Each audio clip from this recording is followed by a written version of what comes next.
the stupid question, what is a fake brand of cigarettes that Quentin Tarantino has used in many of his films? 215-263-WMMR. We will go to Eddie and see if we can get the answer. Eddie, good morning. Good morning to see you. Good morning, Ed. All right, Eddie, what's the brand of cigarettes, please? Red Apple. Red Apple. Yeah. Hang on a second, Eddie. Got your tickets to see John, and Pete. Jon Stewart, John Mulaney, and Pete Davidson. Sunday, September 10th at the Hard Rock Live at Estes Arena, Atlantic City, New Jersey. Tickets are on sale now via Ticketmaster. Yeah, Red Apples have popped up in Kill Bill, Pulp Fiction, Inglourious Bastards, Once Upon a Time in Hollywood, Planet Terror, like a whole bunch of them. And he has other products, and I may use those for another stupid question sometime down the road. I'll give you one that concerns John Landis. That's a similar thing. Okay. Yeah, that's another a stupid time. question. Yeah. All right. So let's dive into some of the entertainment stories. We'll start with this. Bob Barker, of course, we lost him. His longtime companion, Nancy Burnett, opened up to People magazine about their relationship following the news of his death on Saturday. He was 99. The pair met in 1983 at an animal adoption event. And she said, neither of us had any desire ever to be married again. And he believed it when we first started seeing each other. But as the years went on, he proposed to me many times. And I just said, I don't want to be married. She said our humor was very dry. We kidded in a way. And he said, not even to me? And I said, especially not to you. Honoring his work ethic, Burnett added he had such an amazing, productive life. He was a natural, but he worked very hard. Everything he accomplished himself because of hard work. She also highlighted Barker's animal rights advocacy. She said, the thing that I think he'd like to be remembered for most of all would be his work with animals. He changed America and maybe some other countries. He educated people and raised their awareness so that they started asking questions. His message, I think, brought that home. And yet he was complex. He had a whole chain of slaughterhouses. Oh, my God. Which was a weird thing, and many consider that a departure. I would, but they kept that under the radar, so it was just a personal thing for him. By the way, Entertainment Weekly reports that a 1-hour tribute special dedicated to Bob Barker will air on CBS on Thursday, so tomorrow. The outtakes, the bloopers, just from that series alone, hilarious stuff. The Price is Right, a tribute to Bob Barker, will highlight the Emmy Award-winning game show host career and will be hosted by his successor, Drew Carey. And so look for that on Thursday. I don't know what time that is going to be on, but it is I think it's going to be prime time. Yeah, Not really I sure. believe so. And I believe that the saws at the Bob Barker slaughterhouses are being shut off for one full day. Oh, that's good. All right, that's better. I thought maybe an hour. No, a whole day. So wow. It's a big tribute. All right, so here's a follow-up story. This was the scandal of sorts that I told you about, or a hoax. Josh Sider, a contestant on the season of The Bachelorette with Caitlin Bristow. Yes. Announced in an Instagram video, and we have audio of this, that he is alive and well despite Monday's reports that he had died. We reported on it. We did. Yeah. Because it was everywhere. vetted through a whole bunch of sources that this was legitimate. So Sider said in the video that his Instagram account was hacked. He said for the last 24 hours, I've been trying desperately to get into it. So wow. do we have those clips? Yes, we should. Yes. No, I'm wondering if they're sent over or not. They're on their way. They're on their way. Okay. So he had said that he had been trying to get into it. Somebody was playing a cruel joke, mocking my mental illness and struggles. I've gone through depression and suicide attempts. Could you imagine that you're seeing people react to your death? You're trying to get the word out through your social media, trying to figure out how you let people know that you're alive. Yeah. And he was going through that.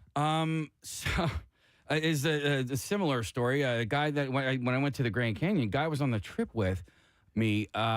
They thought he was killed in action for days. He was in, I believe, this was Kuwaiti. So this is, but dude, his whole family thought he was dead for like multiple days. Wow. And this is at a time where, communication wasn't as quick as it is today. I mean, it wasn't. It's gotten exponentially faster. A lot faster. Yeah. But we do have audio. So has misinformation and like this. Like it's immediate. And then trying to clean that up, same problem. I'll say, here we go. As you can see, I am alive and well. My account was hacked. For the last 24 hours, I've been trying desperately to get into it. Somebody was playing a cruel joke and mocking my mental illness and the struggles I've gone through with depression and suicide attempts, and I'm sorry for all the pain they caused. Wow. All right. That's terrible. Yep. And then we have another clip of him. Here it is. I just got back into my account. I am going to do all I can with my team to try to identify who is behind this. But again, I apologize for the confusion, and I will update you guys as more facts come in. Wow. Okay. So I'd like to apologize to Jennifer Garner and her pool boy, Ben Affleck, for incorporating them into my fantasy life. Do you think it was the skull sealer wouldn't have done this? No. well, he's an I evil. apologize to anyone who's been offended by my fictional creations, Chrysagon, the philosopher of evil, and the skull He sealer. said it right there. It's a fictional creation. Yeah, so it wouldn't have had the ability to do that. I want to be able to say my team like that guy did. I got to get with my team. Yeah. You know, like Yeah. We're your He team. has a team. We're your team. Yeah, that's what it like. So, but who? All right, so you guys are my team, and then does my team extend to like my family because they kind of help me Seamus with is things? definitely on your team. Yeah. I think mostly it's your kids. Yeah. We're more background. Okay. Okay. Yeah, I'm gonna start referring to you guys as my team. All right, fair enough. Vanessa Lachey got visibly emotional in the second season of The Ultimatum as she talked about her relationship with her husband and co-host Nick Lachey. I'm emotional right now because I didn't even know there was a show called The Ultimatum. The actress was commenting on how difficult it can be to open up to another person. She said, Nick and I have been together for 16 years and we know each other, married for 11. But it's so funny for some reason we don't learn more about each other until we're in like a therapy session, she said, holding back tears. And the reason why I'm choking up is because I've had to get through so much crap to be the best woman for him. Did she say crap? No. Said the other word. I am paraphrasing. Vanessa shared, I just think it sounds better than S. Yeah, I think you're right. Vanessa shared that they've been able to work through their issues as a team. She said every single issue that we had, every issue I brought up to find that person that I can trust and that can carry me through, it's what made us unstoppable. She talks about wild mood swings. We have some audio, Preston. I'm so excited! Wow. I'm So she's very excited, I'm so scared. and then she's scared. She said that it's so freeing to tell everything to someone and have them be there to pick you up. He's pretty strong. He's very strong. Sure. So, yeah. You know, he was good. I don't know if he followed through with it, Nick Lachey, but he was poised to enter into the world of cannabis sales in a big way. Really? I don't know if that ever happened. I haven't seen any follow-up on that. You know who is, and I just saw this, is Allen Iverson. And yeah, and I don't know if In Jersey, right? no, in PA. Okay. Yeah, I mean possibly in Jersey, but his I believe on the medical side only right now. Right now. Yeah. He may come on the show. Okay, good. Okay. Interesting. All right. Well, Delicious. in a recent interview with the Sunday Times, Millie Bobby Brown recalled the moment that she first met her fiancé, Jake Bongiovi. The Stranger Things actress said she, quote, knew he was going to be a huge part of my life after they exchanged words. She said, I ran to my mom and I said, I really, really like him. I met a boy. After we met, we knew that we never wanted to leave each other's side. And she said, you can't pinpoint why someone is the one. It's just the feeling of knowing that that's the person you want to spend the rest of your time with. Bon Jovi has to be thrilled with this pairing. Yeah. She's a fine young gal. She's wonderful. The Enola Holmes star added, I think so much of life is overthinking. The one thing that made clear sense to me was him, so I didn't really have to do much thinking. So you got to figure, though his son has had a good example, isn't Bon Jovi still with his high school sweetheart? I believe so. Forever? Yeah. 4 kids.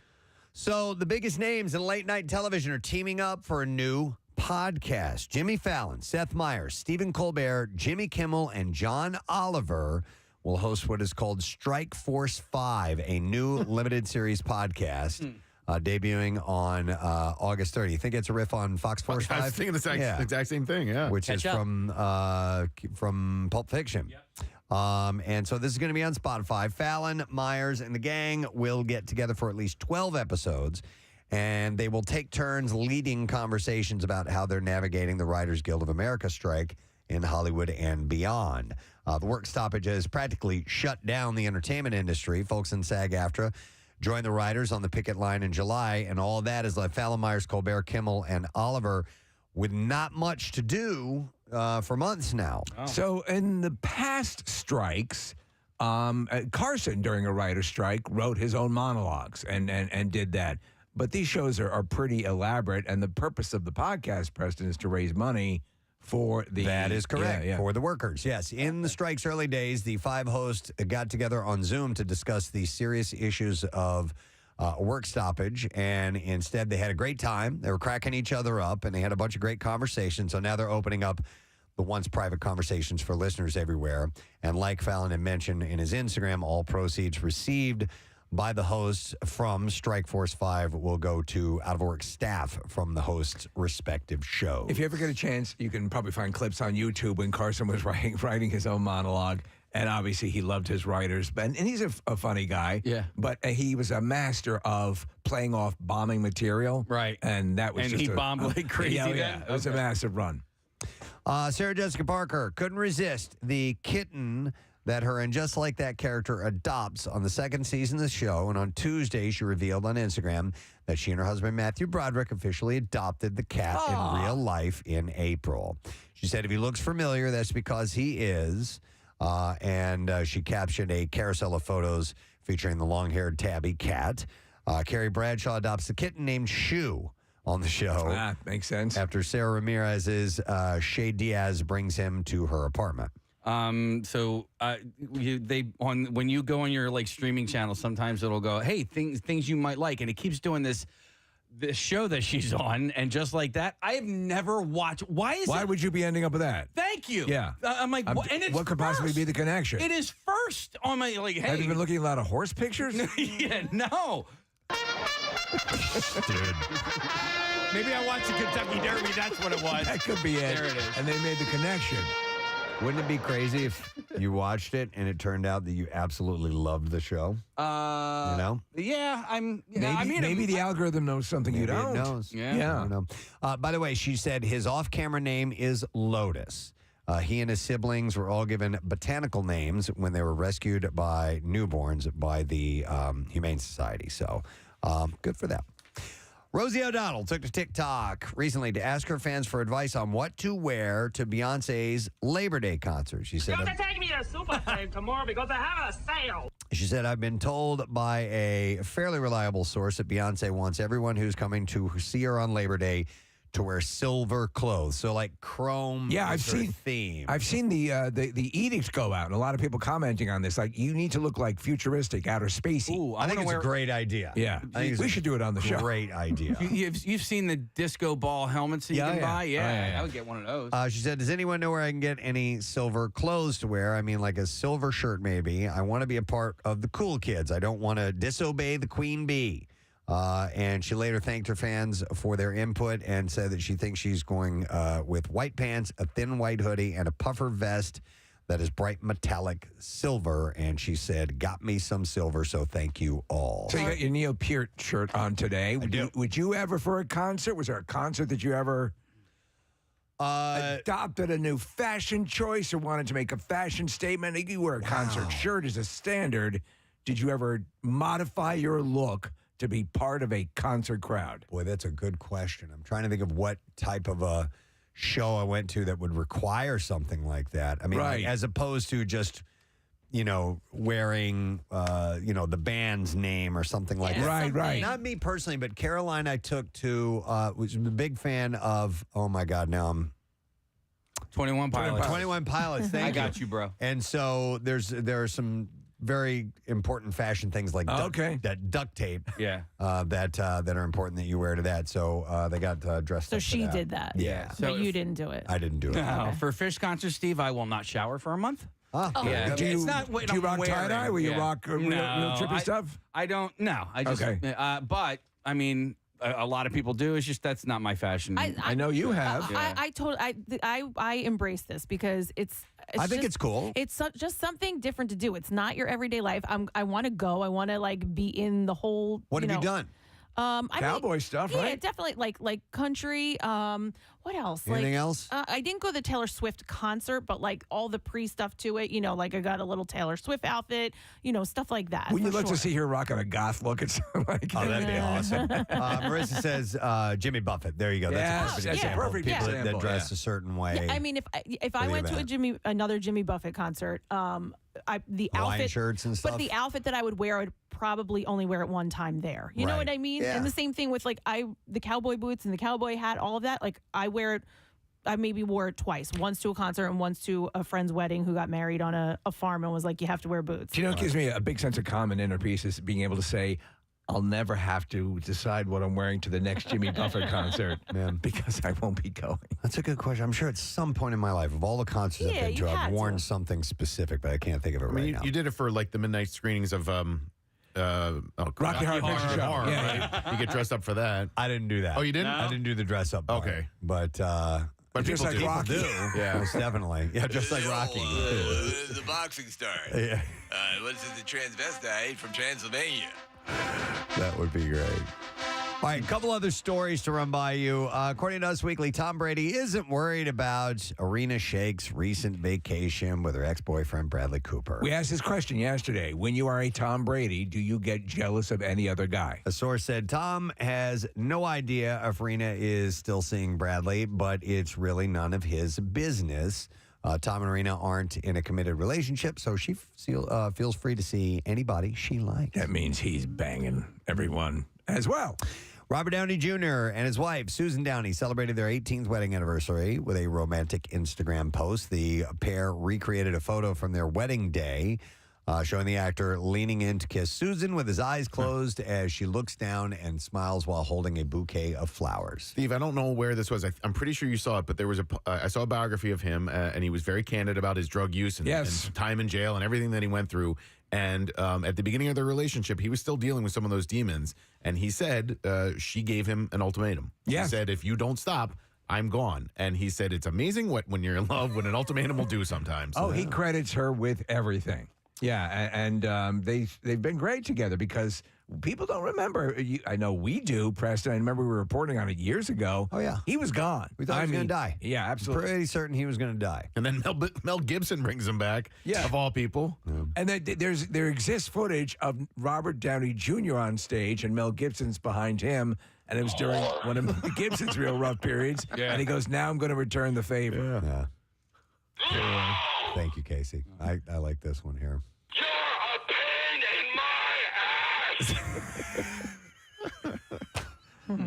The comforting phrase from Mel Gibson. That's to his wife at the time. Yeah. Hey, my son was saying that the Endgame scene where he bites it, that the setting is coming up. Like it was October of 2023. Is that? Oh, I don't know. Okay. That was the timeline. The big battle in Endgame was October 2023. Because the blip affects the time when that movie came out. So it was 5 years after the movie came out. Right. So they had to jump into the future, essentially, which was their present. Right. Which So is, everything now we're getting is- caught up. Okay. To present day, but they mess with the times. With times during that because of the blip. Oh, okay. And the snap.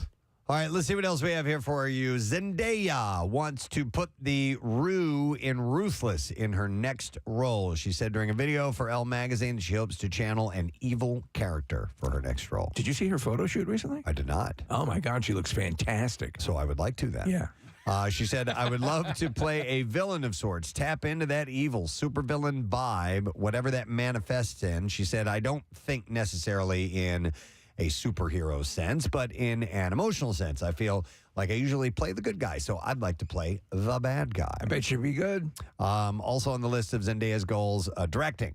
She was previously announced to direct Euphoria Season 2, Episode 6, but she didn't have enough time to prepare as she was also acting the episode, and now she's ready to step into the director's chair for a feature film.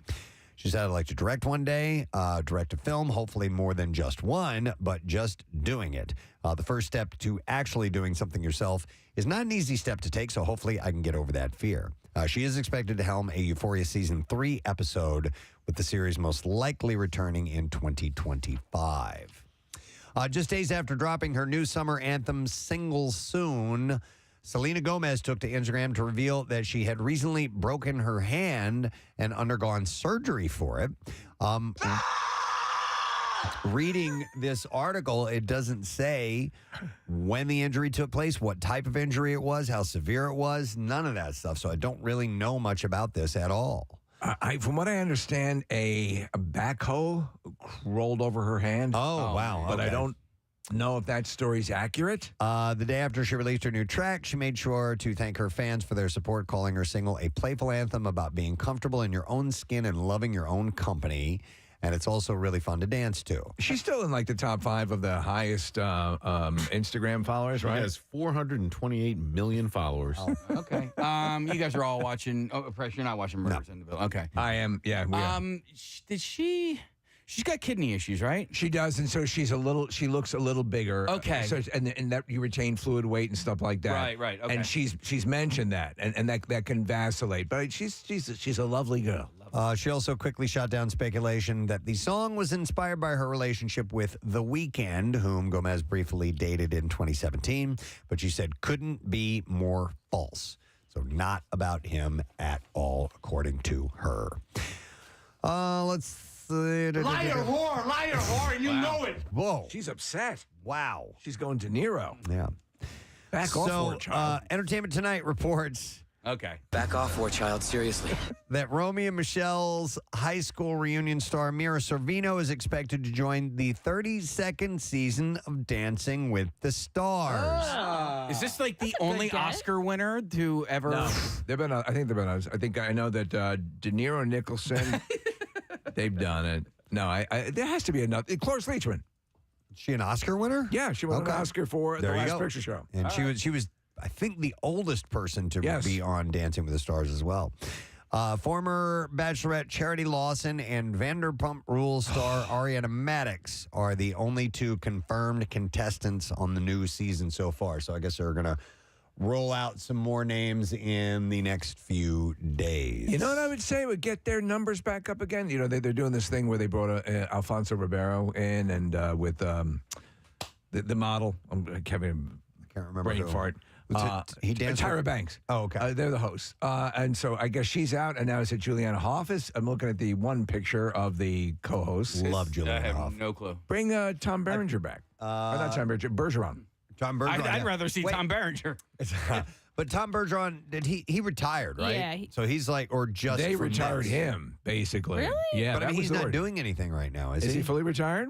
I don't know. I don't know. Not really sure.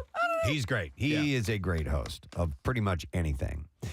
And then one last tidbit of information. By the way, who was it, Nick, that is with Alfonso Ribeiro? Oh, yeah, Julianne Hough. It is Julianne. Yeah. Okay. And Wow. she's a lovely something girl. else. A lovely girl. Wow. Wonderful. Didn't you dip her? Pow! Yes, I did. Yes. Oh, yeah. Would you like me to dip you? I took that opportunity. I'm like, may I dip you? Yeah. And I have a picture of me. That's really dipping cool. her. You put your I hand forgot upon that. her hip. Oh, my goodness. All right. And then finally, Disney announced that the first episode of Ahsoka clocked 14 million views worldwide. And this makes Ahsoka the most watched title on Disney Plus the past week, refuting earlier reports that the series was underwhelmed. Previously, Deadline had reported that the first episode only clocked 1.2 million views. That number is less than the views for the first episodes of The Book of Boba Fett, The Mandalorian, Andor, and Obi-Wan Kenobi each got during the first 5 days.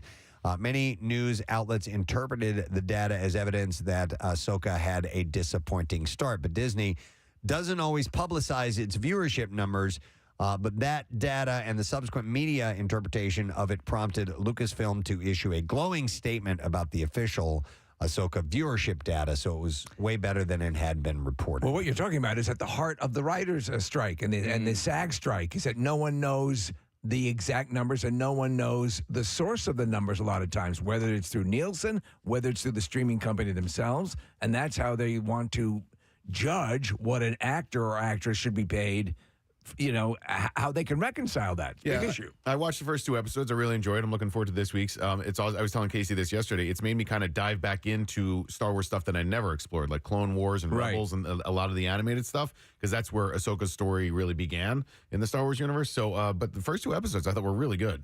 Excellent. All right, well, we got to get the clips at you, gang. And we're going to start with Steve, the ultimatum. Ah! Real couples are put to the ultimate test. Get married by the end of the show or go home single. In this clip, season 2 star Antonio Mattei talks about his experience on the show. Antonio Margariti. Yes. Casey's quick, isn't he? Thank you. Antonio Margariti. All right, there you go. Yeah. It was like high stakes therapy. You know, like I was forced to address all the ways that I fall short as a human being, as a partner, universally with anybody. And I really got to work on those things. And I am so satisfied and proud of how I came out on the other end. Shut up, dummy. The Ultimatum season 2 is streaming now on Netflix. Fred And Sanford has been used on this show for years. here's our next clip. The summer I turned pretty. In the summer I turned pretty, I'm sorry, Belly finds herself. Belly? Yeah. Is it Belly or Bella? Let's find out. It says B-E-L-L-Y. I know what you're reading. Finds herself stuck in a love triangle with two brothers, Conrad and Jeremiah. And here, Gavin Casalegano Margariti talks about Antonio Margariti. It is Belly. talks about the new season and who he thinks should end up with Belly. I think with the growth that all of the characters are experiencing, for our heart to just kind of go back and forth, it just really shows like how much we can change as human beings on a day-to-day basis, basically.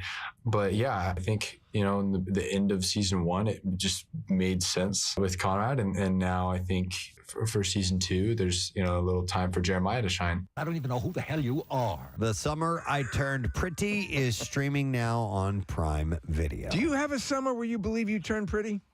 No. No? No. Where you blossomed, where you came into your own? No. Where Captain Blackfingers went away and... No, Captain Blackfingers has always been around. The summer between my juniors and senior years of college, I believe it or not, when I went back to college, I actually was smelling myself a little bit. Yeah. Because I had, I've always been a portly guy, and I was a little less portly when I came back my senior year. My junior year of high school. Yeah. I would say it was a big year. All right, ladies and gentlemen, it's after 7 a.m. We can officially make this announcement now. Do it! Yeah. Bruce Springsteen. Obviously, these shows had been canceled to be rescheduled, and we now have that information and new ticket opportunities and details for all this stuff. So I will read this directly from the press release. The rescheduled dates for the postponed Bruce Springsteen, the E Street Band shows at Citizens Bank Park will be next season. Oh, no. Wednesday, August 21st, 2024. Wow. And Friday, August 23rd, 2024.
Phillies will schedule their schedule around Bruce. Yeah, probably. Because I don't think the Phillies set the 2024 schedule yet. No. You know, and so now they know when Bruce is going to be in town at the ballpark, and they can adjust accordingly. Yeah. It's weird when you buy concerts. You're going on the Phillies site to purchase tickets. I didn't realize that you're straight same site right through. Well, it's because of it was Larry Magid Productions. Right, yeah. Yeah, it was not Live Nation. All right. Well, there you go, friends. That's the information. Like I said, if you missed it, we'll reiterate it, or you can check back. It's not like you have to be in a hurry about all this stuff, but WMMR.com will have all of the details. We're going to take a break. We'll be back in just a moment. A lot coming up on the show today. We'll tell you about it when we get back. Preston and Steve. All 93.3 WMMR.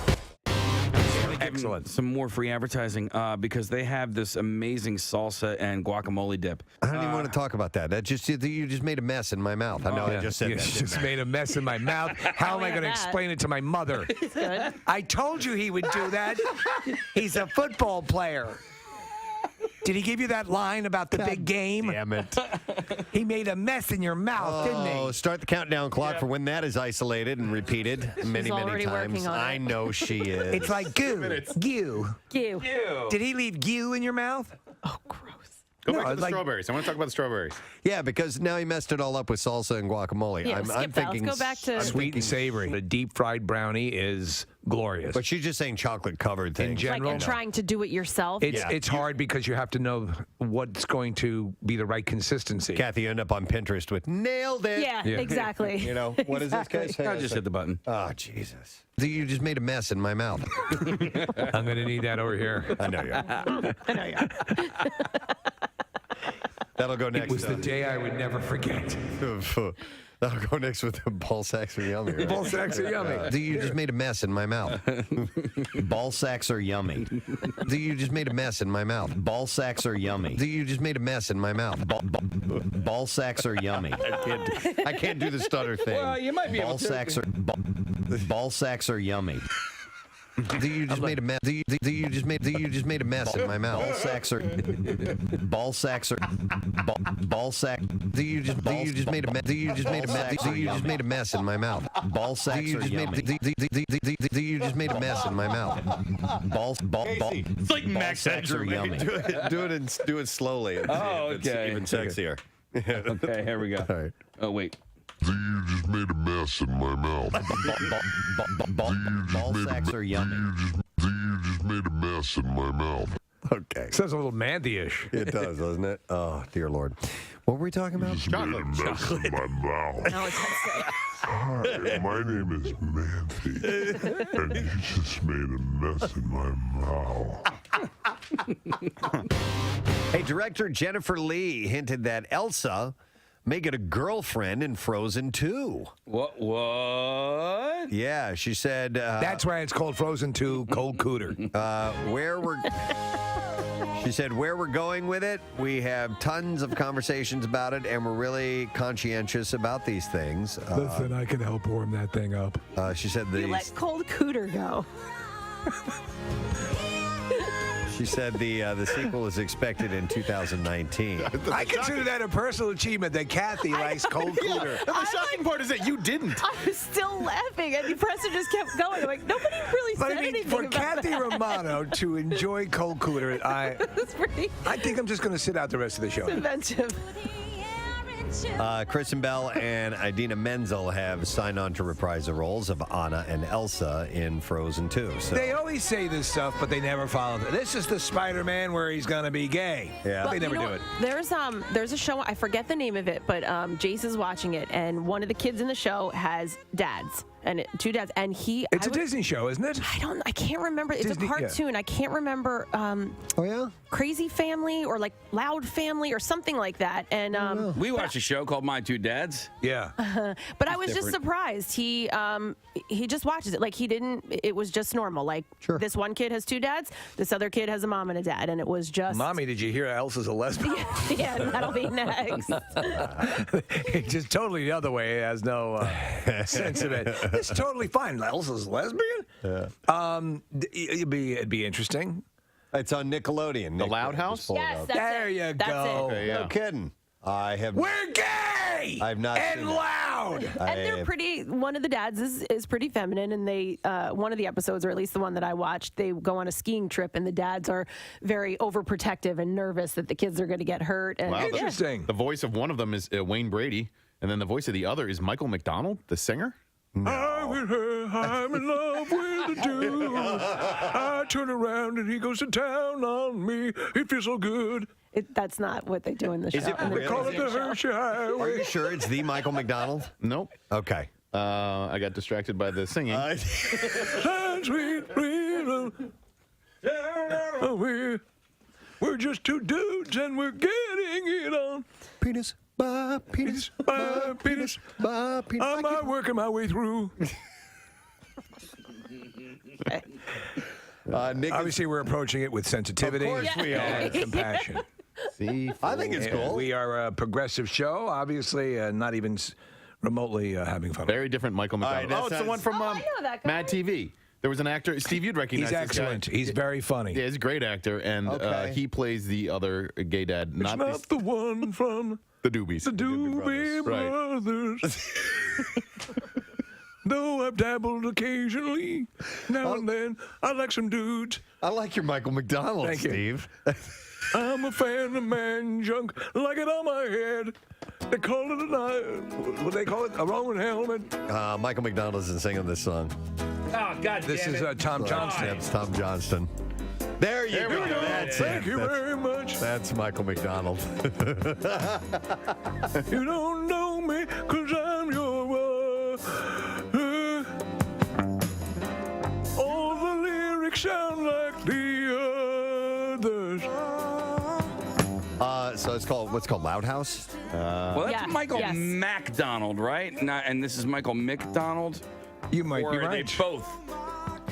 Mick. They're both McDonald. Both Mick. Mc- oh. M-C-D-O-N-A-L. McDonald had a heart. He had a hair. With a I don't know what animal you just I said. don't know. I don't know what Neither do noise. I don't know what noise to make. And the hair goes. He does the Michael McDonald see and say. Okay, so Michael McDonald, The Loud House. The Loud House. The Loud House. Yeah, there you go. And you were just singing "Oh McDonald" gives me a reason to play this. That was me from 2 days ago. Okay, what else do we have here?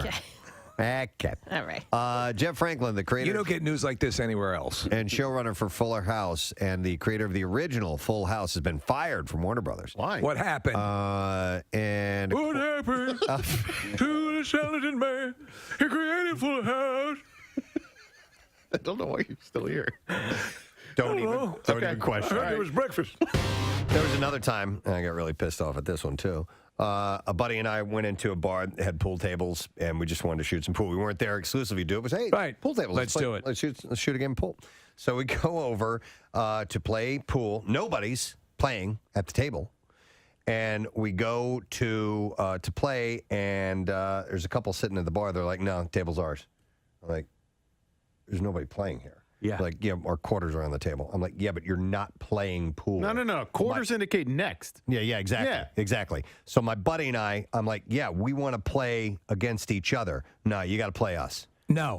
And see, so it was their ownership of the table because they currently were the winners of, and so I tried to tell the bartender this, and the bartender's like, nope, they're right. No, I'm like, you own the table if you stay at the table and keep playing. Yes, and then you can put the quarters out Yeah. to indicate who's going to challenge the winner. But But maybe apparently they were looking for somebody to play. They had their quarters but there. they left. I didn't want to play with them. I wanted to play with my buddy, and we weren't interested in playing. You're not doing a tournament. Because we just wanted to play a friendly game amongst ourselves, as opposed to these two a-holes, which of course they were great playing. They were great at pool, and they ended up beating us. But I was just like, I don't want to play against you. Does anybody understand the issue here? They weren't playing pool. They were sitting at the bar, which was empty, by the way. Yeah. And I'm just like, what is this?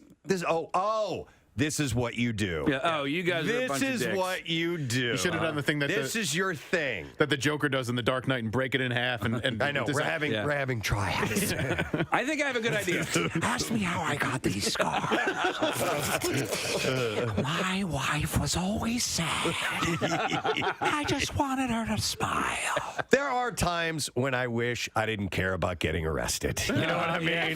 Just snap the cue and So go. the question you have to ask yourself is it worth letting me and my friend play pool? You're right. What about this? Or do you want this cue rammed through your optic nerve? Steve, that is going to be my go-to from now on. When I have that confrontation moment, I'm going to think about that and maybe pull a joke. Sure, why not? You know? Is it the scars? Scars. Are they bothering you? Just wanted her to smile. I love it. But some people did have to make a night of it on Friday. And one of the stories that we didn't get a chance to hear was from our intern, Christy, because she was up at the Cardboard Classic with us and made a break for it on Friday after the Cardboard Classic. And we heard, now I've already heard the story, but I'll let her tell you I guys, haven't, yeah. that she ended up having to stay with a stranger, that a stranger took her in is what I heard. Right. So I started asking her about it. I'm like, we should hear this story on the air. So, Christy, you left. Did you leave right after the sledding was done and try to head home? Yeah, I left at, there was like 2 sleds to go, so we just headed out trying to get out of there. And What time? Yeah. What time would you say? Because when I left, I went up to the bar after and hung out for a little bit. I left around 1 o'clock. You had to leave around It was 12, 15. 12:15. Yeah, okay. Probably that. Okay. Yeah. So I got back to the hotel, checked out, started my car, Right. went to the bathroom, all that stuff. And then so I started to leave, and right as I'm leaving, a fire truck must have like exploded or something. Exploded? Onto the road. It just tipped over. Someone said that they were going like 90 miles an hour down the road, and there was no they weren't You clear, don't so- exaggerate much, do you? It went from exploded to tipped over to 90 miles an hour. No, someone did say it was 90 miles It was an hour. okay. down the There's road. not even the most finely Someone else's tuned vehicle could travel down that road at 90 Well, it was miles. traveling at 9 miles an hour because it had exploded and it was Oh. flying forward, Preston. Got it. Okay, so anyhow. Exactly. Yeah. Right. So there was no getting down the road essentially. So there was an atomic Yeah. bomb blast. Yes. So you're looking to get out on the road and get home. Where do you live, by the way, here? I live in South Jersey. South so- Jersey, okay. Yeah, and just what right over the road bridge. is this, by the way? Is this like, did you get out of? I got out of the resort, and right in front of me, like I was the next car to go, a police officer started putting flares up and everything. Casey, so- whatever that road is that goes to the resort. 940. 940. All right, that's it. Yeah. Okay. So anyhow. So they were redirecting traffic up this hill. It was like the steepest hill I'd ever seen in my life. There are a lot of them there, yeah. And trying to drive up, I make it maybe halfway up, and I start rolling backwards. And I don't know what to do. I've never driven in these conditions before. So I'm just sitting there. These people come up to me and said, we'll push you up the hill. We don't really know what we're doing, but we'll push you up the hill. So I'm like, all right, you know better than me. And then this woman comes out of like the thicket. And She just comes walking out of the woods? it appears to Great me storyteller. that she was coming out.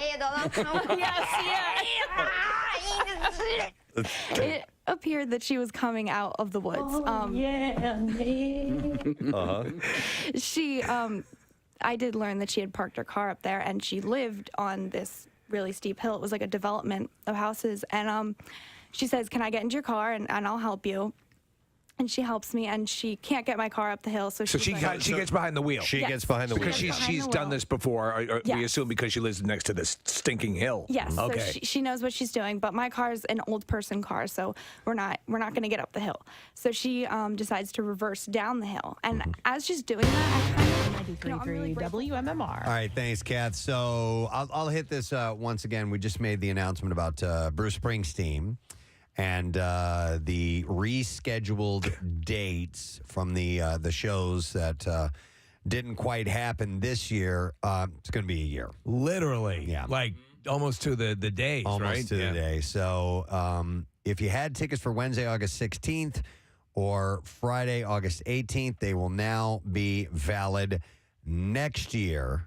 All right. So the tickets for August 16th will be valid for August 21st, 2024. It's also a Wednesday night. So if you had the Wednesday night shows, Wednesday, August 21st next year. If you had the Friday night show tickets, Friday, August 23rd next year. That's when those will be good. And you can get a refund. Yes. If you want. You have 30 days to get that. The information is now available at WMMR.com. So that is by far the easiest way to go about that. And I was way wrong. The Phillies already released the schedule for 2024. So Okay. my mistake. I had no idea that they did that far in advance, but they have. And so they are home the week before that, and then they're on a road trip from the 20th through the following weekend. So plenty of time for them to set up the stage, et cetera. Do you think you could effectively execute a game while the concert's going on? Probably not. It might be kind of difficult. Yeah.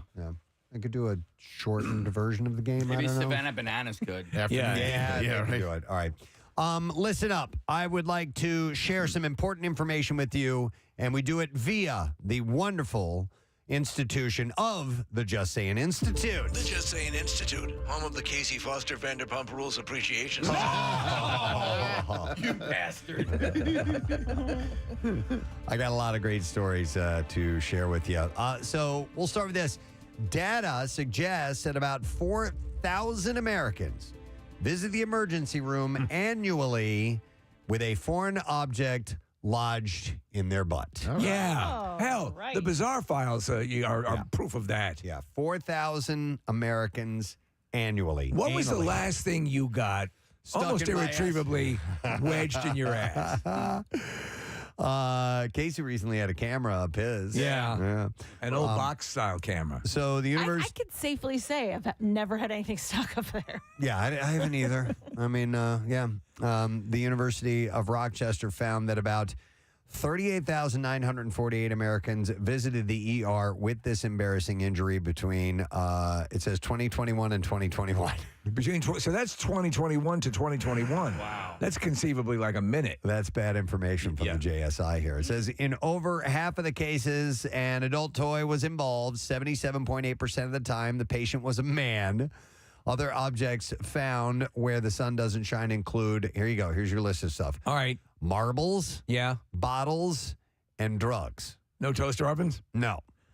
When drugs were found, it is thought that the motive could be smuggling. Yes. Some bizarre objects found up there were dumbbells and a World War I artillery shell. Wait. Dumbbells? A dumbbell? How Yeah, is so that maybe even- like the little 1-pounders. You know what I mean? Have you Yeah. seen those? I mean, Or- that's still really big. How about an easy They're like- crowbar case? They're like this Yeah. big. They're you I can do it. know. I've heard tell of bigger things Well, in let's people's try butts it. Yeah. before.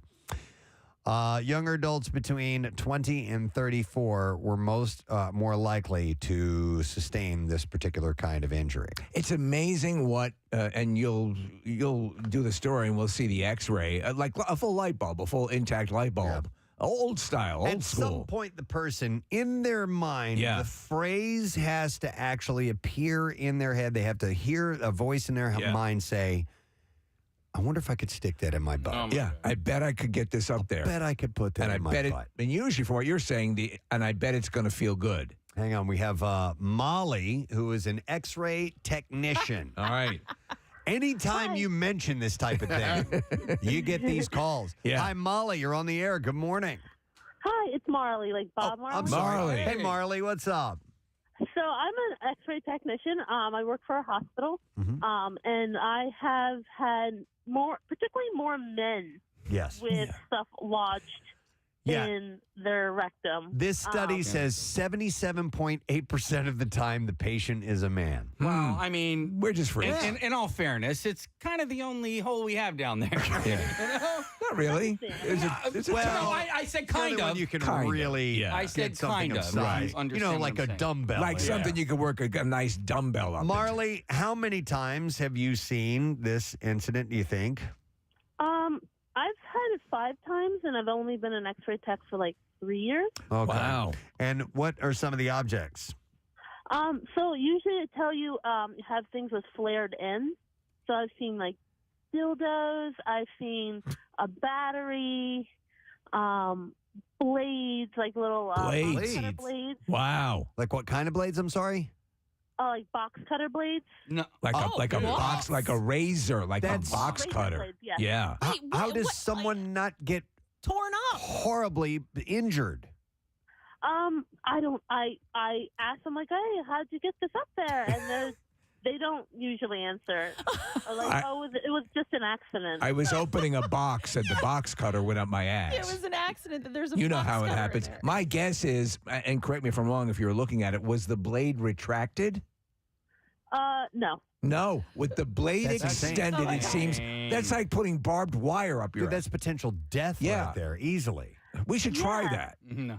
I mean, it might not feel good, but try some lube. It might help. Right. Oh my God, That Marley. is unbelievable. All right, dildos, box cutters. What else?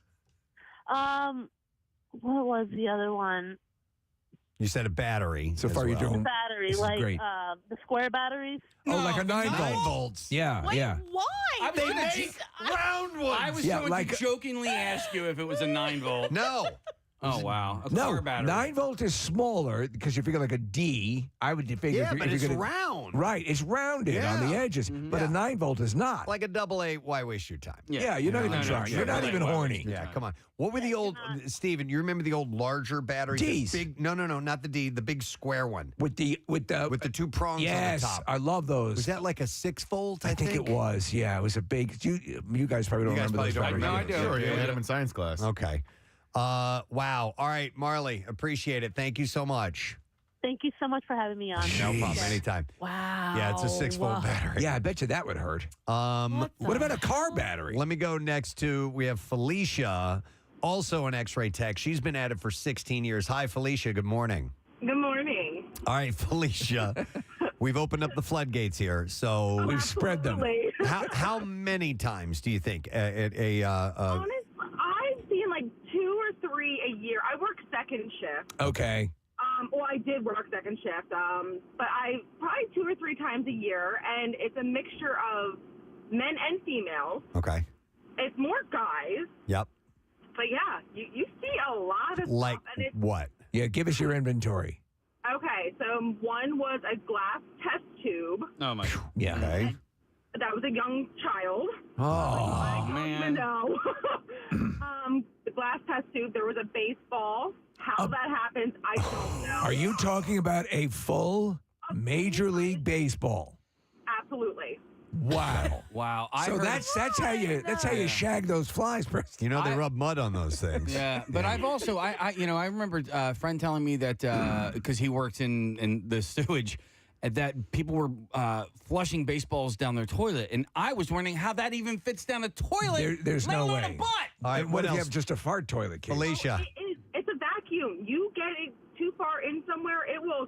it pulls it in. Yeah. All right, what else? I'm loving this inventory. Go on. There is.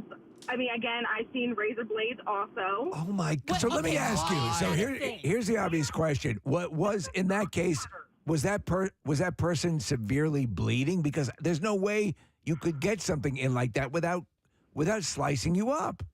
I don't know, but I also don't feel like some of these people are mentally stable to begin with. Sure. Yeah. Now on my phone screen here, this one I love. You said you found a candle snuffer. Yes, a candle snuffer, like it has like a little bell. Yeah. It's the little thing you put candles out. Oh my God. That could go in my butt. Yeah. What is it, Luminaire on Beauty and the Beast? Lumiere. Yeah. Yes, because it was halfway sticking out. Like I took a picture and the bell was still outside of them. Oh my God. That is kind of that's kind of festive. Oh my God. That's sort of a holiday vibe. Now you know that person. If the bell part was sticking out, they went over to a candle and go, watch this. Oh my God. And then the game is not to fart right before you do that. Right. Because that shoots a giant blue flame out. I was waiting for it to like ring a little bell or something. Ding, ding, ding, ding, ding. All right. Anything else of interest? I mean, you have like pens, you have, vibrators. Those are like the vibrators and pens are kind of like the normal one. There was, when I first started, an old man, he said he fell in the shower on a plunger. On a plunger. Why is that in your He shower? was an elderly gentleman. I'm like, did this actually happen? I don't know. I guess that's the obvious. What are you going to say? Yeah. We have shampoo bottles. Shampoo bottle. A lot happening in there the was shower. the aerosol suntan lotion. bottle. Okay, I know like what you're talking about. I use that. Yeah, I use that for my butt. Anything else to use? Well, what kills me is that with all that stuff, if you're up in the level where you're putting in a candle snuffer or like an aerosol can, how does a pen work for you? That seems like that's bush league. Pens are prisoners. Because that's Pens what are they can prisoners, get their hands okay. on, and that gets them out of jail. They're gonna find whatever. There I see. I was thinking for. They'll put it in any orifice they can to get out of jail. Okay, yeah. Thank you, Felicia. Bye, Felicia. We appreciate it. See, I was Right. thinking solely erotic or sexual, but there, as you said, there's a smuggling element to that as well. Yeah, dude, look at all the calls. I know. This we might have to close up JSI and just stay here. Just stay with up the butt. I've got other great things here, but I figured this would be a good one to lead with. But Well, it's a great way to start the day. this was a study that was done, the University of Rochester, and sent it to the Just Saying Institute that, 4,000 Americans visit the emergency room annually with foreign objects lodged in their butt. So we've heard stories, obviously, of enormous things. Just how accommodating is the I mean, Apparently, within it's reason. very welcoming. Yeah. Apparently, it Well, says, "Come on in." Well, like she said, it's like a vacuum. So once it's too far, it's going to get sucked in. Yeah, even though you think it's generally it goes the other way, right? I guess it's a tube, and physics are involved. And two-way street. Yeah, goes in. Let me go to who's been on hold the longest here. Some We'll good go to stuff. Janelle because there's so many people calling in for this. Hi, Janelle. Good morning. Hi, good morning. Sorry to bother you at work. No, we want to hear about your work. What's up, Janelle? Okay, so my first day on the job as a nurse, I had a patient that had a light bulb in his rectum. So let me ask you, as you're reading his chart, did you have him squat over it so you can see the type? No, I should have, though. I was nervous. It was my first day. So, Was it a regular intact, like a lamp light bulb? it was the kind from like a chandelier, if you will. He was classy. Okay, like a flame. Like a flame. Hey, Janelle. He was classy. He was classy.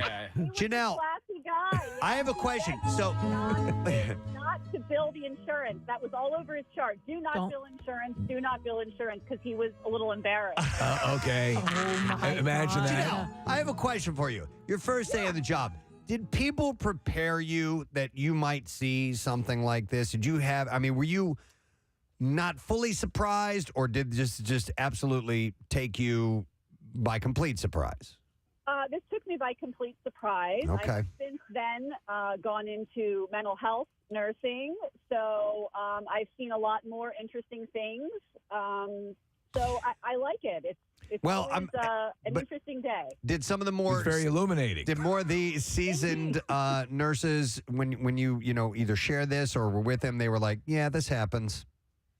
Oh, yeah, absolutely. We Mm-hmm. have great stories, especially working in the jail and in mental health. I mean, I have people putting things in all kinds of places. Yeah. And So- half a sandwich mustard packet. Half a sandwich? Let me ask you a quick question. Put a mustard packet in their lunchbox. I said, it's not a lunchbox, my friend. What was the more unique? So between convicts and people just coming in who are clearly just taking their butt out for a spin, who yielded the more interesting inventory items? Oh, definitely jail. Jail, right? Because it's do or die time. Wow. Indeed it is. All right. They don't stop at anything to get out. Just like somebody was saying earlier, razor blades. I've had people swallowing items. Wow. To take a little spin to the ER. Yeah, anything to get out. All That right. makes sense now. Well, that's an interesting first day on the job. Inserting or illuminating. All of them. Right. All of the above. All right, thank you, Janelle. We got a bunch of calls. I'm going to try to get to a few more. We appreciate you buzzing in. Your butt. Your butt. Your No, butt. you buzzing in Your is butt what I was trying to say. stories. I'll go to Danielle next. Hi, Danielle. Good morning. Good morning. Hi, Danielle. Okay, so you're an X-ray tech. Yes. Okay, and what do you see? So one of the corn in the cob. Corn on okay. the cob. Well, All the cornhole. rows of corn on the X-ray. The most amazing one though was a light bulb. Yeah. Because I would think if I was sticking a light bulb up there, I would do it from like the socket end. But Yeah. no, this was glass end first. Glass end first on a large rounded bulb, standard light bulb. Let me ask you, was the corn on the cob in Reynolds wrap? No. Okay. I am wondering how many people, because we've heard razor blades and glass things and so on, I'm wondering how much of it is actually the danger element. You know what I mean? So you're Not sort of just playing with fire, and it maybe. could be so. Yeah, see, I've never seen razor blades, like straight pins, but that's the rectum. What's that now? Like straight pins, like we had a guy come in with like 30 straight pins. Wow. Yeah, see, there's got to be something. There's an element of risk. Have you ever seen a knitting needle? No, never saw a knitting needle. A single sewing machine. I was also amazed because we had a nurse who worked at the hospital come in. Now, granted, it was Benoit ball, so they were like they're supposed to be there. Right. Yeah. Why would you come to the hospital you worked at? Oh my! Yes. Why would you? Yes. That's insane. In hospitals, and I worked at a Center City location. Like you could have went 2 blocks away and hit any other hospital. Seriously? Say, hey Danielle, it's my day off. Can you do me a favor and get this light bulb out of my ass? Yeah. Wow. So that amazed me too. Like I would have walked 10 blocks away and went somewhere else. Yeah, I would have changed occupations and moved to an entirely different country. Danielle, do you ever get any excuses? Like, what are the excuses? Do you ask, or you just don't usually ask? they fall on them. Yeah. The fall. They fall on them. Like, That's. why are you naked eating corn in the cob? I have no idea. Yeah. Why was that cob sitting up on Upright. its head, Yeah. upright when you fell on it? Wow. All right. Thank you, Danielle. Man, oh man, oh I mean, man. what else can you say? there's- Your obvious excuse is going to have to be I fell on it or I sat on it. I think I wouldn't even make an excuse. I'd just say, let's not talk about it. Do the x-ray and get me in to see the doctor so he can get this out. By the way, does he like corn? Why not own it? I mean, like everybody knows. Yeah. I put this corn in my butt on purpose. Yeah. Let's just get this Let over me with. ask you, does that taste better that way? Right. Okay, this looks like my favorite. I'm going to go to Jim. Hi, Jim. Good morning. Hey, good morning. Hey, what's up, buddy? Good to see you. Oh, good morning, buddy. All right. So, what are you? What do you do in the medical field? So I was a respiratory therapist. Okay. And we used to take care of this patient. He ended up on a ventilator. He had a can of Vienna sausage in his butt. What? A can of Vienna sausage. Wow. When the surgeon pulled it out, they had it in one of them little baggies on the nightstand. Okay. All right. So we're talking like we're looking at one of the cans right now around a large. In fact, was it? They're Libby's? kind of small. Yeah. They're about the Right, about half the size of a can of soup. Right. Maybe. Yeah. But the sad thing is it ended up perforating his rectum, and he died from it. Whoa. Okay, so There the you dude go. shoving box cutters up his butt Has is no fine problem. and dandy. The Vienna you stick some sausage. Vienna sausages up there and you die. That's crazy. Yeah, I guess maybe he didn't come in enough time. He was probably hoping it would come out, but unfortunately it did not. I mean, whoa. At a point, you're going to get hungry, and you know you got some food. Thank you, Jim. sausages. That's just. That to me is so that there's your issue, perforating your intestines. Oh, yeah. I mean, and sticking a box cutter, a razor blade box cutter, Or straight pins.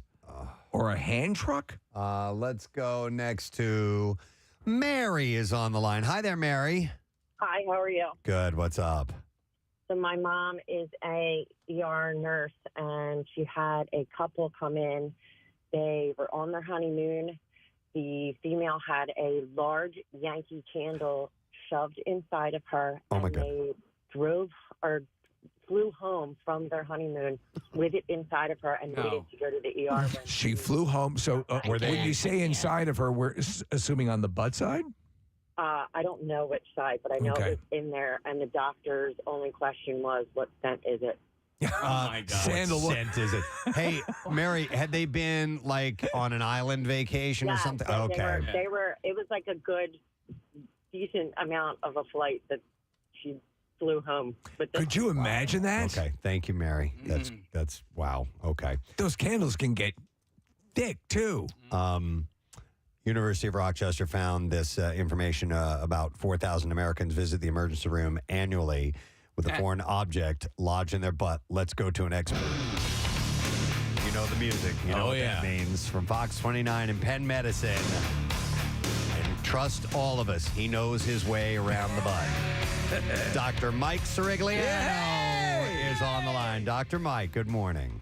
You know, at Fox 29, we say we go there. Yeah. You guys definitely go there. Yes. I got to tell you. And you've been there. You've been there for all of us. All of you except for, well, a couple of you. But anyway, listen, Munchausen syndrome. You know, you talk about this, and Steve, you're alluding to kind of a sexual thing. It's in many cases, people do this to themselves because they derive a kind of a psychiatric benefit from going and doing something like this, and then going to the hospital and having all these people evaluate them, and so that's in some cases that's what's going on. So just that general experience of doing something that gets them into the hospital and has people looking at them and examining them and creating a hubbub over them is essentially what they're looking for. Right. I mean, and as one of the callers mentioned, I mean, it's not just down there. It's your PP. I mean, I had a patient with paper clips. Wow. It's Kathy's uncle. It's my uncle. Knock it off. So So some of these cases could be right. So Okay. that's called Munchausen syndrome, and I've seen it. I've been doing this for 30 years, and I have seen that. Don't want you to betray anything. Obviously, you're the greatest doctor walking the planet, and we love the hell out of you. But is there anything that you could mention that you might have heard through your tales that ended up in someone's tale? Oh well, of course. I mentioned paper clips. I mean, there's all kinds of things. But the bottom line is that it's usually something either psychiatric or a pleasurable thing that kind of went awry. All right. And regarding Kathy, it's not a vacuum up there; it's the anal sphincter, and so if something goes up there, almost like a suppository, right? I mean, there's a muscle down there that keeps us from being incontinent, and so that's why when something gets up there, sometimes it's hard to. That makes sense. That makes sense. So that gives you that reverse sort of. Okay, makes sense. Got to watch what we can say, but yes. All right. But it's serious condition. I mean, you're doing that stuff, the paper, like the razor blades. You need you need to see somebody. All right. And thank you, Dr. Mike. Thank you. We love you, Dr. Mike. Thank you for using all the KY that you use. So could you imagine walking around the Staples and getting turned on? Yeah, I guess you would if you were walking around and seeing all those objects. All those paper. Look at all those paper clips. That one's winking at me. You're going to be in my regular All right. Well, this was supposed to be the Just Saying Institute. No. And it turned out to be... Rectal Rave. There you go. So next time we'll dive into some more. I really did have some pretty cool stuff to pass along to you. Well, we couldn't pass this up. But all of those calls came in, so I don't know if we'll end up doing the JSI at some other point. You know, there are a whole bunch of x-ray technicians out there just busting at the seams. I got to tell someone. All right. We need to take a break. We're going to come back and go live on Fox. Good day. Stay with us. Preston and Steve on 93.3 WMMR. Yeah, so I was like, And it's noon. all right, well, you know, like the cardboard class is going on. Maybe she was like, there, and maybe she was not there. But she was thirsty, right? She was thirsty, and she goes, "Is this your coffee or mine?" And I said, "That's mine." And she just proceeded to drink it anyway. She just picked up a coffee and started drinking it. Okay, I didn't know that this is where the story was going. Okay. Yes. So At any point did she call you a dirty bird? no, we Dude, didn't that's get there. what I thought immediately. Misery. All right, go ahead. Seriously. Well, I need to jump. What's your name, Annie? Was this right near the lake by any chance? It Or might have been right near like Split Rock? There's another lodge. yeah, it was right near the lodge. Okay, I was so about a minute walk from there. I know this hill.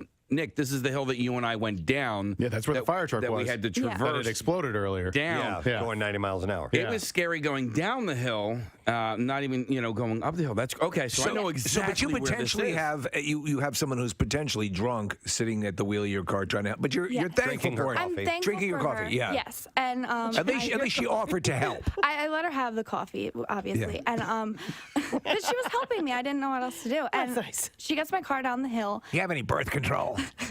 And then we end up in a ditch on like the side because the sides of the hill are like divoted down. Right. Yeah. So we end up on the side of the hill. Someone pushes my car out and I'm like, okay, I'm not driving anymore. I'm going to end up in a ditch somewhere else alone. So she invites me back to her house. Let me ask you this. Hang on real quick. Did it end up in the ditch with her behind the wheel? It did. Oh, my God. Okay. All right. Go ahead. That's when I was like, all right, she needs to get up. Here, out let me from help you. behind I'm the going to wheel. run you into a ditch. Yep. So I go back to her house with her and, you know. So you guys had to walk there. You had to walk to her house. You had to go through the thicket again. How far? Okay. She just lived at the top of the hill. So we were Okay. able to walk. It was like, less than a minute walk. Okay. And we get into her house and, things start getting weird. She starts telling me her boyfriend doesn't believe her, that she couldn't leave to come see him. So she makes me call him and tell him that I had been lost and I needed help. So that's why she can't go see him. Oh, and there's all these snow conditions. How old is she about? She had to have been maybe late 40s, 50s, something, Yeah, she's an not adult like a grown teenage Grown woman. Yeah, My like, boyfriend. Do me a favor, sweetie. so I'm like, all right, I'm thankful that she got me away from the hill, but I need to get away from her now. So I just leave my car at the base of the hill, and she walks me to Split Rock, and I just got a room at the lodge. But the lodge is about a mile away from where the restaurant and everything is, so I spent 30 hours with no food, no drink, nothing, and just alone in my room watching Yeah, because cops. at the base, the story was, and we heard this on Monday, I guess, was, hey, somebody took Christy in. And, Yeah, that was awesome. She got stuck, and they took her, and she ended up having to stay at somebody's house. We're like, well, that was really nice. It was nice of somebody, a local, a local to help out, and and it ended up being this. You see, I've known for some time why I was chosen to save you. You and I were meant to be together forever. Now our time in this world must end. And that was Christy's moment. Oh my God. Okay, I'm going to be the mom for a second, but you should have never went with her, and you should have called one of us. Well, see, the thing is, the Verizon towers went down, so I had no service. From the explosion of the fire truck, yeah. So the only time I could get service was when I got into the hotel and I could use their Wi-Fi. So I had already had a room at that point, and I was like, well, what am I going to say? I'm stuck, and you're going to say, me too. Yeah. All right. No, but instead of going to, I guess you couldn't get in touch with us, but still. What was the woman's house like? Was she into taxidermy? No, it was. I'm working on this owl. It was old on the inside. I didn't really want to take a look. Smell like mothballs? No. I was also thinking of Pulp Fiction. A spider caught a couple flies. So here's Just the a thing. moment of opportunity. I have someone who lives in a box in the basement. I'd love you to meet him. Name is the Gimp. When Nick and I were going down this hill, there was a car that was trying to go up the hill. That lady was out of her car. And it was a like a light colored, maybe like silver Toyota something or other. Did that lady yell at you?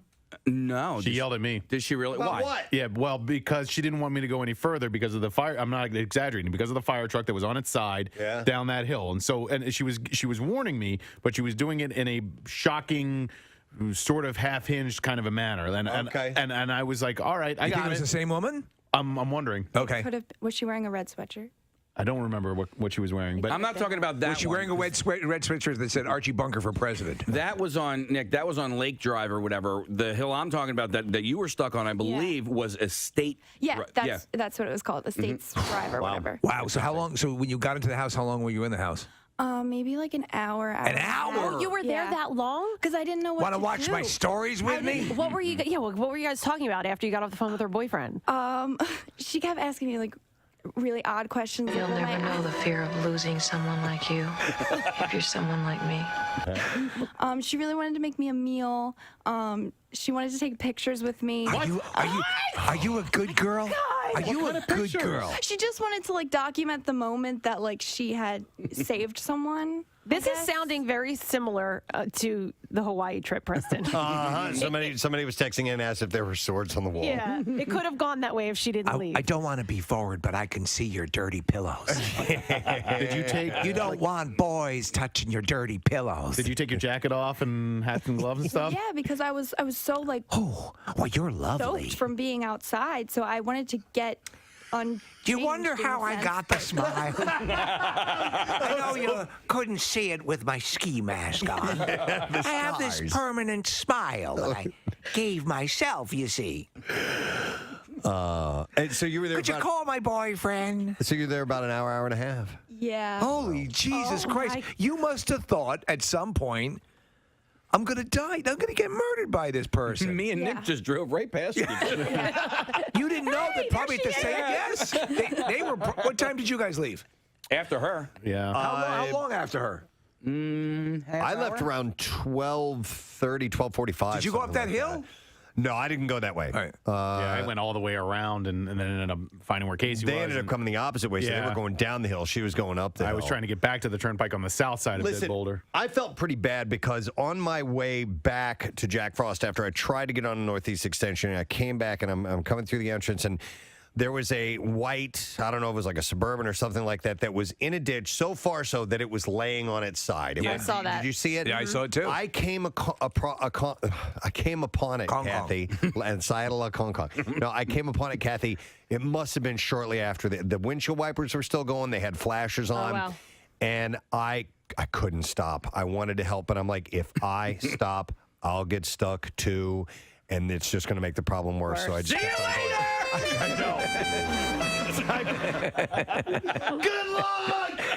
I felt so bad, but I thought that I would. That's when the wood split. Oh, she's got it. Yeah. I thought that it would compact the problem if I stopped, and then the next day when we checked out and left, it was still sitting there. Yeah. So I'm like, okay, I wouldn't have been able to done anything anyway. That thing was fully on its side. What could you Was have there done? anybody in it? Because when I passed it, I don't know. There were people helping someone out of it. So Yeah. there was like I guess Jack Frost security or somebody was assisting. There had to have been somebody still. Wait, did you go back to the resort?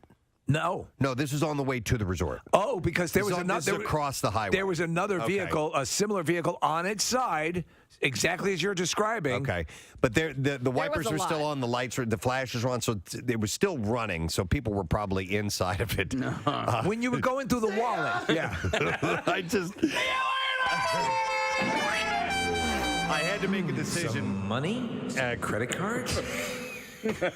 Quickly, and I decided to keep going. Nice. Yeah. New app? New iPhone. Wow. Well, that's interesting. It's. I'm glad you got out of there, though, Christy. Me too. I could see you, yeah. It sounded pretty bizarre. Are you a good girl? Yeah. Oh my God! Don't do that ever again. Yeah. Did you get her number at least? I did, yeah. She wanted me to text her when I got home, but I didn't because I was afraid she was Call her. Hi, Christy. It's me from the mountain. You remember me? Her name was Mary, by the way. Mary's the name. I wonder if she remembers. Yeah. Oh, yeah. Well, she I documented don't know. pictures Yeah. and everything. No, we did not take pictures. I refused. Really? So what, was she looking for a selfie or was she going to pose you? Well, she wanted to take a selfie outside, but I had already taken my shoes off at that point. I was like, oh, it's too much to put my shoes back on. I'm sorry. Oh, okay. That's how you come. Oh, that's the way it's going to be. Uh-huh. Well, all right. Well, cool. Are you good? Now, you said you're not used to driving in the snow. You know what's funny is the thing you said to me this morning. You go, I'm from New Jersey. I don't know how to drive in the snow. I'm like, what the hell are you talking about? It snows all the time here in the winter. Well, I just meant How old are you? 23. Okay. Thank you, Kathy. We're about 2 minutes away from our TV appearance this morning.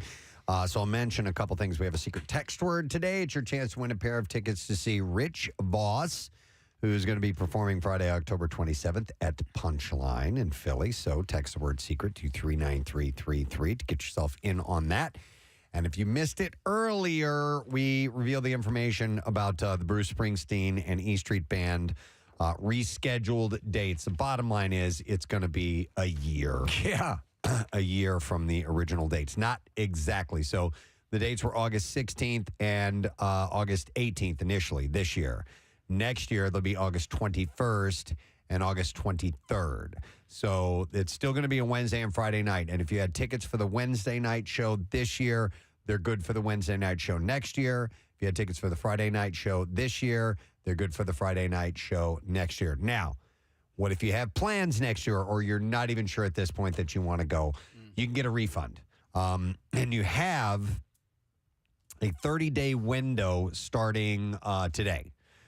to get your refund. You request it. And here's what you have to do. If you want the refund on the existing tickets, information is available at phillies.com/Springsteen. Or you can go to WMMR.com. Yes. We'll get you the links and all that stuff right there as well.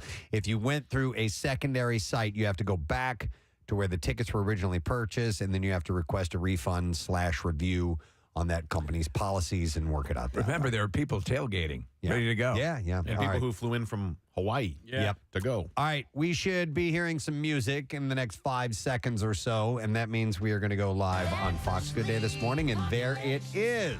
Preston and Steve, listen to this. We found this survey, research was done, and the conclusion was that hairy men make better husbands. Now, what do you think of that?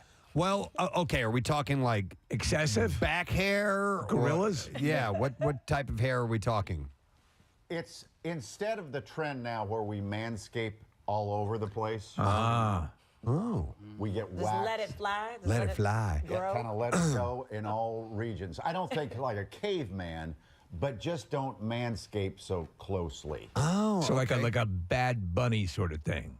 You saw that picture. I didn't see that picture. Yeah, yeah. He's not manscaping. He's letting everything. He's letting the hedges grow. I let things grow out a bit, and then I will manscape. I don't like keep a trim area all the time. I have it below the belt goatee. I'm very proud of it. Oh my gosh. Do you like to keep more in the winter, for warmth? Yes. Or is that I just- hadn't really thought about it in terms of seasons, no, but I'm pretty shorn, and I've never generated a lot of hair to begin with. I mean, but so if we're talking manscaping or just hair in general, do they suggest people with beards and stuff are better husbands? Well, they brought up manscaping in the research. Well, they're saying because of millennials, a lot of millennials, a third of them, more than a third, they groom their body. They do. But I guess they're saying if you embrace the hair on your face and your bodies, then it's a better thing. You ever look at old porn? Yes, all the time. I have some old porn on me right now. Yeah, Kathy was just showing us some. Don't listen to them. Yeah. I keep you guys know this. I keep a penthouse 1970s penthouse calendar in my briefcase. Yes. In case of emergency. Yes. In case the power goes Your out. grandfather gave it to you on his deathbed. Oh my gosh. I can dig it up for you right now. Grandson, I want you to have this watch in this penthouse. Oh, the news director's going, no. No, it's okay. Wrap it. You probably show the cover. Yeah, no. The cover's completely fine. Mike wants to see it. Yeah, it's Jane Back Goodall. in the day, there were 3 magazines: Playboy, Penthouse, and then coming up on the outside was We. Okay, I'll cover up the offending area. But this is the Penthouse 1977 desk calendar. Yes. That I actually have right here. It's very looks special to worn me. and tattered. It does. It looks like it's been through some But things. only with one hand. A couple of good years there. Been through and on and all kinds of stuff. So. Oh my, He wasn't lying. Work? Like, We should do a segment on his bag. Yeah, you should. You'll find a rotten banana in there, too. Yeah, that's happened before. Oh my God! But thanks, guys. Yeah, Thank no you. problem. All right, we'll see you later, guys. So why? How? I forgot. How did that end up? It is for in case you need to pleasure yourself during a power fade. So I had an old briefcase filled with comic books, magazines, and all stuff that just got set aside and sat there for ages. It was just stuff that I held on to, and of course, when you're younger, this was your option. This was it. If you wanted material, the magazine was your option. So for whatever reason, my uncle had a subscription to Penthouse magazine, right? And I stole this from him. Ooh, and so he won't notice it. Yeah, I just because it's not a full magazine. It's a little fold out Preston, thing. I'm looking for my 1977 calendar. Do you have? And so I kept it. And then one day I was going through that case of old magazines and things. And I'm like, you know what? I'm going to keep this. I am keeping this. Yeah. And if I left it, because I ended up getting rid of all that stuff, right? And I had nowhere to put this. I'm like, I'll just throw it in my briefcase. What's your favorite month? I don't even do it. I haven't looked at it in so long. I don't remember. Hang on a second. I can tell you. Case, do we still have Straight Stuntin'? Oh, geez. Straight Stuntin' was one of our magazines. June, by the way. June. Yeah, June. Ah, that's my birthday month and your anniversary. Casey, I don't know why, but this one was my favorite. I think it's her hand placement. No, I got Bootylicious. I don't have straight stunt. I have. Oh my God! It was the hand placement. May I see? Oh yeah. Well, the cameras are right here. Cover the offending. Cut away for a moment, Kyle, if you would, please. Cut to Kathy. Okay, and there's a lot of hair. Oh my God! Yes, I see what you're talking about. Yeah. Everyone's so mad that they're seeing me and not what you just held up. But anyway, and yes, maybe it's for if the power's out, I got something to fall back. Yes. If I'm at a hotel or something and I'm hurricane comes to bored, town. a hurricane comes to town, I go back to the 70s. Those who fail to me? plan to fail. That's right. Exactly. All right. So anyway, I think we were going to do the bizarre file. Yeah. Yeah. Okay. Let's go for it. Here we go. WMMR presents Preston and Steve's Bizarre File. All right. Brought to you this morning by Dermatology Associates of Plymouth Meeting. They're recruiting for an eczema study to test a topical medication. Ages 2 and older can register. Compensation may be available for time and travel. Plymouth Meeting Dermatology.com. In a world of first, scientists say that an 8-centimeter long worm has been found alive in the brain of an Australian woman. And the string-like structure was pulled from the patient's damaged frontal lobe tissue during surgery last year. The red parasite could have been there for up to 2 months. Researchers are warning that the case highlights the increased danger of diseases and infections being passed from animals to people. The Ophid Ascaris robertsi roundworm is common in carpet pythons, non-venomous snakes found across much of Australia. I'm scared. Scientists say the woman most likely caught the roundworm after collecting a type of native grass, warrigal greens, beside a lake near where she lived. An Australian expert in parasitology said that he suspects she became an accidental host after using the foraged plants contaminated by python feces and parasite eggs for cooking. There began just want to die. What doctors have called an unusual constellation of symptoms of stomach pain, cough, night sweats, and diarrhea that escalated in increasing forgetfulness and worsening depression. The patient was admitted to the hospital in late January 2021. A scan later revealed and I have a light bulb in my ass. An atypical lesion with the right frontal lobe of the brain.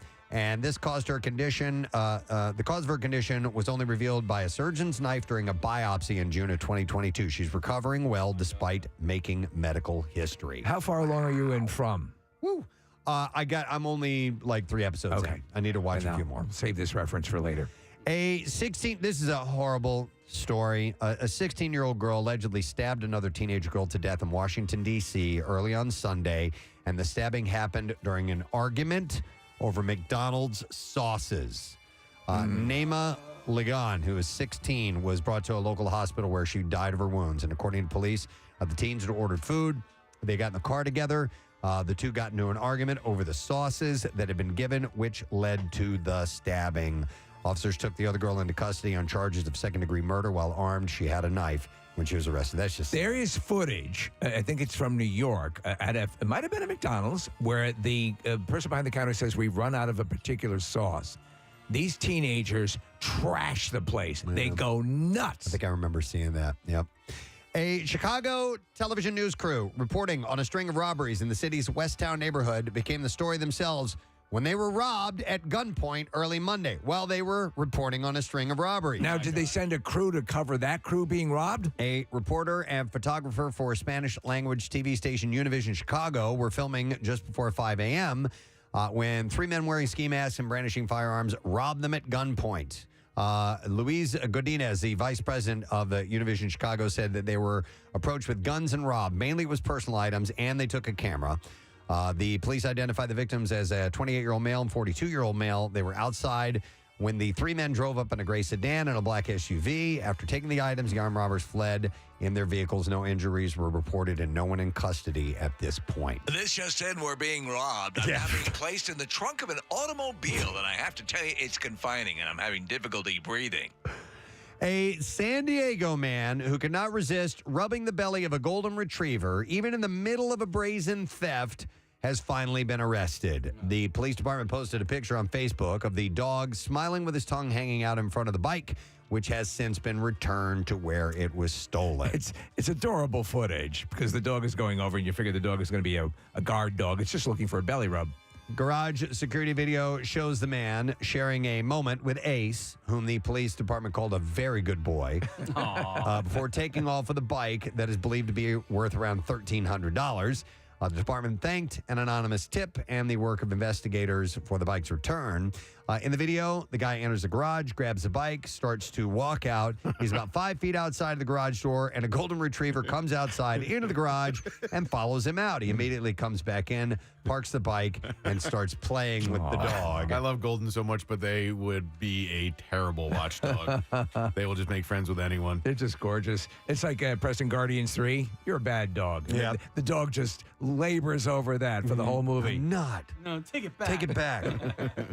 A New Jersey park is closed, and a search is underway after an alligator was spotted in a lake in Middlesex County at least half a dozen times since last Friday. Casey! The gator is believed to be up to 4 feet long. Casey wants to see a gator, go see a gator in the wild. Would it be wild if you all the times down to Florida and you finally see one in Jersey? Well, this just happened in Delco. It just happened in Upper Darby, and some Darbarians went in the creek and found it and got it. Darbitoids. What? Yeah. No, yeah.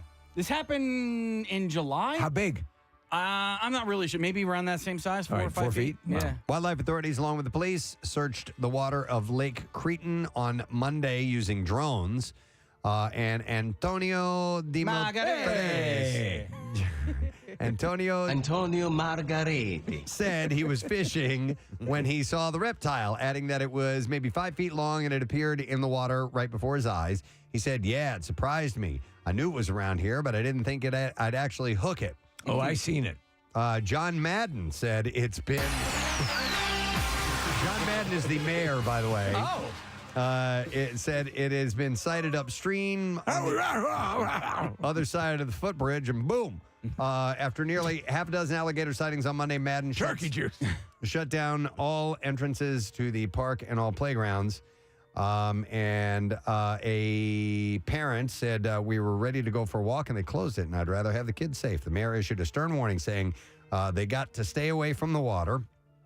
Do not approach this animal if you see it. State Department of Fish and Wildlife is working to set up a humane trap to capture the alligator. By the way, it is illegal in New Jersey to have an alligator or crocodile as a pet. And that is the last story that I have in the bizarre file for you. All right, we will take a break. We are scheduled to have our friend Ari Spears joining us shortly. And then a little later on, Tig Notaro is going to be on the program. It's a twofer. Yep, we got a few people to chat with. But in the meantime, let's get something to drink. I have a case of Trogs Perpetual to set up caller number 22 with. You have to be at least 21 years of age. And at Trogs, artisanal meets mechanical in a state of IPA they call Perpetual. Cycling through the hop back vessel and dry hopping method, this bold imperial pale ale emerges rife with sticky citrus rind, pine balm, and tropical fruit. Ooh. Call number 22, 215-263 WMMR. Back in a moment. Preston and Steve on 93.3 WMMR. Snow. Okay. Because New Jersey snow has jug handles and mountain snow doesn't. Exactly. Yeah, it's much easier. All right, thank you, intern Christy, with her story of survival in the Poconos on Friday during a nor'easter. You know her experience as psycho. Yeah, exactly. In yet another case of medical negligence, in India, the severed leg of a victim was allegedly used at Maharani Medical College as a pillow to prop up the man. What? This is amazing what's going on here. When you're traveling, you have your junk in a tuna can, and now human limbs are being used as pillows. The victim claimed... I sort of missed the iguana story. That hospital staff used his amputated leg under his head as a pillow. Does that feel better? After the case came to light... thank you. The college principal assured strict action against those found guilty. She said he was given immediate medical aid. The doctor looked for something to raise his head. First I created my pillow. Now my leg. A revolution in sleeping. You're going to love it. For the best sleep in the whole wide world, visit myleg.com. That was pretty damn good, guys. Thank you. You're going to love it. The leg contours to your head. So the doctor looked for something to raise his head. There was nothing around, like a new shirt something. you could wad up or something. A shirt. Hey, so Preston had thrown out the stat in the last 4 seasons. Villanova's won more games than any other program in America with 129 wins. And you're. Go ahead. Only one camp out for Cahunger shootout. There we go. That stat is missing from the page. Still gnawing at me. There's always next year, man. There's always next year. I got to tell you, impressive. Perhaps you can clarify this. There's another stat on this page we have here. Apparently, Coach, you're the most well-endowed head coach for 16 seasons standing. No. Am I reading that correctly? No. He's been Villanova's William J. Finneran endowed head coach. Oh, you skipped a few words. I'm sorry. 16 Very different. I misread that. Yes. I apologize. I mean, he's everything. He's probably that too. I guess those extra words make it different. You are officially out of your mind. It's William Finneran endowed, not well. I'm sorry, I misread that. Endowed. You know what? There's a number of prestigious programs that have endowed coaching positions, and I've never heard that. You can teach typing, and that's fine, but you're I think you're going to default to whatever you're most comfortable with anyway.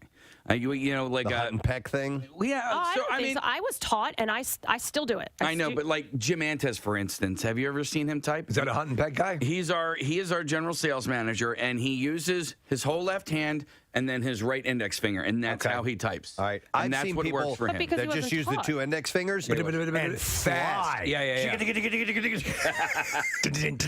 hilarious to watch. Marissa? All right, going back to cleaning out the keyboards, I actually find it very soothing, kind of like getting a nice piece of earwax out.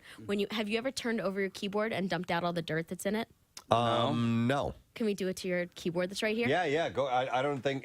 That keyboard. Oh yeah. Oh my God. Tons. This is an old. Oh my God. Gross. It's a Microsoft keyboard here. It's going to be bad. Really? Ooh. Okay. Wow. Oh, there's a fingernail fell out. You slimy bastard. A fingernail fell out. That's disgusting. Oh, burn it.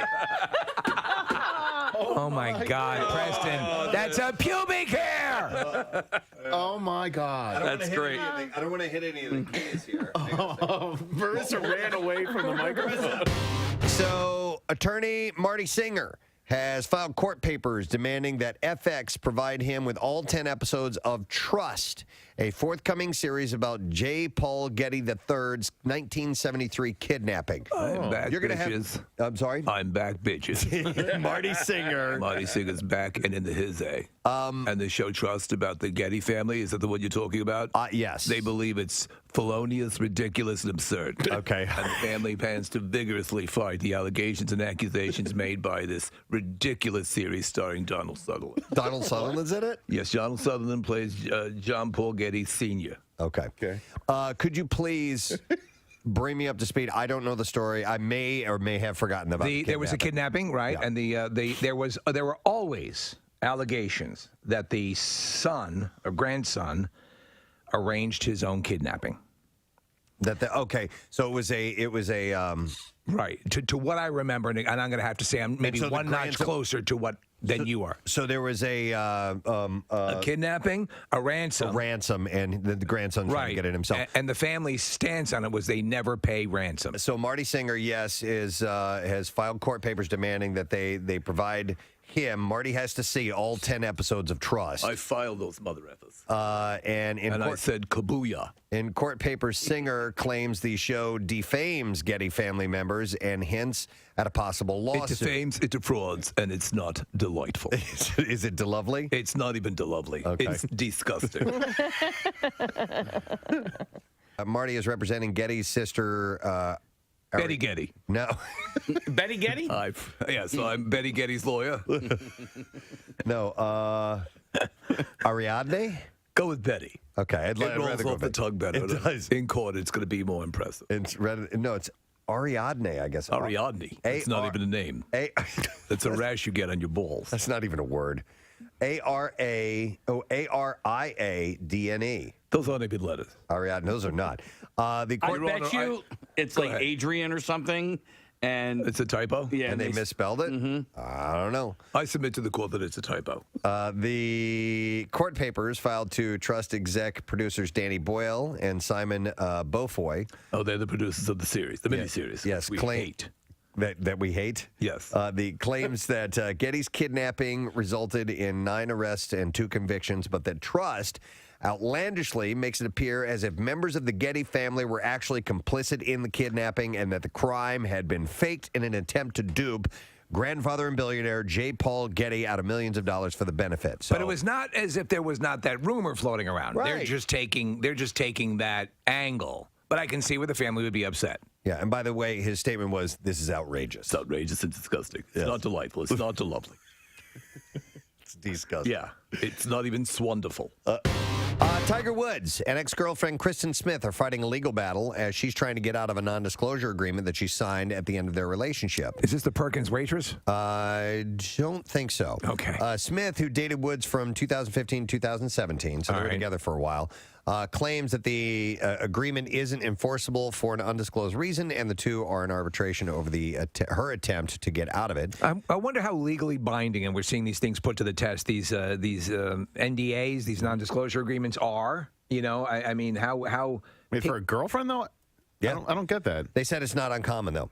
TMZ Sports cited a source as saying Woods has threatened to release embarrassing pictures of Smith if she doesn't comply with the terms of the NDA. Is that legal? Which he reportedly offered her an undisclosed sum to sign, although it's not clear if she accepted it. Now, that's rumors. Sure.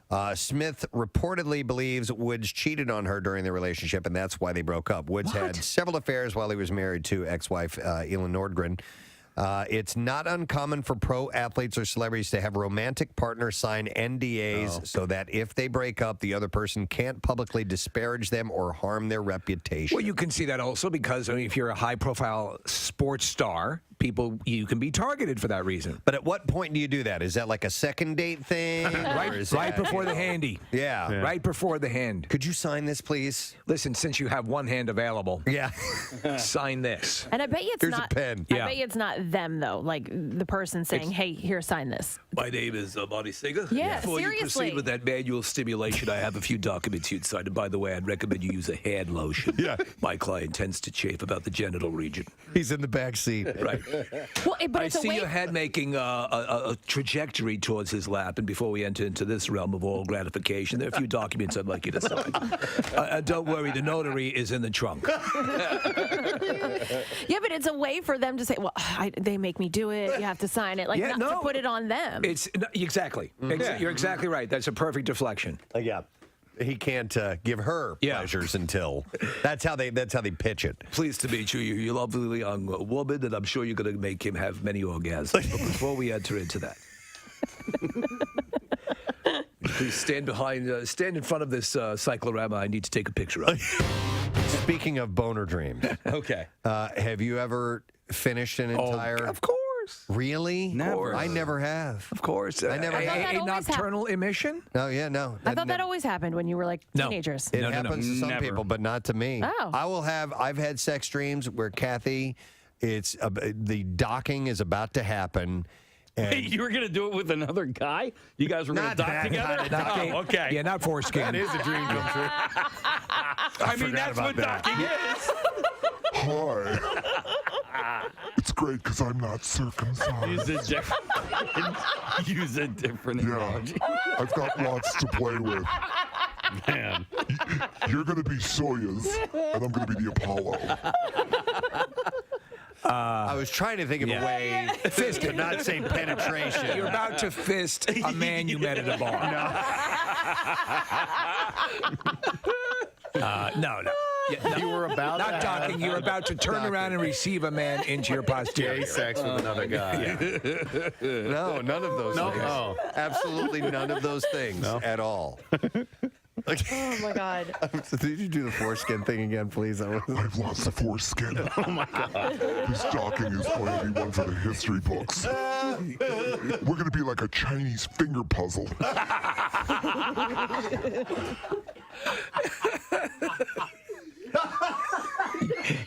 It'll be like when two dogs get it on and they have to wait for the swelling to go down.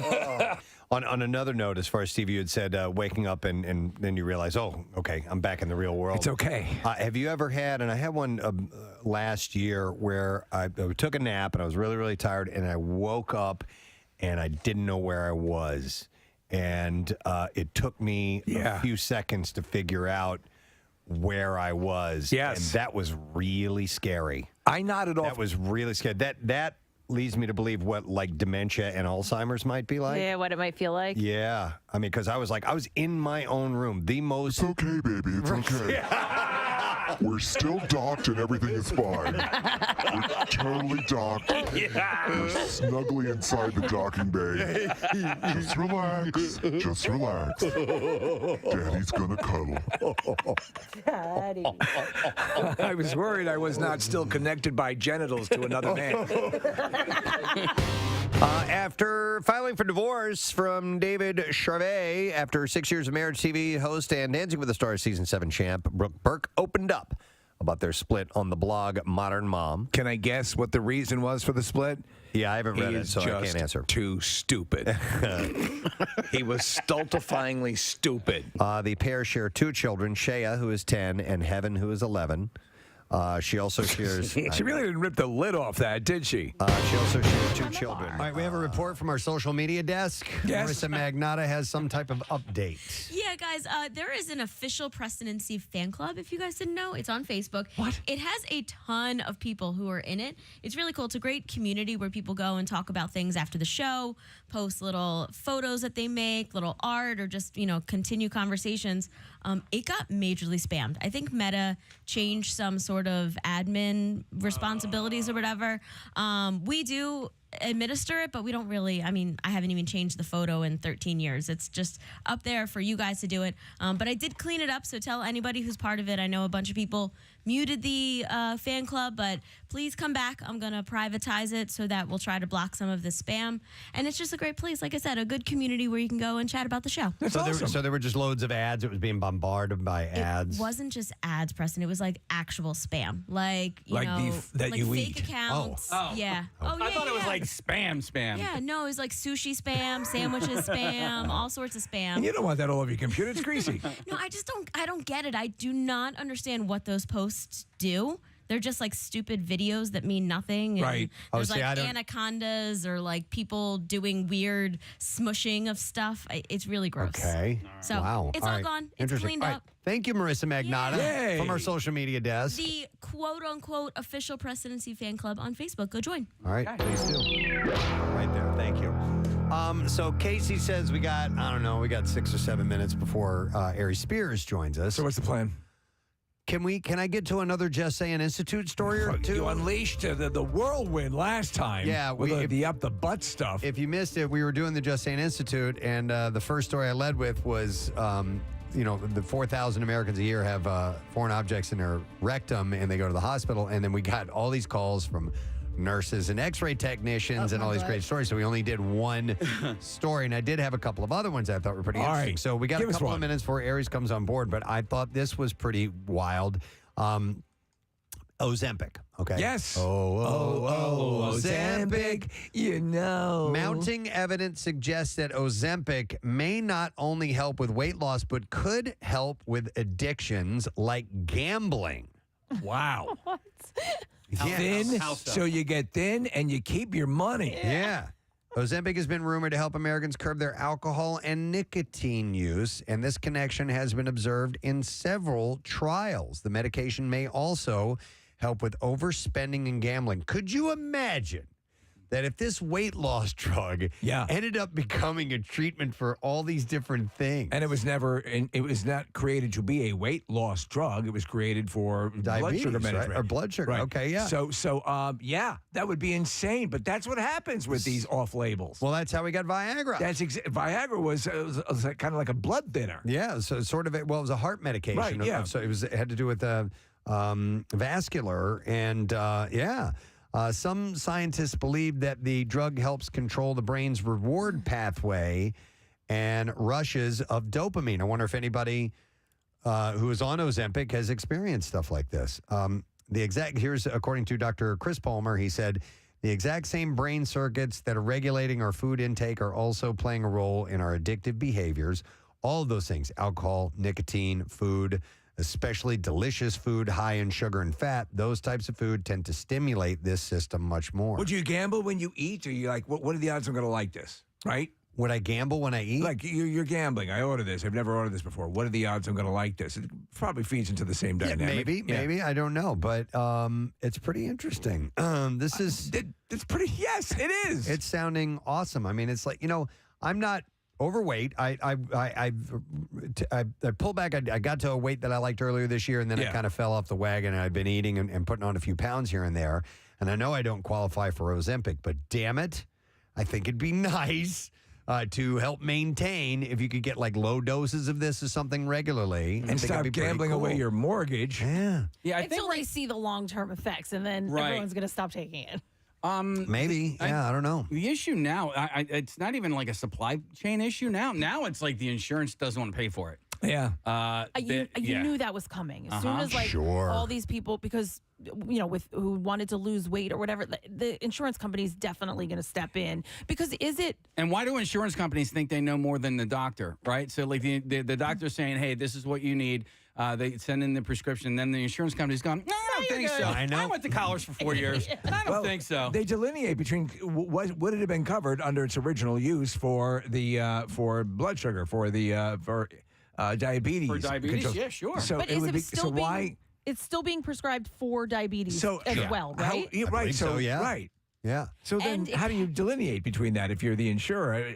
I mean, does the doctor? Well, I guess there are parameters of what is considered obese and unhealthy. Right. And if you don't fall in that category, then they're going, well, we're not going to pay for this because you don't need it per se. But then, if I've learned a few things, Just is saying, that doctors can lie on those documents and not have any problem, and that you can always do insurance fraud. It'll always work in your favor. But I haven't ever heard about people getting turned away from, let's say, opioids. Right. When, do you really need a prescription for 30 Percocets because you had a tooth pulled? That's right, man. I do. All right. Well, anyhow, Yeah. I don't want to go down the path that we did before. Right, Just yeah. spend a half hour on this. Before you know it, we're it can foot up the butt. Maybe help with the gambling. I thought that was kind of interesting. All right, here's another story while we're awaiting Ari Spears for an interview here in a bit. Fragrance therapy can help improve memory in older adults by 226%. So fragrance therapy / aromatherapy? I don't know if they're different. Maybe they're the same, Steve. I'm not sure. I mean, we've talked about this often about how the scent, the sense of scent, can really bring back like vivid memories, right? Yep, absolutely. And I wonder if this is what that's all about. So fragrances were used in participants' bedrooms for 2 hours per night for 6 months. Those who received the aromatherapy, showed the increase in cognitive capacity. Remember when I used to take Ozempic? I would be like, what is that smell? What is that? I know. Where's that coming from? I have a scented candle here that I'll take a whiff of periodically. It brings back good memories of the time that I got that candle. I saw something at the hardware store yesterday that I'd never seen before, Steve, and it is a, like your essential air filters. Right. All right. I have 'em, yeah. So, if you have essential air, you have a filter that you should change, a few times a year, but it is a Yankee Candle thing that you put on that filter that would kill you, That would Kathy. kill Kathy. No. Yeah. I almost bought it, but then I was like, man, that is a big time commitment. You can't escape it. It's like the little things you can stick on your vent in your car. Yeah, too, yeah. It's similar to that. Yeah. Kathy would blow up the house. Well, I just got the filters in my car replaced, and it smells like baby powder / a candle. I like that. And I'm going to call the dealership today and ask them if there's something that was put in. Why am I shouldn't smell anything. Why does my car smell like a baby's ass? Well, yeah. I mean, does the new filter give off that smell? Will it eventually Probably. burn off? Because if they put something in there, they're going to give me a new car. Okay. By the way, the non-invasive technique, whole new car. Whole new Brand goddamn new car. 2024. So using this aromatherapy, they're saying could help strengthen memory and help those mind. But it's pretty interesting. Hey, Grandpa, smell my finger. All right. Now that's it for the Just Saying Institute. Wow, we cleaned it out. Because Yeah. our guest is on the line. Oh, good. And we love talking to him. He's going to be performing at Helium tomorrow night and then through the weekend. There's one show tomorrow night and then Friday, tomorrow night. And then Friday and Saturday, 2 shows each night. There is even a Sunday show, which a big timer when they do the Sunday show. Absolutely. Ladies and gentlemen, our friend Ari Spears. Yo, how you doing, man? Man, I was telling, I think, one of your producers, man, I was a little disappointed because I know I normally do you guys' show, but I didn't know until 5 minutes ago this was the Zoom I was doing. Oh. My publicist told me I was doing a Zoom, but I thought it was for something else. I didn't know it was for you guys. No, we always love having you come in the studio. Always great time. In fact, you're you're a veteran of our Keenan's Live broadcast. You were out to one of those. So you've been with us for years. That's why I'm saying I was a little disappointed because I was like, damn, man, I thought I was going to be in studio. Yeah, no, believe me, we're disappointed as well. We're not going to be available on Friday for you to come in, and you're not going to be in town early enough to join us in studio. But I can tell you, I think I can speak for all of us to say that we're disappointed that you're not here. Well, this is the first time I've ever done an interview with you guys or anybody else for that matter where I am completely naked from the waist down. Oh, you're Porky Pigging it. Are you Porky Pigging it? Yeah. I am Winnie the Pooh in it, baby. That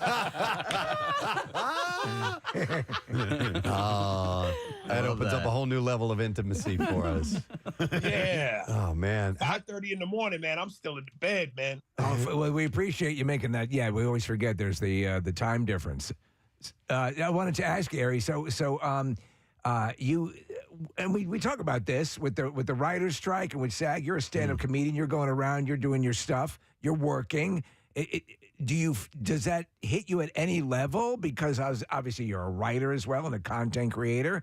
Is your schedule pretty much the same because you're a stand-up comedian? Yeah, the stand-up part of it is the same. I mean, anything obviously in television or film is on pause right now. So that would affect me. But I haven't done anything in television and film for quite some time. So I've been on my own strike for a minute.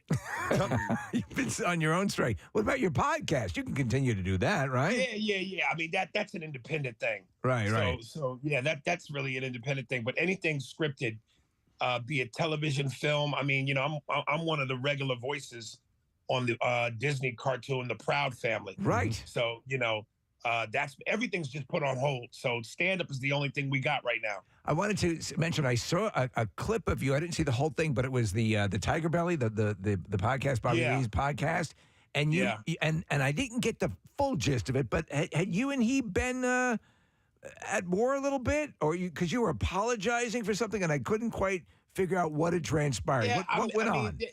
There was just a little bit of I don't know if I should use the term bad blood, but Bobby's tenure there was a little rocky. We're talking Mad TV. Yeah. Right. And so, he and I didn't really mesh probably as good as we should have. And to his own admission, to some faults of his own, because of some things he had been dealing with at the time. And then, I probably had a certain level of immaturity and, hard-headedness. So, I just basically told him maybe if I had it to do things over again, I would have probably been a little bit more compassionate, a little bit more understanding, and let myself to him a little bit more. Yeah, he was accepting of that. And you know what? That honestly, we just had a conversation about that, about evolving and taking a look back and going, wow, maybe I could have played that. There's nothing wrong with reassessing things now and then as you move forward. I wanted to ask you, with the Mad crew there, Mad TV, is there, besides obviously you patched this up with Bobby Lee, but is that sort of a family thing? Do you guys stay in touch at all, or are you just spread out and that was that? Some people have closer relationships with other cast members than others. My guys were always like, Will Sasso, Deborah Wilson, who I was really close with. Those were kind of Mo Collins. Yeah. Mo, Will, and Deborah, those were kind of like my people. Not to say that everybody else wasn't, but just certain people just mesh better with others. Sure. I think that show has, and I think I've mentioned to you this before. I'll watch, that. I'll grab a couple episodes that, if they're available on YouTube or whatever. The show is really damn funny. It's specifically, and it's crazy because so much of I just reposted it in a classic skit that I did, which was a play on the Snickers commercials back when they were really popular. Right. But it was called Snickers. Oh my God. It was me in certain situations where, just like in the real commercial, the tagline was gonna be here for a while. Have a Snickers bar. So there was one where I got pulled over by a white cop.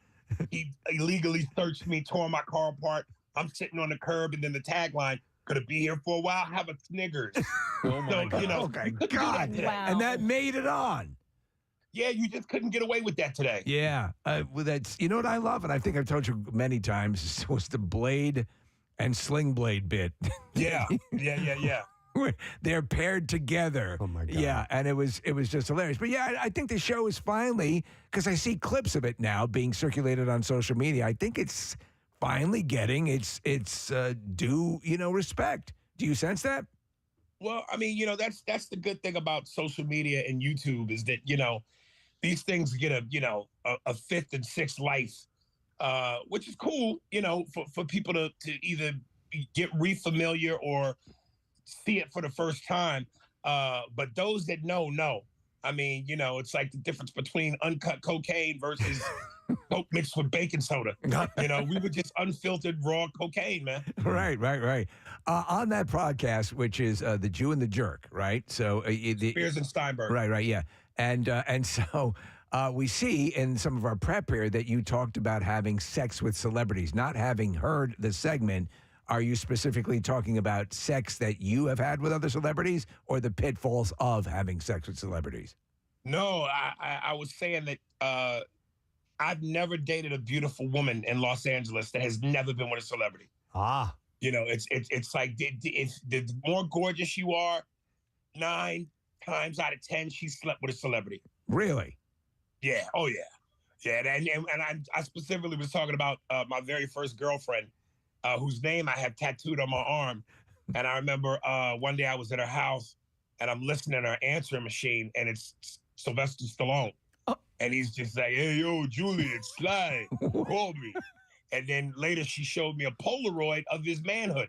Oh, no! Yeah. Hey, so he did a softcore porn movie that was later retitled The Italian Stallion after Rocky came out, and you can see his junk. I didn't think it was all that impressive. What was your take on the Polaroid? I understand why he's called Rocky. Yeah. Who have you been with any? I mean, I hate to get personal, but have you been with any? Well, no, but I've never been with celebrity, a famous woman, because it's different for men, though.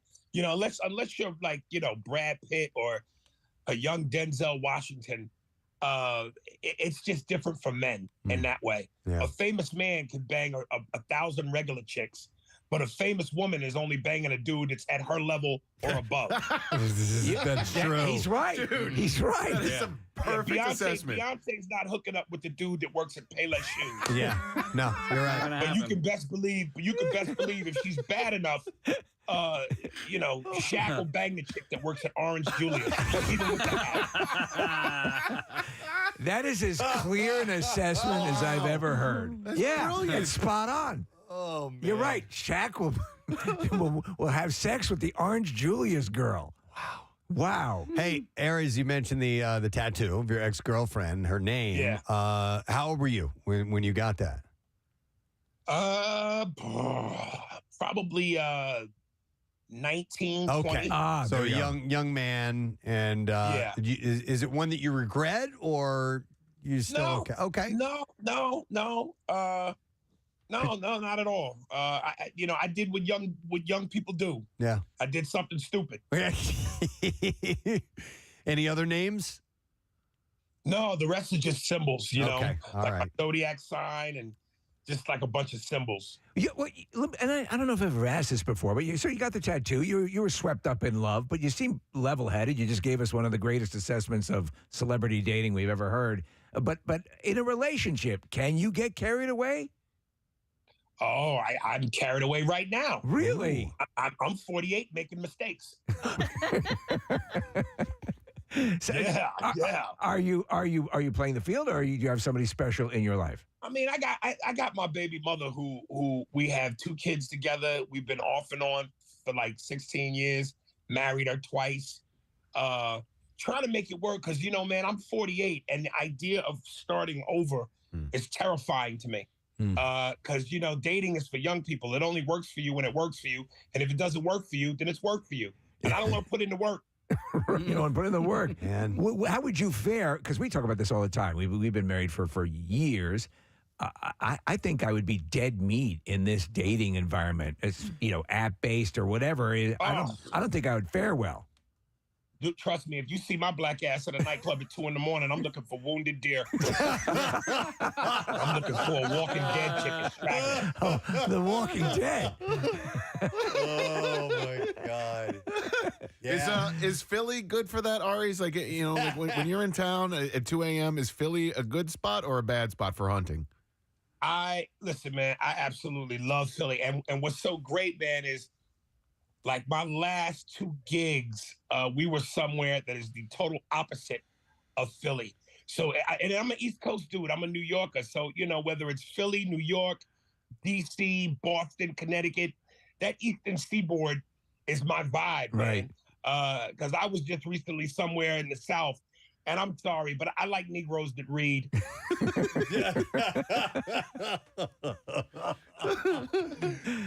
So Philly's good. Yeah. Oh yeah, doable. Philly, and listen, man, I'm no secret, man. I love food, man. So I'm always hit up Pat's when I get there.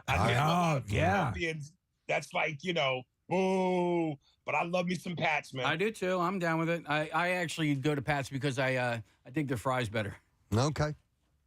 I think their fries. Everybody's got that thing. I think the steaks are kind of similar, but the fries at Pat's are way better. Man, when you put that cheese sauce on them fries, it's a wrap. I have a feeling. So here we have, obviously, the weird thing is that one of the best cheesesteaks is actually across the river in Jersey at a place called Donkey's.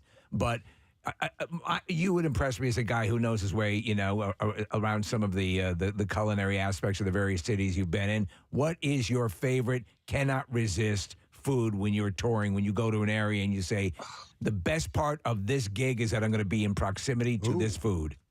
Del Frisco's in New York. Yeah, that lobster tail with some lobster mac and cheese, some sauteed spinach. Oh my God. That's it. I think there's a Del Frisco's in Philly, isn't there? Oh yeah, it's right by City Hall. Yeah, and they got like a vault that you can go in the basement, Ari's. It's like it's sort of like a private room. And I don't know if it's different or the same as the one in New York, but when you're in Philly, you could check out Del Frisco's. Yeah, I feel like because a little bit, if I get a little bit of Italian, I turn into Tony Soprano. It's like eating that orange. All the guys, for sure. Even my kids, better orange. With the good gravy and a better God. Well, I wanted to speak because I saw this pop up on a couple of different things. This app, I didn't realize you had this movie trivia game. Yeah, it's still in the works. Is it still in the works? When's the release on that? I'm trying to put the finishing touches on some things now. Because but that kind of got sidetracked a little bit because right now I got a videographer coming out with me on the road and who's shooting me do crowd work. And I'm starting to put these clips all over up on social media. And really, I'm trying to steal a page out of Matt Rife's book. Because these clips, if they're done right, can go viral. I have one right now that's at 22 million. Yeah, I got it sent to me. Yeah, and another one on TikTok that's at like 15 million. And then I got about 3 or 4 others. One is at 1.4 million, 3 million, 5 million. That's great. So it can change the game. Yeah. I mean, these little snippets, everyone goes these, 20 seconds, 30 seconds, and they can take off. So now the game plan is to focus in on grabbing a lot of those moments of your crowd work. Yeah. Yeah. I'm not asking you to like badmouth or anything like that, but what are your thoughts on Matt Rife? Because I feel like comedians have a different take on Matt Rife and his rise to popularity. And listen, man, he is the white Sugar Ray Leonard or the white Oscar De La Hoya. He is gorgeous to look at. Yeah. But don't think for 1 second that he's just a pretty boy.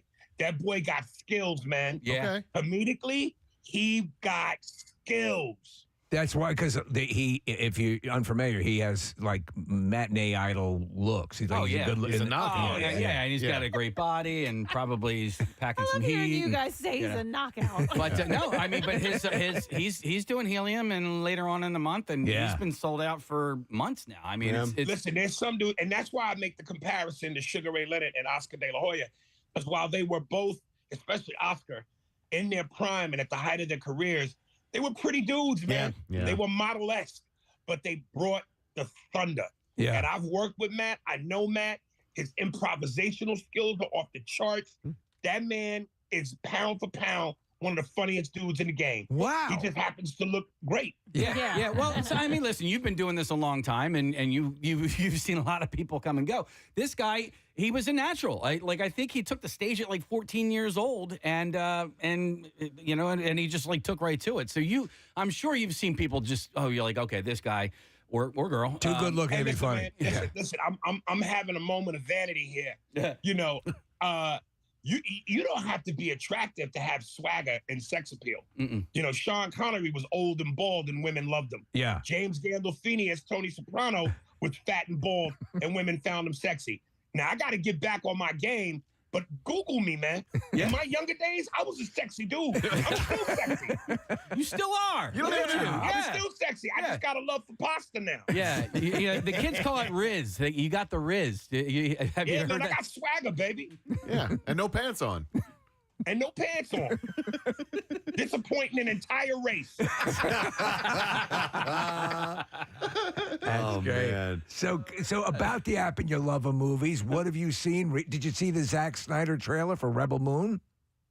No, I didn't. Yeah. But I was so mad at Warner Brothers for breaking up the team, man, that was supposed to be the Justice League. Yeah, but I mean, listen, it's talk about it's a clinic on how to destroy a franchise because listen, Zach, and we are happy to call him a friend of the show because he's been on a number of times and is always there. When we want an interview, but he's moved on. This Rebel Moon thing was a part of the Star Wars mythos. He was going to try to get it into that, but if you look at the trailer for it, it looks amazing, as all of his stuff does, and I think it'll stand on its own. And it seems to have a much harder edge than any of the Star Wars stuff. Yeah, I've never been overly excited about the whole Star Wars thing. I mean, that was part of my childhood between the three films. Right. The first one, Return of the Jedi, and Empire Strikes Back. But once they came out with the, I don't know if it's the prequels or the other ones, but I just never really was a fan of Star Wars like that. Yeah, me too. And again, Zack Snyder did such an incredible job with his version of Justice League that it's sad that we didn't see that have a part two. Right. Especially how in the end they introduced the possibility of Martian Manhunter.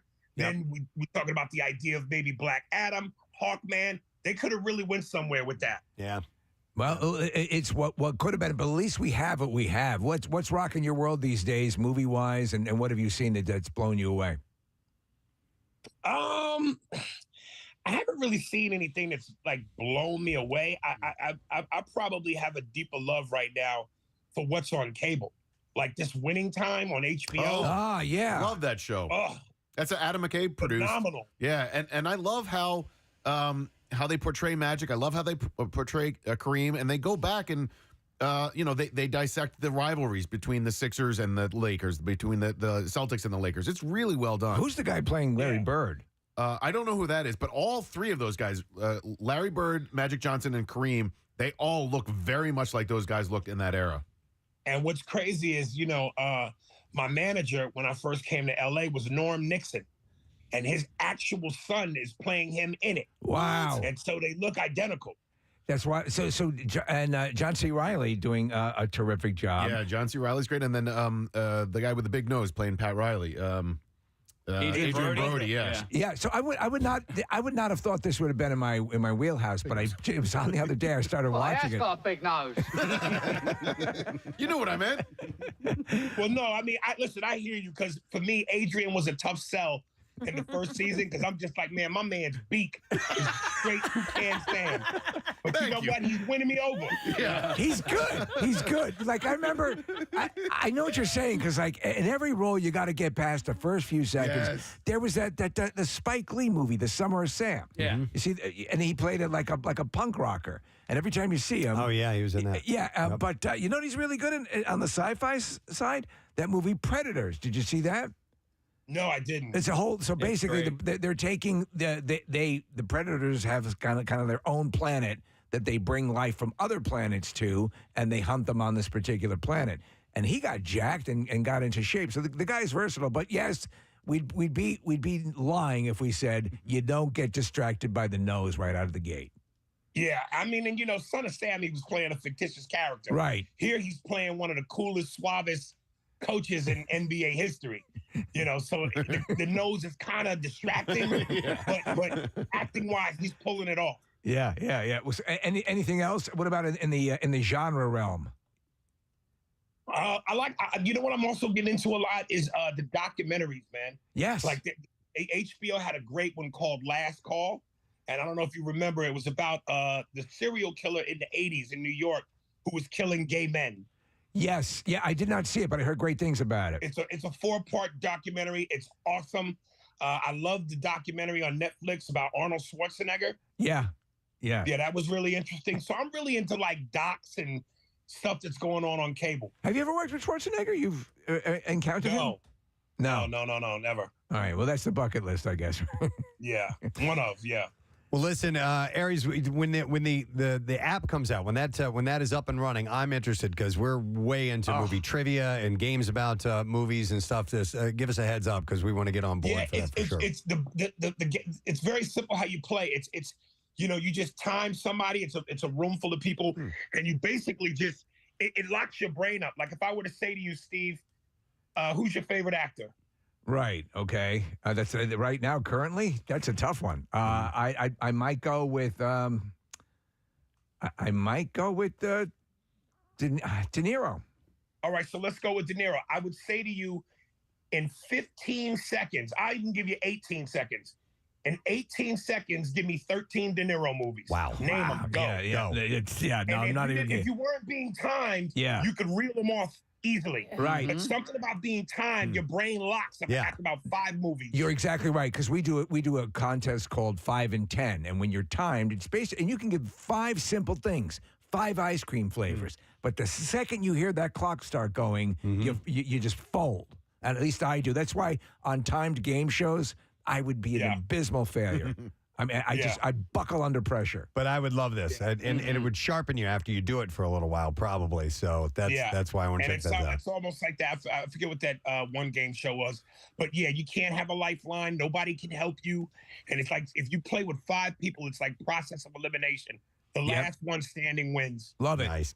All right, well, listen, Aries, we got to wrap, but want to remind the gang, Helium Comedy Club tomorrow night, 1 show, Friday and Saturday, 2 shows, and then that Sunday show at 7 o'clock, and you can get tickets through heliumcomedy.com. Dude, thanks for joining us. Thanks for wearing no pants. We appreciate it, and it's always great to see you.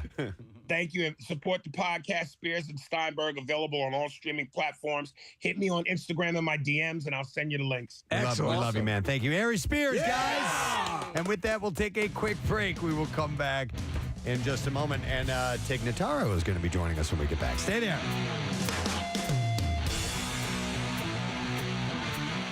Preston and Steve on 93.3 WMMR. Sierra. Neria and Syria. But Neria, N-E-R-I-A-H. Well, listen, This is Heather's Africa. 11, so I think come it's on. Naraya, maybe. Naraya. Okay, and Soraya. yeah, you're right. Soraya. Psoriasis. And psoriasis and eczema. Yeah. Oh, Diarrhea and psoriasis. This is leprosy and conjunctivitis. It's our son priapism. She was married to, and his sister Ben Penis. Yeah. She was married to like the #1 plastic surgeon in Hollywood for a couple of years. So that's where. And then she got her work done, and then she moved on. Alopecia and moved on to the somebody squirts. else. When you said this initially, that she was getting divorced yesterday, I was thinking Brooke Burns. I always got those two by the name mixed up because, man, she was on that show. Was it Dog Eat Dog? Oh, my God. What a stunner. And her and Bruce Willis were a couple for a while. Yeah. And she's a tall drink of water. Yes, she is. Brooke Burke does commercials for mild incontinence. And she used to do Skechers. Yes. She does mild incontinence. Well, she like, I'm a workaday woman and blah, blah, blah. And sometimes I piss myself. No, it's sort of like little leak. A lot of people suffer from it. Like if you after having babies and stuff like that. Leak. Occasionally, if you laugh hard or you go to pick up a car, you'll pee a little bit. Boys incontinence pads. There you go. I knew women who would pee when they laughed every single time. Oops, I felt peed a bad little. for them. Oops, pooped a little. I have a friend. Stop making me laugh. You're making me crap myself. I have a friend who peed all over our other friend's chair because she was laughing so hard and she just couldn't control it. You know? It is one of those things. Yeah, you pop a few babies out of there and it's tough. When I had the prostatectomy, I was wearing those first off the diapers. Sure. By the way, the adult diapers are the best underwear you could possibly wear. They're super comfortable. Wait, you wore the diapers? I didn't know this. For like a week. Oh, I had to, after my vasectomy. You had to wear them too? I had to wear, in fact, I have a picture of me here with it on somewhere in there. Not like full-on diapers. I could be crapping myself. My mommy. But that was more for the front. Steve, you had the butt and everything, right? Everything covered, right? What they do is they're awesome, Kathy. You would love them. I can't believe we're talking about they have this huge, like 3.5-foot safety pin. I would love and then I go around with this huge pacifier. No. Think of like regular briefs that are a little bit thicker, but they're great. But We wore them in college for fun, Steve. Yeah. Like it would be a drunken night in the fraternity house. Hey, Marissa has adult diapers. No, that's a diaper. No, that's a real diaper. Oh, that's a real diaper. Yeah. Oh. That was my my big break in the radio as I wore diapers to live broadcasts. Right, they're comfy. No, that's not what I'm talking That's about. like a pull-up if you have trouble going when you go to bed, Preston. Yeah, for adults. Yeah, exactly. No, I didn't wear that. You didn't wear this? No. Okay. It's like a regular like a brief. That's just a little thicker. There you go. You look a Roman soldier. Thank you. I put the diaper on my head. I used to do this for fun when we had kids. I'd put a diaper on my head, and I wish it stood straight up. How cool would that be? I know. Put your back scratcher in there. Your chef is here. You might be able to have it stick up. I think it might be too tall. I would try this out. Marissa's taking pictures, so you'll be able to enjoy it at home. Hang on. Wait, hang on. All right, come on, jam it in there. I almost got it. Hang on. There you go. You got it. Oh, man. No? God, you look like Johnny Bravo. I'm going to try and help you. Albino Johnny Bravo. I got a diaper on my head, man. All right, hang on. Sorry. Casey. Casey's got the right Casey's idea. got it. It's up. Casey's done this before. It's not my first diaper head rodeo thing. That looks great. Hi, everybody. He's slow. I'm waving to the camera. What's in the now. front? What's in the front? What do you mean what's in the front? Well, there's a little like... It's business in the front, and then the party's in the back. Diaper in the back.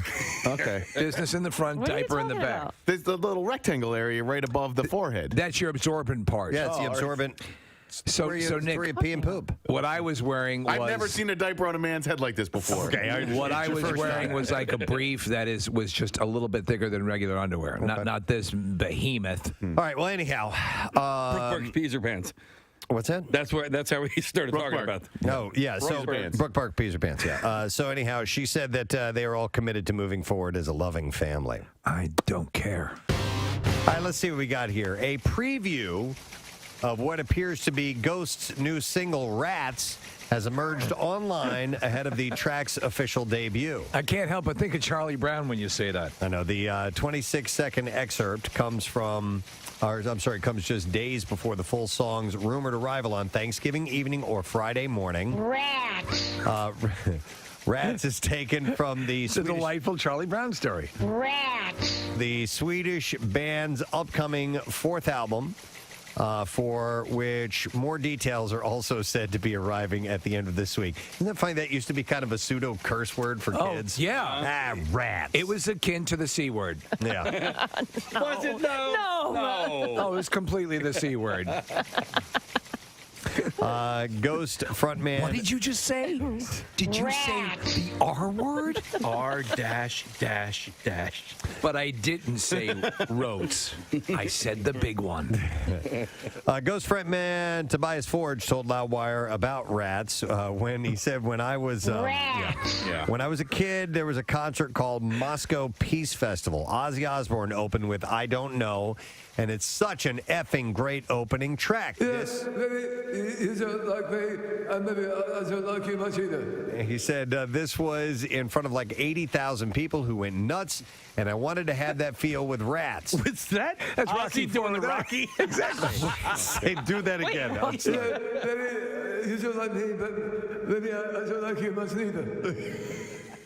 I would not have even. No. I would have never picked up on that. But Casey did. I did. Yeah. Well, it's the best Rocky ever. Rocky 4. Rocky 3 was on last night. Dear God. And they're still doing a marathon. Clubber Lang and Thunderlips. Yeah. Yeah. God. That the training sequence, especially with the beach race, which looks like It's him and Apollo, right? Oh my God! Yeah, it is. Palo. But not to go off on a tangent here, but Adrian's speech on the beach is so.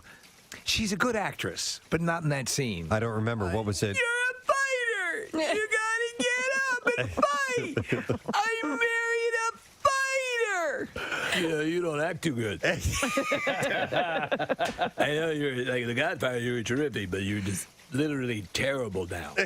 There's a funny new character, Steve. I'm sure you've seen on SNL. That's every girlfriend in every boxing movie ever. Yeah. Oh no, I'd love to see that. It's really good. Who's doing it?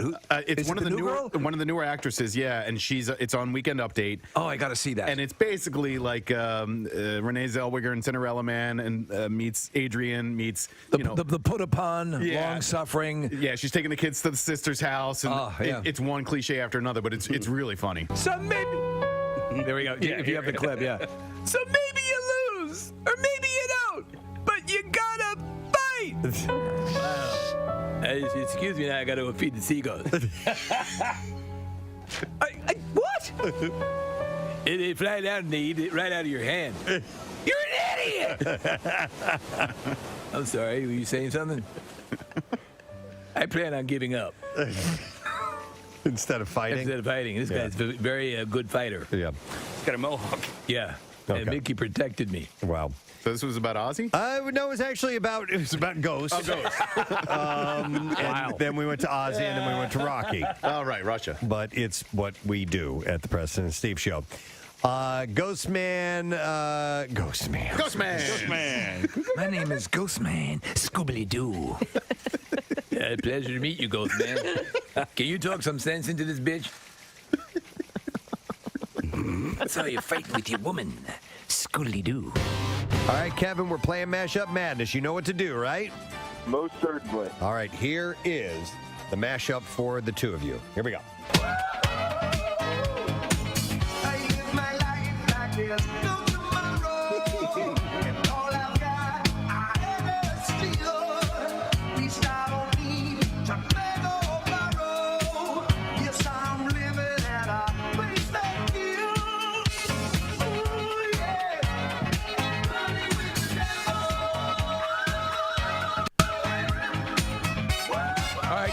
Somebody out? Kevin. Kevin. Okay, Kevin. Kevin, the two songs, please.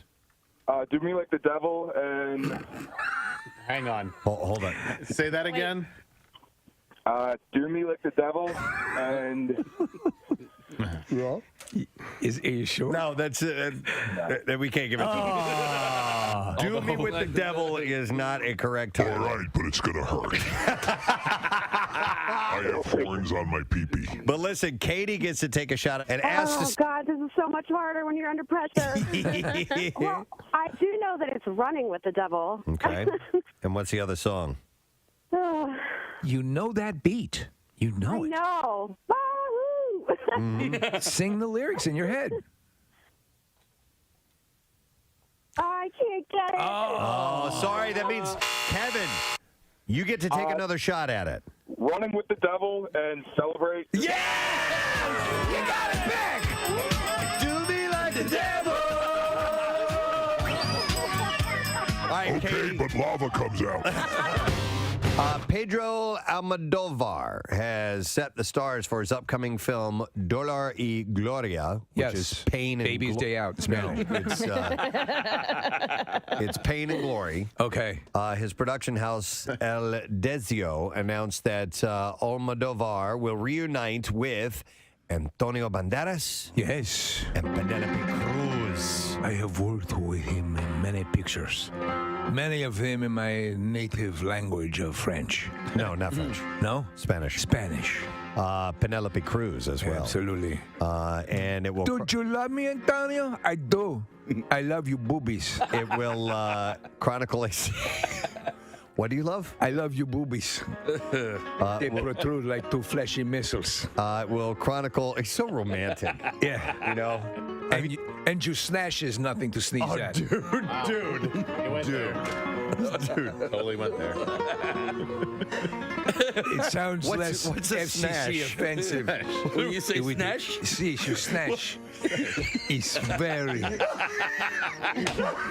trimmed like a Sharpay. What is a snatch? It's the little cardboard between your thighs. Your snatch. Technically, that's not a real word, so you know. It's not FCC violation. It's okay. No. Should be good. Yeah. S-N-A-S-H. Snash. It's very similar to your gatch. All right, then.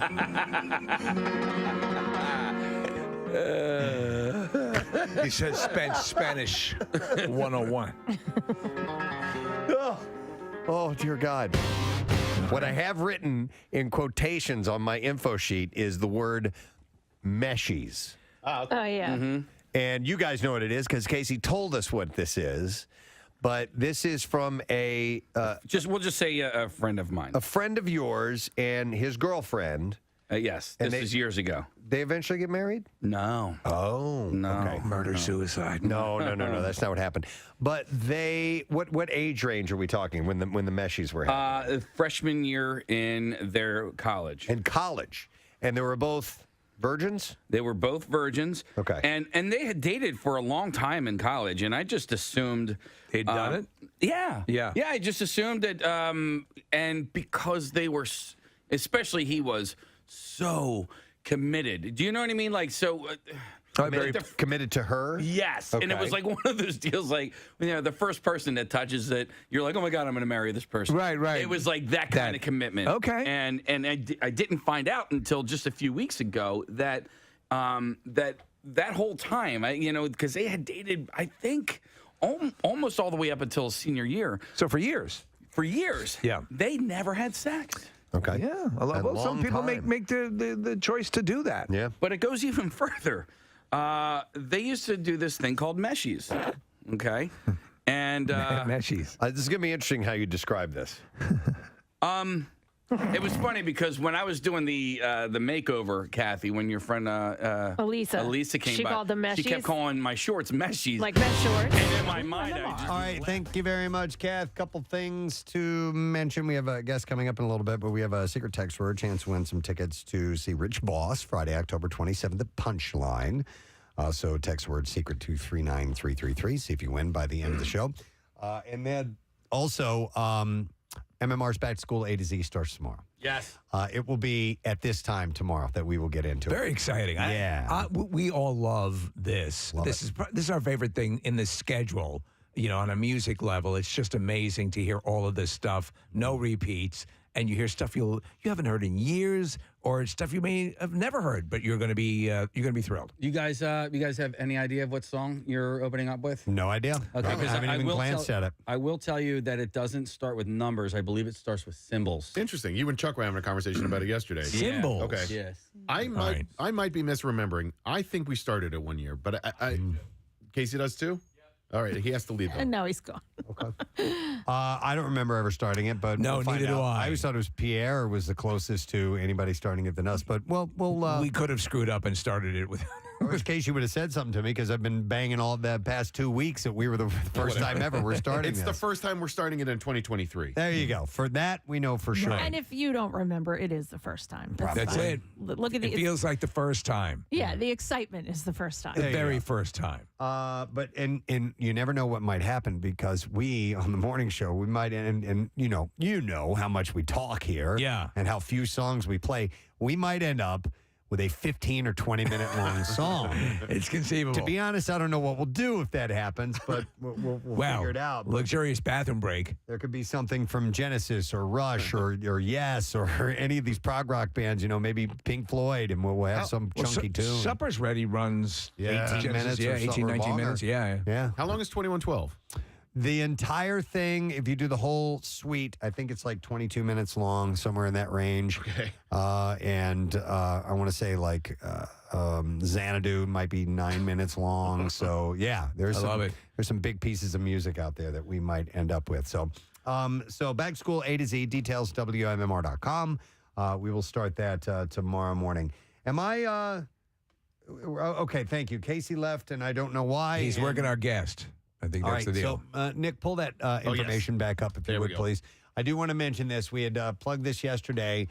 There is a contest if you'd like to vote for it, and it's for Joseph Greenberg School in the Northeast. It's very cool. And if they win, they're in the top 10 finalists for this nationwide prize. You can hear that, right? Yeah, the door was open. Okay. They're in the top 10, and if they win this, the school gets $100,000, and it's for improvements on the school. They're going to use it for a playground area to tile it, or to not tile it. They're going to resurface it. Yeah. But also the Jonas Brothers will do a concert at the school. That's so cool. Yeah. That's a huge get. It's free to vote. I don't think you have to sign up for anything, but we have the link on WMMR.com and PrestonandSteve.com, and vote for them.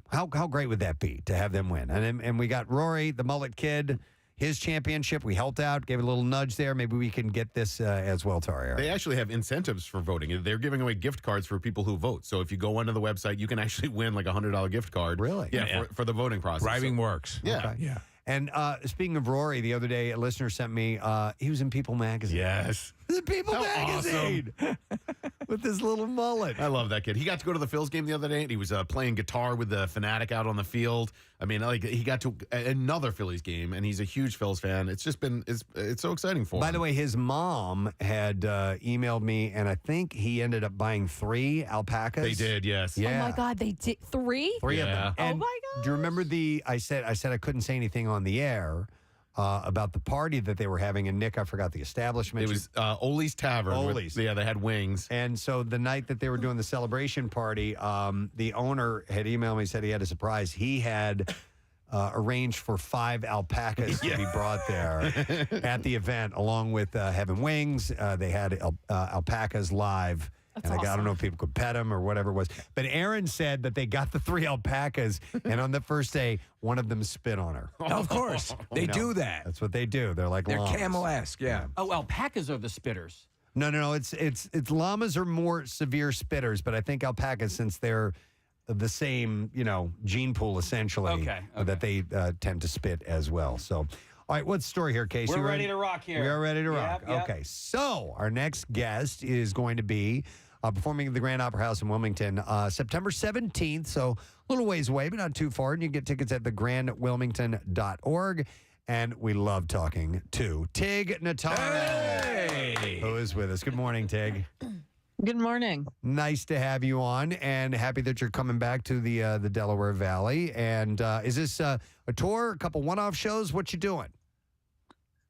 Well, yeah, few one-off shows. I'm getting ready for my my next special, which I'm taping on November 4th in Brooklyn. So I'm just doing the last few shows. How did you end up on Brooklyn as where you're going to film? I'm always interested in this behind the scenes stuff. Well, I've already done Manhattan on this tour, and my agent told me to keep Brooklyn open for the possibility of returning to tape my special. Right. and so that's something I just kind of kept as a final stop on the tour. You know, it's interesting because I was doing research, a big fan. I love the series you did, One Mississippi, which I thought was terrific and semi-autobiographical and heartfelt and wrong in the right ways. But learning about you earlier, you're a big music fan, a big, in fact, you yourself play guitar and drums, is that correct? Yeah, I'm not gonna impress anybody, but yeah, I've played guitar since I was in 4th grade, and I picked up drums when I was maybe 22 or something. And so music was a big part of your life, and were you promoting bands as well for a period? Yeah, I realized I wasn't really good enough of a musician to actually pursue that, but I knew I wanted to be around music. And so I got into working with bands just to be around the world of music. Were you booking them, or you were doing record promotion? I did all sorts of different things. I worked for a label that was out of Chicago, an independent label. And then I also, there were some local bands in the Colorado area that I used to live in Denver. And so I started working with local bands and promoting them and booking them. And it was pretty fun. So, but were you actually part of a band at any point, and just figured it wasn't going to work, or I mean, I had a couple of bands that were just so far from, a serious attempt. It was more of just fun to be with friends and playing some songs or writing some songs, but nothing where anyone would have heard of anything that I was doing. So I assume footage does not exist of these bands, right? It was more like a lark. No, oh my God, thankfully not. No. And it's my understanding that because of that you were touring around and you ended up in L.A., I guess it was, and you caught the performing bug comedy-wise, correct? Well, I wasn't on tour. I lived in Denver with some childhood friends that I knew from Texas, and they were in school in Denver. And then when they graduated college, their plan was to move to Los Angeles to get into TV and film. And so I just went with them because I really didn't have much going on. And I thought, well, that'll be a perfect town to really get into music, more into the music business. But in the back of my mind, my fantasy was to do stand-up comedy. And I didn't realize that moving to LA with my friends was going to open that door to me starting my comedy career. And I immediately ditched the music scene. If the music scene had to continue, what band would have incited you to sort of Grateful Dead-ish jump in a van and follow the tour around the country? What band rocked your world? Oh my gosh. I loved Edie Brickell, the Indigo Girls, the Pretenders. Pretty much any of those. Yeah. So you're a big Lilith fan. And by the way, speaking of the Indigo Girls and your Netflix comedy special, the bit with the Indigo Girls at the end, it was so funny. But it's also, I think that's risky. There was a risky proposition to do it. But man, it kept getting funnier and funnier every single time. And thank you. Yeah. So, do you do it one more time, or is one more time overkill? Do you know what I mean? Right. It's both. And that's kind of what hopefully makes the joke funnier. No, that is a singular talent to know that point. Jerry Lewis years ago used to, in a lot of his movies, do a bit and then again, and then again. It's like I remember a bit you did years ago about doing an impression of an impressionist, and it builds on that same thing, and it's hilarious. Did it take you time to find that your voice, or when Tig Notaro took the stage early on? Is that the Tig Notaro we're seeing now? No. Yeah. I mean, I feel like it's always a little bit of that in there, no matter what you're doing, and it just gets more focused, and I think that it's just been a matter of allowing myself continue to change, right, and evolve, and I mean that Indigo Girls bit that's in my Netflix special. I think it's I don't know, maybe 12 minutes long. And when I would tour and do that, I would do it for about 30 minutes. So it was what you see in the special, which feels like, oh my God, I can't believe she's doing this for this long. It was truly more than twice as long when I would tour. Were you a fan of Andy Kaufman?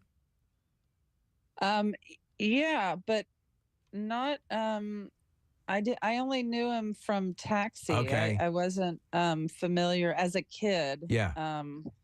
I was more into like Stephen Wright and Paula Poundstone and Richard Pryor and Steve Martin and Ellen and people like that. Yeah, we just had Paula Poundstone on, and she's exactly what you want her to be. Yeah. I know. Yeah. Oh my gosh. Exactly what you want. I had her on my podcast, and I was just, she kills me. She kills me. And she's innately that person, which makes it that much more humorous. Oh my gosh, she's incredible. I wanted to ask you too, because you in a bizarre way now have become like you could be a Comic-Con person now, because you are in Star Trek Discovery. You've had that experience, and then Preston and I are a big fan. Well, Zack Snyder, Army of the Dead. Yep. That to me, and I have to ask you, I'm going to fanboy out about this because we're friends with Zack, have a friendship, I should say. Over the past couple of years, the way you are seamlessly inserted into that movie, you replaced another actor. How was that incredibly daunting and difficult to do? Because it still boggles my mind when I see it. It's almost completely imperceptible. Yeah, when Zach had reached out and we did a Zoom talking about the movie and what his plan was, I was truly, I kept thinking, I don't, first of all, know how you ended up picking me to do this, but I remember just saying to him that I just really needed to be able to connect with him and acknowledge that we were doing something insane, and that was kind of all I was looking for. And he was like, yeah, absolutely. And there were certainly moments of like having a laugh because of how awkward it was to be acting completely alone, because as you mentioned, I did replace somebody that had already filmed that entire part in the movie, and so they erased him, and I just acted, in front of a green screen for like 3 weeks all by myself. That's bizarre. It's so insane. Yeah. And so it was fun though. I mean, Zach is, as you know, he's just such a great guy. Mm-hmm. So I had such a fun experience doing that movie. Well, it was even though I was by myself. but it didn't appear that way. It came off seamless. Oh my God. It was excellent in its presentation. So you couldn't tell that you were all by your lonesome, just saying those lines to no one, but it turned out great. Well, thank you. Well, listen, Tig, we know that the show is coming up September 17th. Tickets are available now at thegrandwilmington.org. Cool. And we hope you have a great one. And we will we'll definitely look for that special that'll be coming out of Brooklyn, I assume, sometime next year. Yeah, thank you so much for having me. Absolutely. Appreciate it. Tig Notaro, guys. Yeah! And like I said, the Grand Opera House in Wilmington, Delaware, September 17th. Tickets at thegrandwilmington.org, by the way. Are they going to do another of those Army of the Dead movies? That is the plan. You know, there's an animated extension of that as well that they're doing. But obviously now the big push is on Rebel Moon, which is going to be 2 parts. Is it? Yeah. Oh. So it's going to be, and then they even have given him the option in classic Zack Snyder form to add a director's cut in and above that. So and you, I know you agree with me at this, Preston. Batman v Superman, the director's cut, phenomenal. You know what? I didn't see that. I saw Justice League. But you agree on that? Oh, It's a masterpiece. Outstanding. Yeah. Most definitely. I'm glad you mentioned Batman, and I meant to bring this up last week, Steve, but I never got around to it. You probably already saw this, but there is a Superman or super fan of Batman out of Georgia, and he earned the Guinness World Record for his collection of individual pieces of Batman memorabilia. Yeah. Did you see this? I didn't get the exact count, but I saw his picture pop up. 8,226 pieces of Batman memorabilia. So Kathy gets off lightly. Real easy. Yeah. Because some of that has kind of gone into her territory in our office and my area.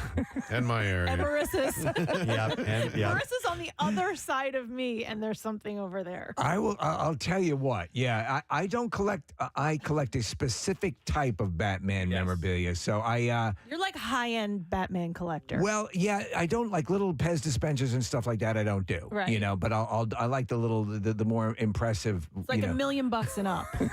Right.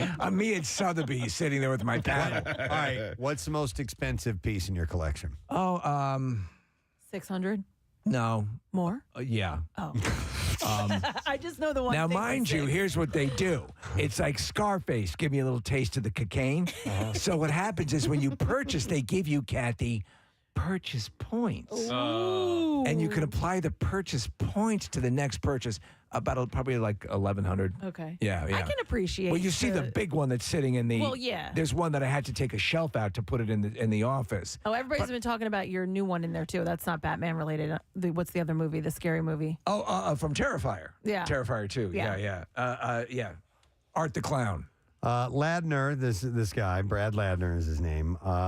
He said his collection was mostly comics until he reached adulthood when he started buying toys and statues as well. His collection now includes a lot of rare items, including prototype Batman Camel cigarette box. Yeah. That was designed for use in Europe but never made it to market, and a costume continuity binder from the set of the 1989 Batman movie with 280 set photos. I got a question about Batman, Steve.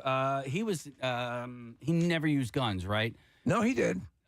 Well, I thought his mission statement, like old Batman, was that like no guns. Because maybe his parents were killed by a gun. That was MacGyver. That was MacGyver. Yeah. Well, MacGyver never used guns too. But also there are iterations of Batman that's like swore not to use guns, and that was part of the. Remember in the Christian Bale films, he did not use guns specifically, and then there's that great scene where Catwoman, says, I don't know how I feel about your gun, not using gun things. Okay. Because I wasn't sure when that stopped. If that was, how Batman acted in the very beginning. It's a whole universe of different versions Batman. of Batman. But he killed people though. That he did. The earliest version of Batman would pitch people off roofs if he had to. So, but yeah, I love the early movie serials of Batman because he basically drove around in a sedan, and it was. But it has its charm to it. But yeah, it's exactly that, Preston. It can be reimagined, re-envisioned. Somebody wants to take a crack at it, do it. Let me see what you got.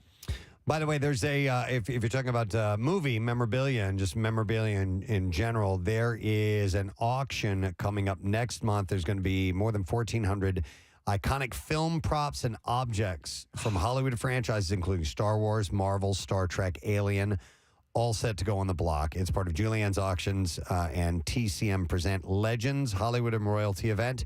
It's coming up September 6th, 7th, and 8th, both in person and in Beverly Hills and online.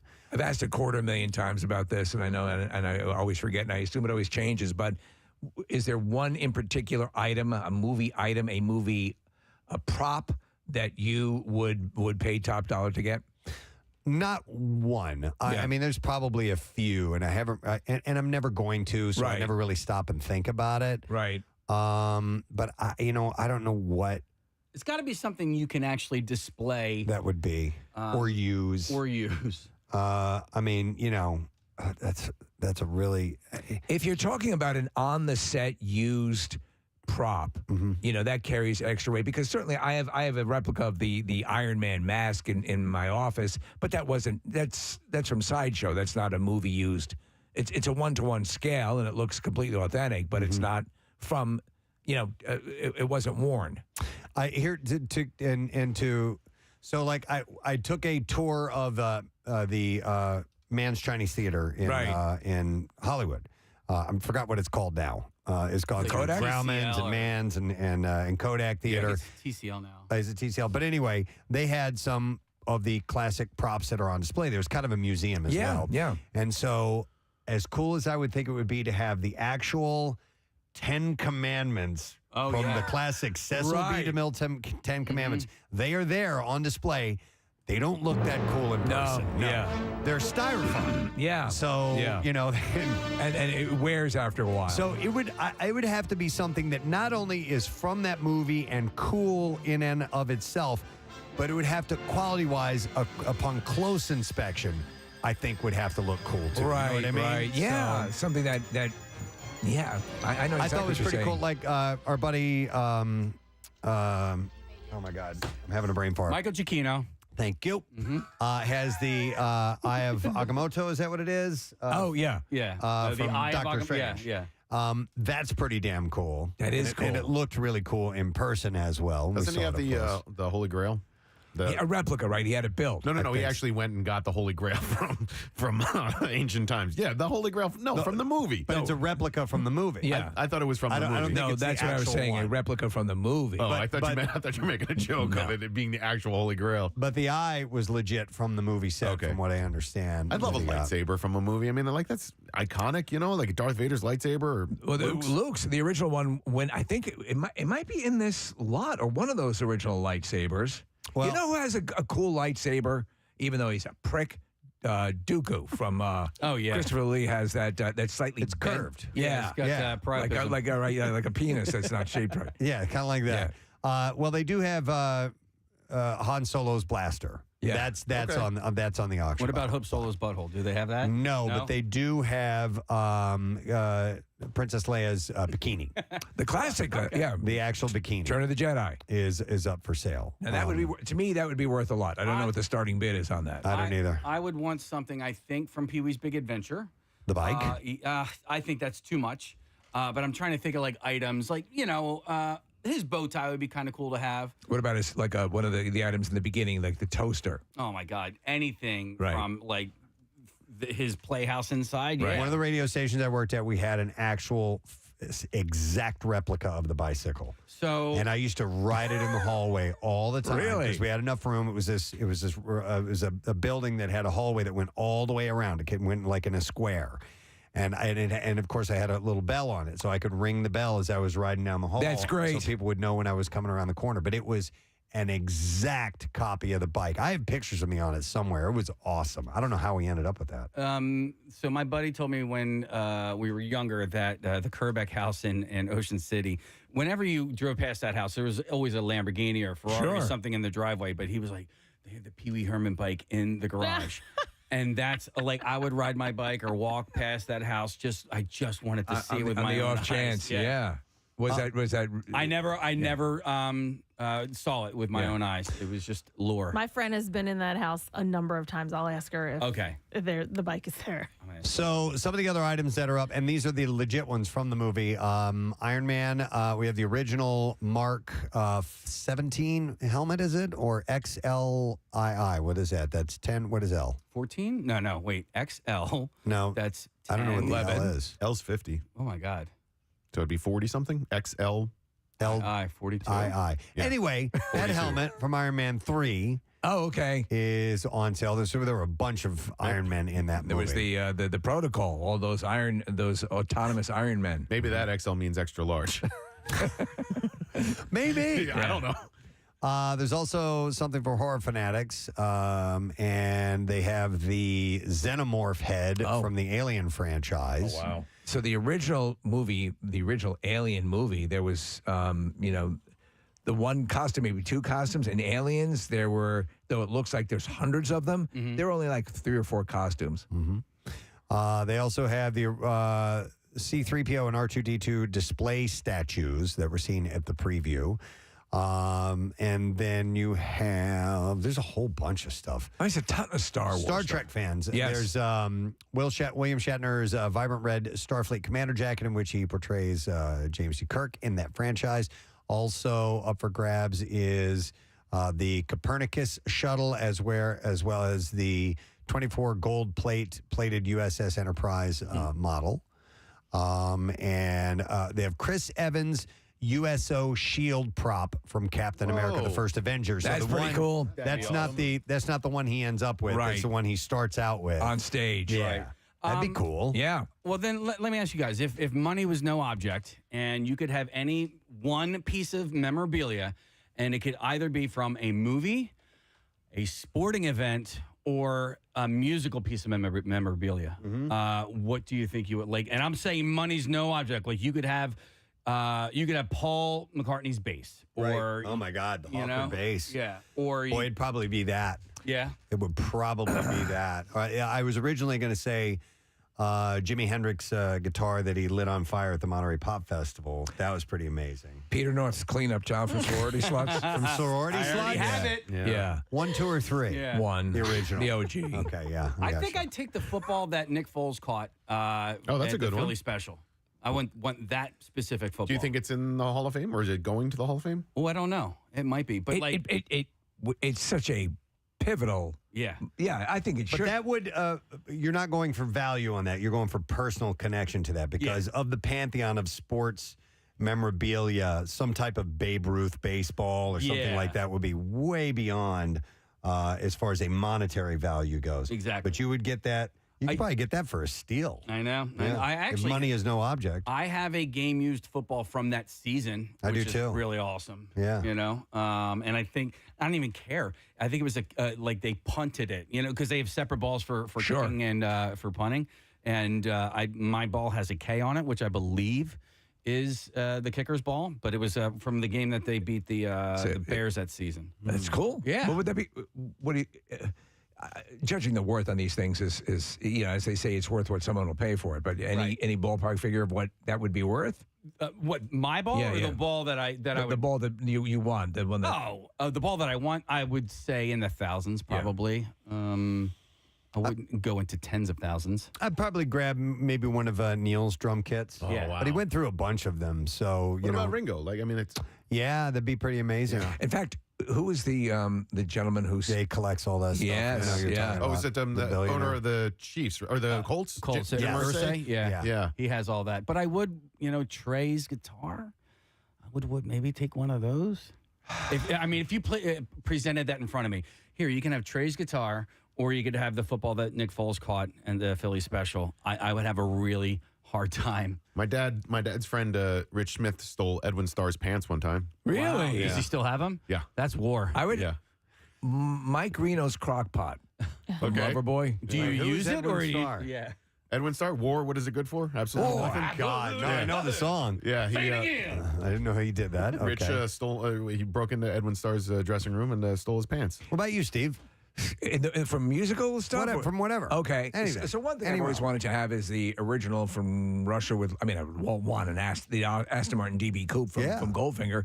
But if not that, from Russia with Love, the original James Bond briefcase that had the retractable knife and the gold coins and the talcum thing that would emit tear gas if you opened it the wrong way. And if we're going to go a little bit bigger, I would love to have the original prop, I don't know if it even exists, of the spaceship from Forbidden Planet. Okay. Which I've always adored. And I've actually had to try, I've commissioned someone to build a replica because I'm like, I want to get this thing. I want to hang it up in the room. Yeah. And I said, I want it quiet because it has a little motor on the bottom where the lights go around. It sounded like a weed whacker. And I'm like, I can't hang that in the house. Kathy, any of this stuff interest you? Not really, but I would say Baby's dress from Dirty Dancing. The white dress from the end. The white dress Not at really, the end? but I have something very specific. Well, listen, they are selling costumes. So they're selling costumes, including from Audrey Hepburn, Elizabeth Taylor, Judy Garland, Greta Garbo. They have the flamingo pink silk organza dress worn in Breakfast at Tiffany's. Yes, that'd be Audrey Hepburn. That is up for sale. Yep. Another Hepburn treasure is the straw hat she wore in a role in Funny Face. And there's a number of memorabilia from Harry Potter. Nick, that's your world. Albus Dumbledore's Elder Wand. Oh, wow. Yeah, they're gonna auction that off. That's cool. And actually several wands. Harry Potter, Ron Weasley, Hermione Granger's wands from the Deathly Hallows Part 1, as well as Ralph Fiennes' Lord Voldemort wand. Wow. That's cool. From Goblet of Fire. If that's used, if that's movie used and appears on screen, it dramatically increases the value. I think the Golden Snitch has been up for auction before, and that ends up in the end in the last movie, and the one from the first movie too. Also, at some point, I need a Harry Potter nerd to explain to me what happens with the wands at the end, because Harry breaks one and then he tosses it over, and I think that's the Elder Wand, but he got that off of Draco. And Drake, I don't understand how that all happened. And if somebody understands what I'm talking about, please email me and explain it to me. I know what you're talking about, and I can't explain it fully to you about how you become ownership of the wand. Yeah, the wand chooses the wizard and all that. And you can't get a wand from another wizard Unless you kill them. Unless you kill them, and there's a duel. And he ended up with Draco's, and Draco's actually was the Elder Wand, but I'm missing something. And I've seen these movies a bajillion times. God damn it! I still don't understand. What the hell happened? It's like fix it. It's like trading places. I don't understand why frozen orange juice collapses like that. Yeah, me neither. Hey, I got a question, and this might lead to a different discussion. But real quick, a wand is wood, right? Normally, usually, it's not made out of like bone or no, but there's different like filaments in there. So there's sometimes there's like dragon hair, dragon heartstring, and unicorn hair, and phoenix pubic tail hair. Feathers and pubic hair. Goblins pubic hair. Because I saw a really funny meme yesterday on Instagram, and it got me thinking about like, what is it about men and their love/obsession with sticks? Because the woman says, she's like, I don't get it, but my son walks over to my husband on vacation and says, hey, Dad, check this out. And Dad legitimately goes, dude, that's a nice stick, man.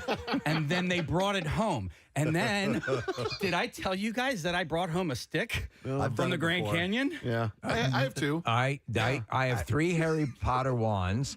I completely understand sticks. I was about to buy, believe it or not, a tactical cane that had a taser attached to it. That's a stick. You can never take a walk in the woods without getting a walking stick. Yeah. And you comment on said, well, like if your son or whoever picks That's a up good one. That's a good one. Shillelagh. Yeah. And you actually get like legit jealous. You're like, man, I wish I would have seen that first. Listen, it's all penis related. It's all phallic related. Yeah. It's all an extension to that. It probably is. But hey, that's a nice penis. Yeah. So I got this. It was driftwood in the Grand Canyon, and I got it, and I'm like, I'm taking this home with me. I shall call you Sheldon. I went to ship it home. They were going to charge me $150 to ship it home. And I'm like, well, I'm just going to have to see if I can sneak on the plane with it. And I did. I basically walked on the plane like I was using it like a cane. How big was it's a cane. Okay. It was a walking stick. Wait, Dan, so do you have it? I have it. I brought it home with me. Nobody said anything to me as I'm walking on the plane with this stick. I have a theory on this. Okay. You want to know what my theory is on this? I think that, and I don't know if it's just men, but maybe more so men, but I think, and allow me to explain this. Yeah, okay. Is our fascination with doing something here and having something happen over there, okay? And that extends to, it goes beyond sticks, eventually goes to something you can throw, to eventually firearms, to remote controls. Gadgets. We like to push something here, and on the other side of the room, something over there happens. It's like magic. And I think on a rudimentary level, that it starts with a stick. You have a stick, you see something over there, you poke it with that stick. You did something over here, and it made something happen over there. Does that make any sense to you? Yes, because Steve, when he's talking about this, it makes me think of that scene in 2001: Space Odyssey. Yes, where they pick up the bone. He picks up the bone. Primitive man, and so in his mind, he's realizing that he has the epiphany after touching the monolith that he can. That's a weapon, and primitive man uses those weapons to regain their watering hole. Yeah, he picks up a bone and he like basically hit another bone. He's like, wait a second, I could kill a dude with this. Yes. Yep. I'm gonna go. By the way. They play off of that on the Barbie movie in the beginning so wonderfully well. Yeah, it's hilarious. I'm sure you've seen the teaser at the beginning of it. It's fantastic. Nick, you're getting a lot of texts about Harry Potter. Yeah. And calls. Is it being explained? I think so. Do you want me to take a phone call? Sure. All right. We have a lot of Harry Potter nerds, and I'm one of them, too, by the way.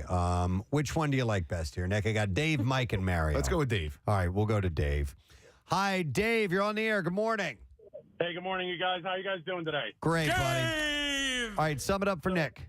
My daughter has actually explained this to me like 100 times, and I couldn't figure it out either. So if you remember in the Deathly Hallows, Ollivander explains that, Harry's talking to him saying, you act as though that wands are alive. Yes. And in that theory, because in the Deathly Hallows, he gets Draco's wand from him, fighting him for it in the Malfoy Manor. Right. And what my daughter explained is that wands can talk to each other. And when one has been won from somebody, any wand that person has, their allegiance is going to change because they realize that they're not strong enough to hold that wand.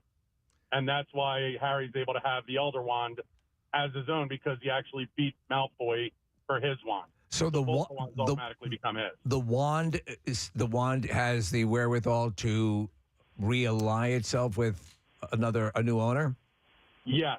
And that's where they say the wand chooses the wizard.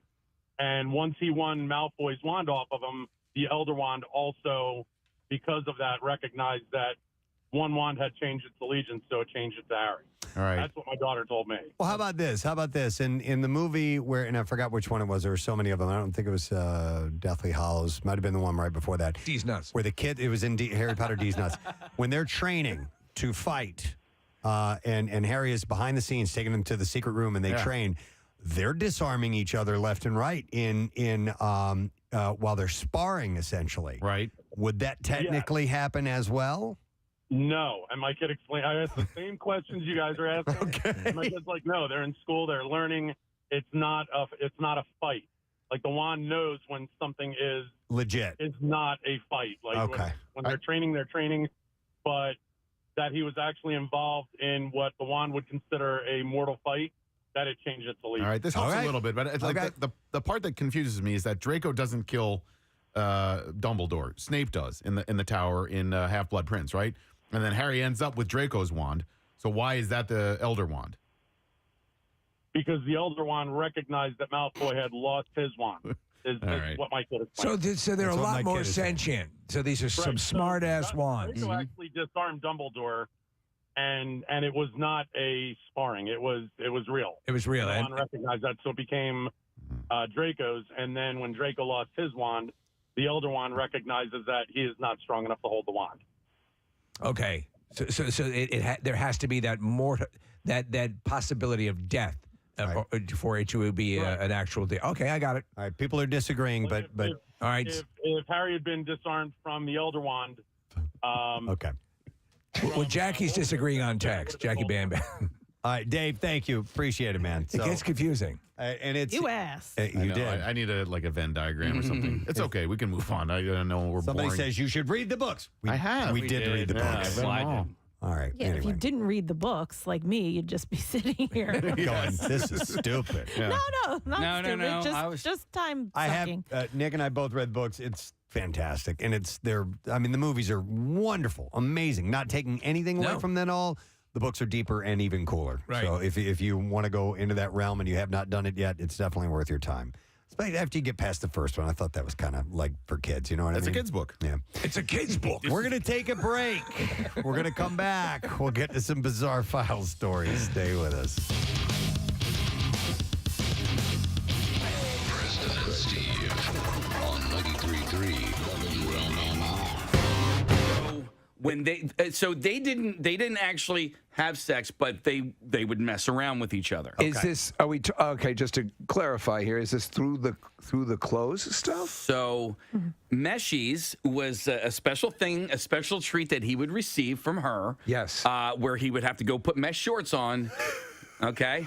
Okay. And she would perform on him. Okay, so this would be no underwear? No underwear, just Okay. Meshies. Okay. And she would. She would She'd show use her mouth. her Yeah, mouth. she would use her mouth. That's fine. Yeah. You don't have to go and say what she's doing Fine. with her No, mouth. she could be yodeling. Yeah. Why did he have to have mesh shorts on? Because they're thinner and as opposed to like denim or something like that, mesh shorts, you can. There's not as much. It's almost like wearing latex, I guess, or something. You know, I guess the mesh shorts allows you could feel breath through them. Yeah. You could feel they're aerated a little bit. Right. So Now- it's the Swiss cheese of underwear. But I still don't get why he had to have those on. Well, so it's one of two reasons, and I'm not really sure, Kathy. I don't know if the mesh material left enough room for the Holy Spirit, or she just didn't. She was grossed out by what was underneath. You know, like didn't want contact. Was this?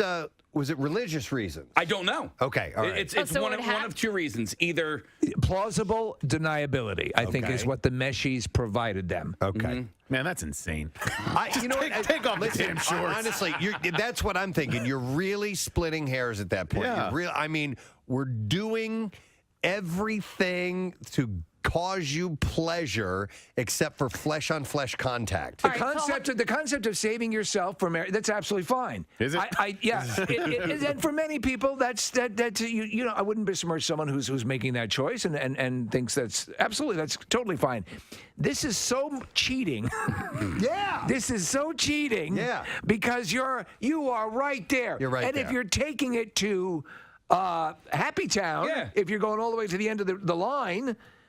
how do you get excited about that either? You know. Well, what I he mean? hadn't had it. He hadn't had it. But you're like, oh man, it's like Friday night, but ooh, meshy, go get your shorts on. All right, I think I was missing the point. Did you brush your teeth?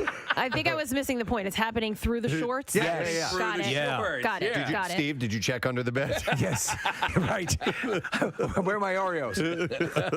But wait a minute. So would he? I can't. There's a siren. Would he get the ultimate pleasure from that? Yeah. Okay. Yeah. All right. He's It can doing a lot happen of laundry, I guess. when your friend told you about this. And by the way, friend is not code for me. Yeah. No, it's not, I didn't believe it was you. All right. No, but when your friend Meshies is code for you. when your friend told you about this, was this years later or? Yeah. Oh, this wasn't during No, The period. While I you knew mean, they were a couple.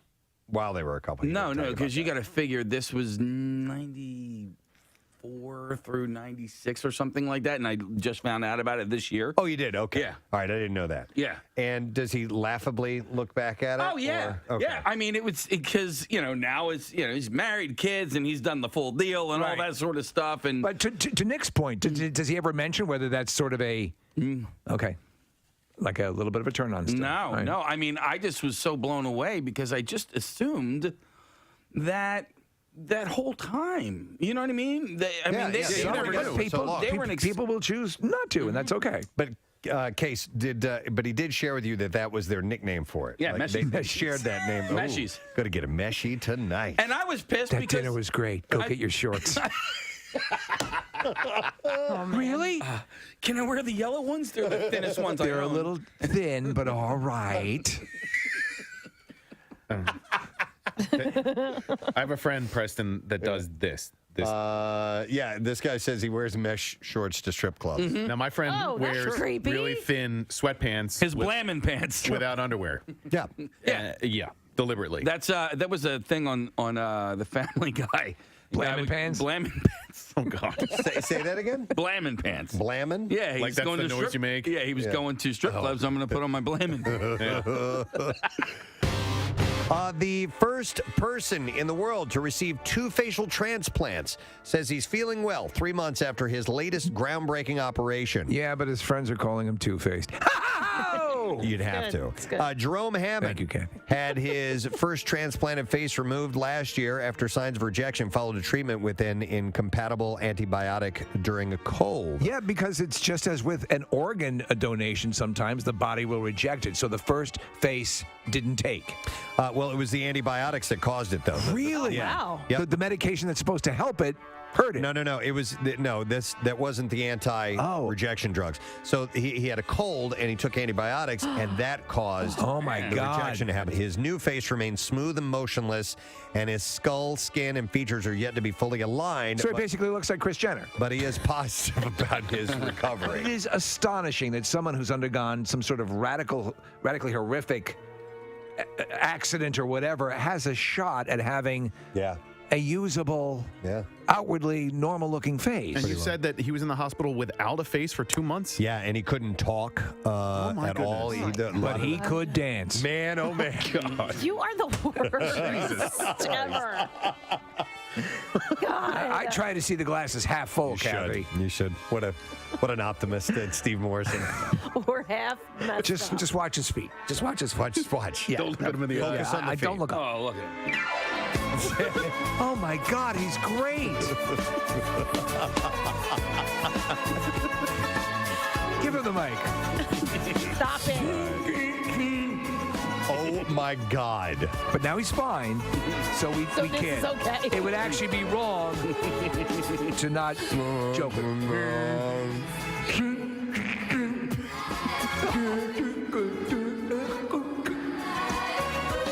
It's not okay. I think that this is not okay.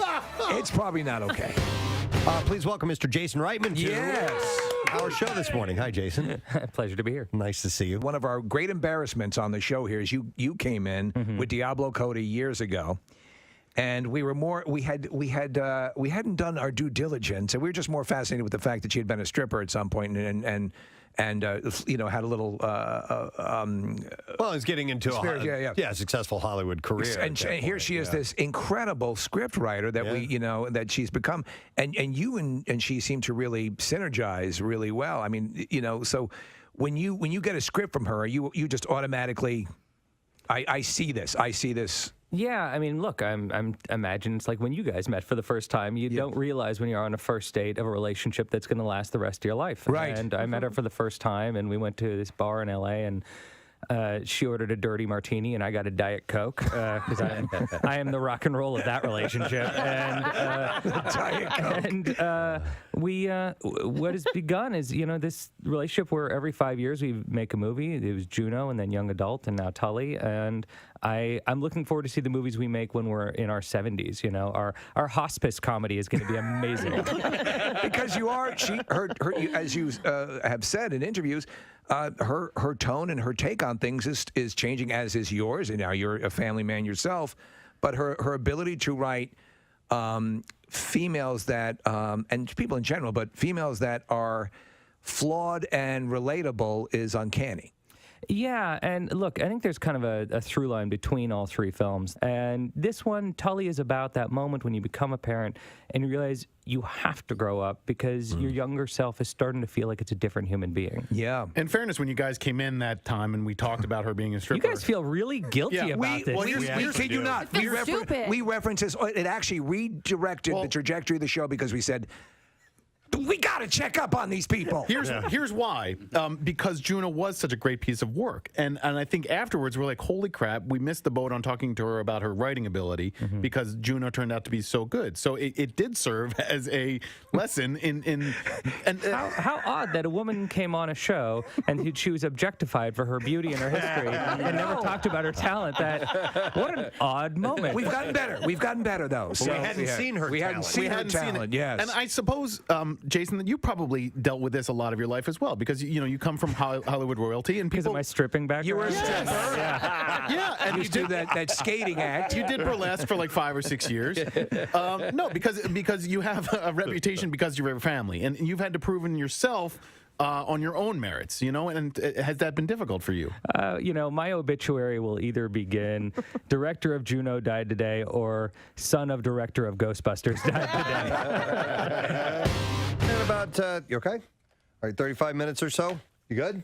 Yeah. I just want to make sure I don't have to do the Heimlich on you. Wow, that sucks. Did you swallow spit down the wrong... No, I mean, I'm eating oatmeal, and I took a bite like friggin' 2 minutes ago, and I guess there was like a piece of oatmeal stuck in my teeth somewhere. Do you want me to do the Graftenberg on you? Can you give me a tracheotomy, please?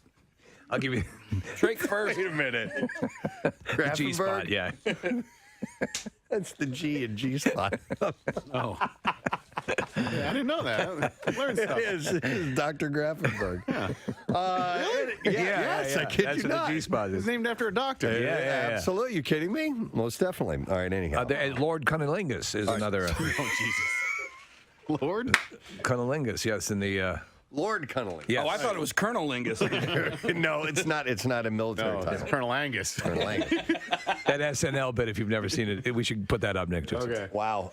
Yeah. Okay. So it's a G spot, also called the Grafenberg spot, and let me see. Doesn't Ernst Grafenberg? Yeah. What's his name? Ernst. I guess Him and his stupid spots. You'll see. You'll see. One day. I'll change the world of sex forever. Yeah, right. Yeah. You funny boy. All right. Anyhow, we With have, your stupid spots. what I was saying was you have $1,000 to give away, and that is with the birthday bucks, and that's coming up around 8 o'clock. You good? I'm good. All right. Thank High you. five, brother. Right up. Eight five. Did you say A5? WMMR presents Preston and Steve's Bizarre File. All right, let's get right into it. These first two stories kind of tie into each other. We're going to start with this one. Alabama is seeking to become the first state to execute a prisoner by making him breathe pure nitrogen. The Alabama Attorney General's office on Friday asked the state Supreme Court to set an execution date for death row inmate Kenneth Smith. Alabama plans to put him to death by nitrogen hypoxia, an execution method that is authorized in 3 states but has never been used before.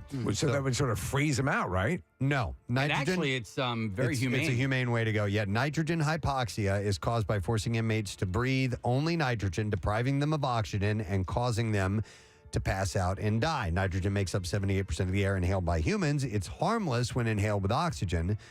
Critics have likened the untested method to human experimentation, though. Casey, this type of death is mentioned in Project Hail Mary, yeah.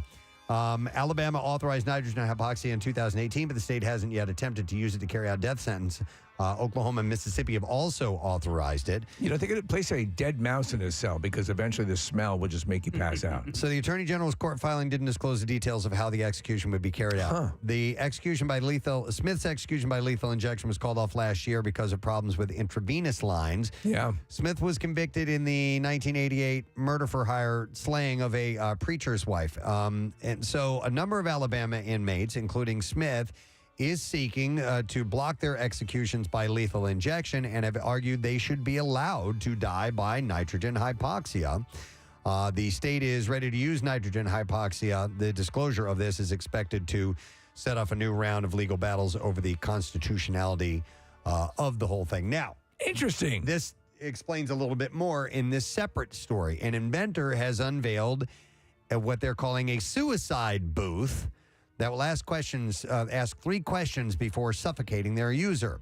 Dr. Philip Nitschke has been dubbed Dr. Death for his work in the controversial medical area. He made headlines after claiming his Sarco capsule could be used in Switzerland soon. The 3D printed coffin-like pod is filled with nitrogen, quickly bringing oxygen down from 21% only to 1% in about 30 seconds. A disoriented and euphoric feeling then follows before users eventually lose consciousness. It takes place due to the hypoxia, as I was saying earlier. Yeah. And the doctor said, we're ready to use it. We're talking to a number of people who are wanting to be the first to use it. Do you think this would replace the photo booths at wedding receptions? He said the person will climb into the machine. They will be asked 3 questions, and they will answer verbally.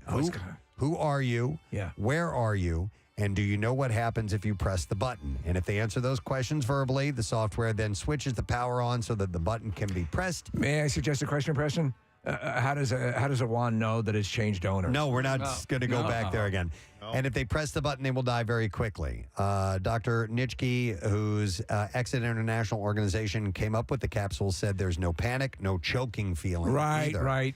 The machine can be towed anywhere to be used. Like a boat. Yeah, or like a tailgate party. Yeah, woo woo. Yeah. Who wants that? Yeah, who wants that?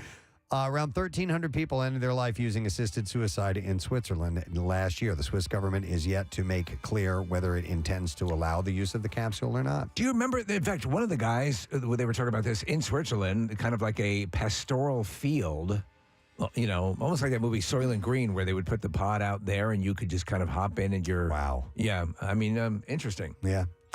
An Australian woman is fighting for her life after she and her partner fell around 33 feet from a medieval wall in the Croatian city Dubrovnik on Saturday morning. The couple slipped and fell from a wall between two restaurants. The area, which is near the city center, is featured in numerous scenes in season 2 and 3 of HBO's Game of Thrones. The couple fell as a woman leaned against her partner. The incident appears to have been accidental with no indication that anything criminal took place. Do you remember this spot here? The picture's up on the screen here, Preston. It might be where Brandon Stark was pushed out the window at Winterfell, and he didn't die, but he was paralyzed. So it might be that same spot. Breathalyzer tests revealed the couple were under the influence of alcohol. So the young woman is in intensive care, induced coma, and the man had surgery for a broken leg, but is in stable condition. So you don't want to hang out all drunk in spots like that.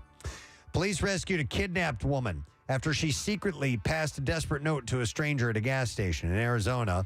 The note she wrote said help and called 911 and also included a description of a blue Honda van headed towards Vegas. Now, the customer provided police with description of the woman and the man she was with. Police eventually located them. Police detained the suspect, a 41-year-old man named Jacob Wilhold, who is alleged to have abducted her from a car dealership that morning while wearing a wig and pretending to be an Uber driver. Oh, man. So I don't know if this has happened before or not, but... You're supposed to get a picture of what your driver looks like. Yeah, and the vehicle. And so apparently this guy then matched the look of the driver. I'm not sure, or maybe she wasn't paying attention. Right. The woman had been reported missing because I pulled up a handle on a door of a car that I thought was my Uber one time. Okay. And I'm like, this person could have thought that I was trying to get in their car while they were at the stoplight, you know? And so, it can happen. That's like basically the opening scene of that Jonah Hill movie on Netflix. Oh, really? Yeah. Okay. You People? Is that what it's called? Yes. The woman had been reported missing by her mother earlier that afternoon, and Wilholt was named in as a person of interest early on. The sheriff's office said it was definitely a targeted kidnapping. The woman was unbelievably traumatized, so they were going after this woman specifically. That's horrifying. To the point where she wasn't able to give a full interview to authorities, but in her initial comments after she was rescued, she said she was taken against her will, and she did not go consensually. At one point, her hands were restrained with zip ties. Wilholt, who has been booked on several assault charges, as well as unlawful imprisonment and kidnapping, among other things. So, wow, pretty scary right there. All right, and that's it. That's the Bizarre File for you. We're going to take a break. Kath, we're going to need to get our secret text word winner. Who's that caller going to be? 8. All right, 8th caller, 215-263 WMMR. If you have that secret text word, hang on to it. Get ready to give it to us. We'll be back in a moment. Preston and Steve. Preston and Steve. On 93.3 WMMR. Hey, five, everybody. Hey, five. The oatmeal has caused oxygen deprivation to the brain. Good Lord. Wow, what it actually, I did that for a reason. It's National High Five Day. No, it's National A5 Day. No, hey, five. Oh, hey, five. Yeah, hey, By five. the way, so my kids do this thing now where if you see a Mustang, you get the high five. It's it's like it's the nice version. If you of see a Punch wild Buggy. horse? No. Oh, it's a nice version of Punch Buggy. Okay. All right. Mustang, High five? Are you a high-fiving kind of guy? Hold on a minute here. Punch Buggy it's one person noticing it before the other. Yes. But if you do a high five, that's a collaborative. Yeah, so it's like a nice thing to do. By the way, we do Punch Buggy. Wait a second. Nobody wins in that. Let this Mustang thing breathe a little bit. Yeah. Yes, you're exactly right, Preston. That is not the same family. No. No. What do you do? Hey, Mustang. And you put your hand Mustang, up? high five. Okay. All right. Yeah. All right. I don't know. We do Skittle. Do you guys ever heard of Skittle? Only through you. Okay. Yellow is it again? Yellow car. You get to punch somebody. No, I've done padiddle, Yeah. which is one headlight. Mm-hmm. And pedaddle. What's that? I pleasured myself while driving. One taillight. That's backhand. totally Is different. that a different thing? Yeah, but it's it's a I, thing. Yeah, I saw you go. It's definitely. You gave me a punch buggy in Clearwater. We were leaving. We were driving out of the stadium and saw one as we were driving back to Clearwater Beach. Yeah. And I that was the first time I'd received a punch buggy in 20 years. Oh, 20 years. Yeah. Well, I did it because, and I think I told you, I go, my kids always get me first, so I finally get to do it to I was somebody impressed else. by your ability. What you do is drive them over to a VW dealership. Oh my and God! Beat the F out of Just them. beat the living piss. Daddy! You can throw elbows when you're in a dealership. It's believed to go back to the 1970s and was probably a variation on the low five, which I said, which has been around since World War II. However, there are two popular stories which try to explain the origin of the high five. The first story states the first high five occurred at Dodger Stadium on October 2nd, 1977, between Glenn Burke and Dusty Baker on the last day of the regular season. The high five was in response to a home run hit by Baker off of Houston Astros pitcher J.R. Richard. So that's one story. Yes, it's funny though. How would you know that? How would you know that at some other event or some other sign of exaltation, somebody just didn't put up their hand and go, Well, this is at a stadium in front of a lot of people, and nobody had really seen that type of thing before, so somebody made note of it. What did we just see, ladies and gentlemen? Yeah. The second story places the origin of the high five at a University of Louisville Cardinals basketball practice in 1978. Willie Brown was going to give his teammate Derek Smith a low five, but the two decided to give each other a high five instead, and after that, the team took it over and began giving each other high fives after each celebration. And yet, though, there's enough evidence to suggest that it was actually discovered at the Institute of Hand Gestures in Massachusetts. I didn't even think of that. 1957. But some sports teams will take on their own celebration thing. I know, who used to do the forearm bump? Was that the Yankees? Yeah, they did it for a stretch. I watched the national championship game between Villanova and Michigan. And there was a guy who was not a starter from Michigan as the teams were doing warm-up. And this guy was in charge of high fives and slaps with all of the starting players. So they're announcing the starting players. Oh, okay. And they each come out, and then there's one guy standing near the basket, and he was the guy in charge of, all right, I'm going to do this routine with this guy and this routine with this guy. And it took coordination as a little bit of a choreography. Do you have any special... I do. Whenever I will do a high five somebody, it depends on them. If it's like a girl, it might be, hey, high five. Yeah. Hey, smack hands like that. Yeah. But if it's a friend, Casey, stand up. All right. Oh, I'm a friend. It's a three-parter that I always do, and it's like this. Boom. Mouth butt. It's a lot. It's like super white. Actually, yeah. it's more like this. Super white. Super white. Yeah, because we didn't. Terry, come here. Terry's black. Come over here. No, I have more soul than that. I'm sorry. Wait a second. Terry's just as white as black, us. the bro shake, and then Yeah. oh man, snap. All right. You got to do Hey, this. wait. He just did it again. Watch. You missed it. Turn around. Terry, do it. Watch pros do this. Yeah. There. You got to do the snap at the end. Casey's still thinking. I think you just took a step down in the friendship department. Wow. No. Terry's now Preston's best friend. Oh, guess who's going to Florida to play golf this year? Terry already You better brush up on your game, Terry. Do you know Tiger Woods? A Florida man was arrested yesterday after allegedly striking his boyfriend in the head with a big mouth billy bass. A big The novelty singing fish. Officers were called to a residence in connection with a reported domestic battery. Upon arriving at the home, cops found Larry Timmerman with a laceration on his head. An injury the victim said was caused by a big mouth billy bass thrown by Gregory Carney. In interviews, cops determined that the men have been domestic partners for 17 years and they had been quarreling earlier in the day. I was originally attracted to him because of his big mouth billy bass. At one point, Carney went into the den and began playing with his singing fish. I'm going to go play with my fish. Timmerman said that Carney continued doing this to, quote, just to aggravate him. Just run away. Go run to your fish. After having to endure several big mouth billy bass performances, Well, I'm going to get my Billy Bob teeth. Timmerman removed the singing fish from the room and placed it in the trash. When Carney discovered the novelty item was missing from the den, He asked Timmerman on his whereabouts. Where's my fish? When Timmerman responded that Billy Bass Where is my fish? How do you get that high? Where is my fish? It was right here. when Timmerman responded that Billy Bass was. You can see the silhouette. It was right there. Can you do that with the reverb on?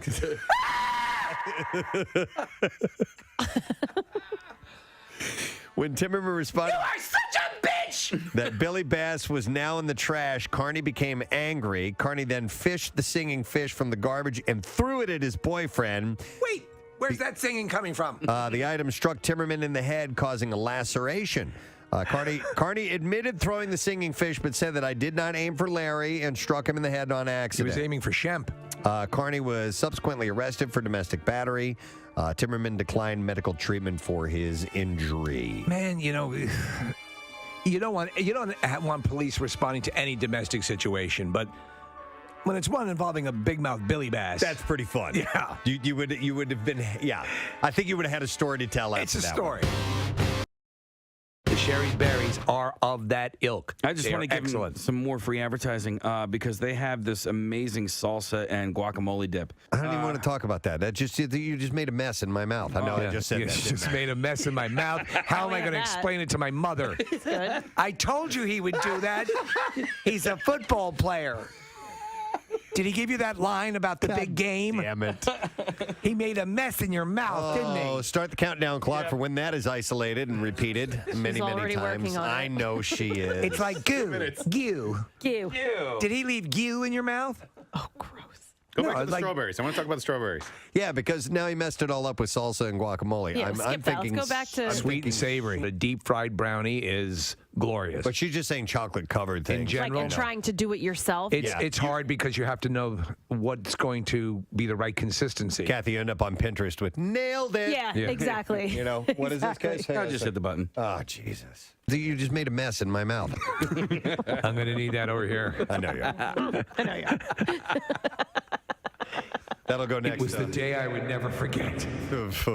That'll go next with the ball sacks are yummy. Right? Ball sacks are yummy. You just made a mess in my mouth. Ball sacks are yummy. You just made a mess in my mouth. Ball sacks are yummy. You just made a mess in my mouth. Ball sacks are yummy. I can't do the stutter thing. Well, you might be ball able to. sacks are ball sacks are yummy. You just made a mess. You just made a mess in my mouth. Ball sacks are ball sack. You just made a mess. 93.3 WMMR. Everything that rocks. Meant to live. Always dug that song.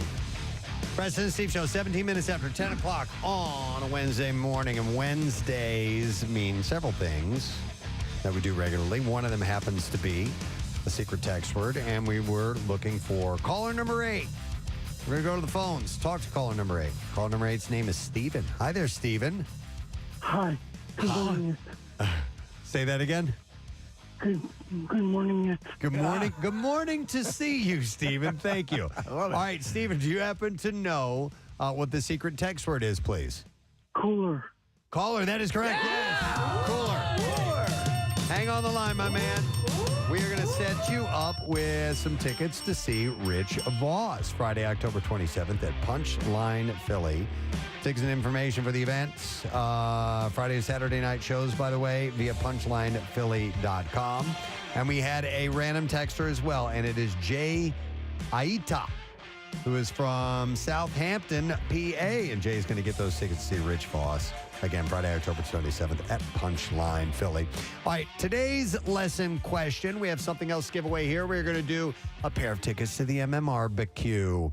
And the question that we posed to you, dear friend, to see if you were listening during our program is, Aries Spears was on the show this morning, not wearing anything from the waist down. We suggested he was Porky Pig in it, and he replied with which other cartoon character?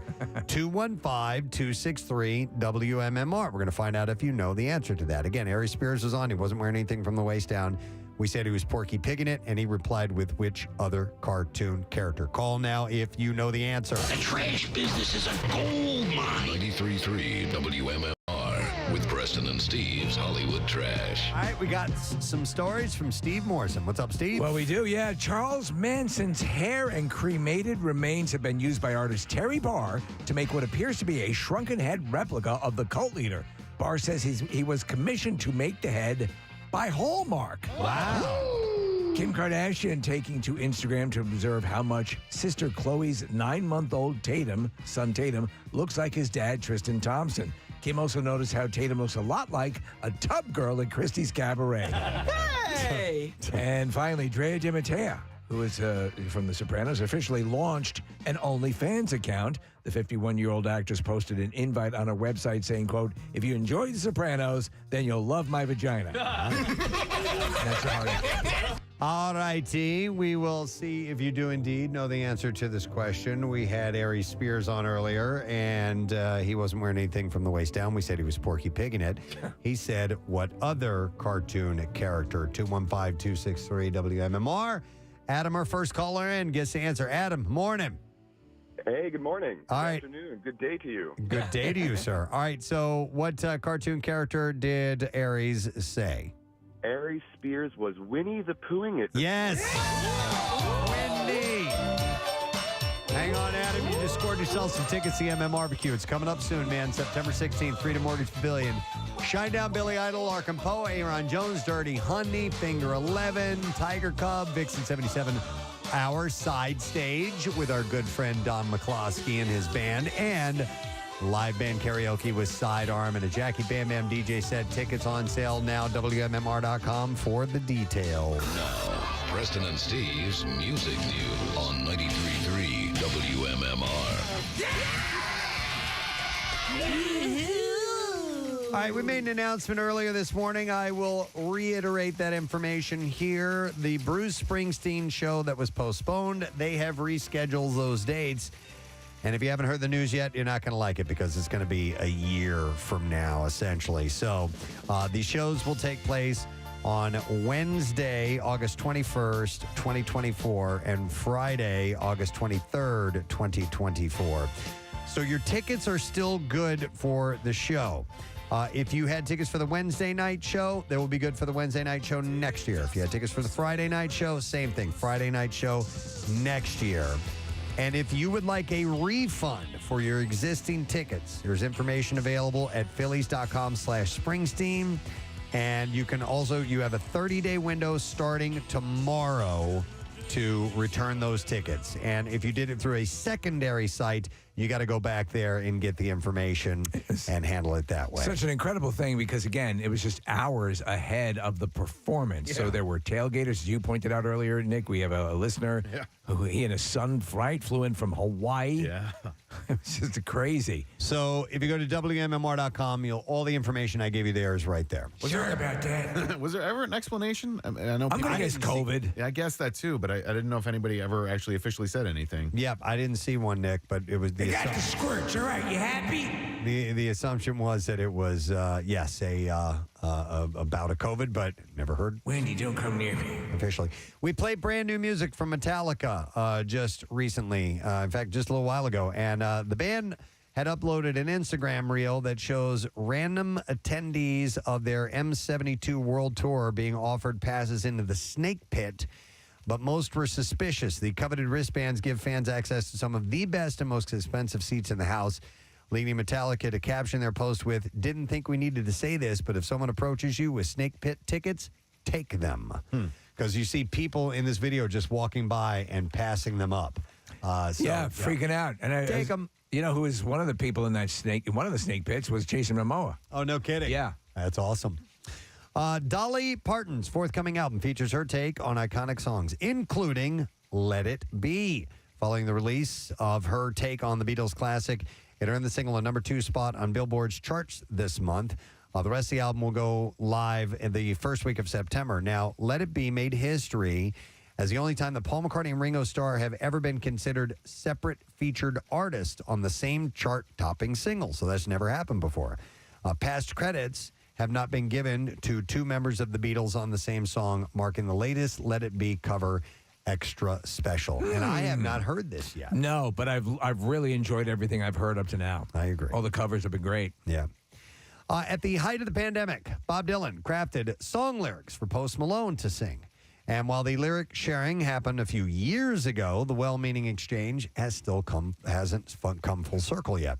The idea was the brainchild of music producer Michael Cash, who told Rolling Stone that he pitched the idea to Malone, or of Malone, covering Don't Think Twice, It's All Right, to Dylan's manager. Well, a few weeks later, Dylan himself said he wanted Malone to play a song that he wrote called Be Not Deceived, which was a tribute to the disappearance of innocence. And I'd love to hear Dylan do a cover of the song from Walk Hard that Dewey Cox sings. that would It's be supposed great. to be a Dylan song. Yes. And while Cash said the song was nearly halfway done, the project is still not finished, and only Dylan and his agent have the music rights to the collaboration across the finish line. Still working on it. Yeah. That Dewey Cox was hilarious. It's perfect. The hell is this song about? I don't know, man, but it's deep. And then finally, we have a piece of audio to play. Robert Plant doesn't like singing Stairway to Heaven. And I haven't heard this yet, but here's the clip, him responding to that. No, it's not about it being my favorite or not. It's just that it belongs to a particular time. My contribution was to write lyrics and to sing a song. But they were coming out of the mind of a 23-year-old guy, And it landed in the years and the era of 23-year-old guys. And as time goes on, you find that you may find another period of your life has got a little bit more substance or is more relative later on down the line, That's a good explanation. It does make sense. Yeah, people love it, though, obviously. I wonder, that would be a perfect example of a song that I really appreciate. But if I were to never hear it again, I'd be fine. Yeah. You guys ever hear Pierre's interview with Robert Plant? It's from about 20 years ago, and he was opening up for The Who. And so Pierre got some time with him, and I was when I was working for him at the time. And Plant sometimes gets bristles at any mention of Led Zeppelin. Oh, really? And it is weird. Yeah. And Pierre was just doing his journalistic duty and kind of asking, because Robert Plant would do Zeppelin songs in the set before The Who. And he was kind of was a douchey little about snippy. it. Yeah, a little snippy. Well, he also got the same way about some of that earlier stuff like a Big Log and which I think is great stuff. And it's all part of your catalog, and so people are coming to see you to hear those types of things. And I can understand why you would want to evolve as an artist, but that doesn't mean you shouldn't acknowledge what you've already done. That's why Robert Plant. That's why I'm hesitant, like when we had Sting on the other day, to delve too much into the Police. You touch on it a little bit. And you test and test the waters and see how they respond. But there are some guys who have been around for a long time that are like, you know what, I'm done with that. I don't want to talk about that anymore. And you just don't know until you go there, It's why you try to win them over and to get to that stuff, and also come in on the question in a slightly different way. But there are some people who are like, Chrissy Hind is known to be a bastard when it comes to a lot of that stuff. Yeah, she was a tough interview. We interviewed her years ago, and she was really tough. But some people are that way. That's the way it is. All right, we'll take a break. We'll come back. Wrap up the program. Letter of the day for the Word of the Week prize, which, by the way, we give that away tomorrow. So stay with us. We'll be right back. Preston and Steve on 93.3 WMMR. Slowly. And Oh, see if okay. it's even sexier. Okay, here we go. All right. Oh, wait. You just made a mess in my mouth. Ball sacks are yummy. You just made a mess in my mouth. Okay. Sounds a little Mandy-ish. It does, doesn't it? Oh, dear Lord. What were we talking about? Just made a mess in my mouth. No, it's Hi, my name is Mandy, and you just made a mess in my mouth. Hey, director Jennifer Lee hinted that Elsa may get a girlfriend in Frozen 2. What? Yeah, she said... That's why it's called Frozen 2 Cold Cooter. She said, where we're going with it, we have tons of conversations about it, and we're really conscientious about these things. Listen, I can help warm that thing up. She said You let Cold Cooter go. She said the sequel is expected in 2019. I consider that a personal achievement that Kathy likes Cold Cooter. The shocking part is that you didn't. I was still laughing, and Preston just kept going. I'm like, nobody really But said I mean, anything for about Kathy that. Romano to enjoy Cold Cooter, I think I'm just going to sit out the rest of the show. It's inventive. Kristen Bell and Idina Menzel have signed on to reprise the roles of Anna and Elsa in Frozen 2. So. They always say this stuff, but they never follow it. This is the Spider-Man where he's going to be gay. Yeah. But they never do it. There's a show, I forget the name of it, but Jace is watching it, and one of the kids in the show has dads. And two dads, and It's a Disney show, isn't it? I can't remember. It's Disney, a cartoon. I can't remember. Oh yeah. Crazy Family or like Loud Family or something like that. And we watched a show called My Two Dads. Yeah. But I was just surprised. He just watches it like he didn't. It was just normal. Like this one kid has two dads. This other kid has a mom and a dad, and it was just. Mommy, did you hear Elsa's a lesbian? Yeah, that'll be next. Just totally the other way. It has no sense of it. It's totally fine. Elsa's lesbian. Yeah. It'd be interesting. It's on Nickelodeon. The Loud House? Yes, that's there it. you That's go. it. Okay, no kidding. I have. We're gay. I've not and seen it. loud. And they're pretty. One of the dads is pretty feminine, and they one of the episodes, or at least the one that I watched, they go on a skiing trip, and the dads are very overprotective and nervous that the kids are going to get hurt. And, Wow, yeah. Interesting. The voice of one of them is Wayne Brady, and then the voice of the other is Michael McDonald, the singer.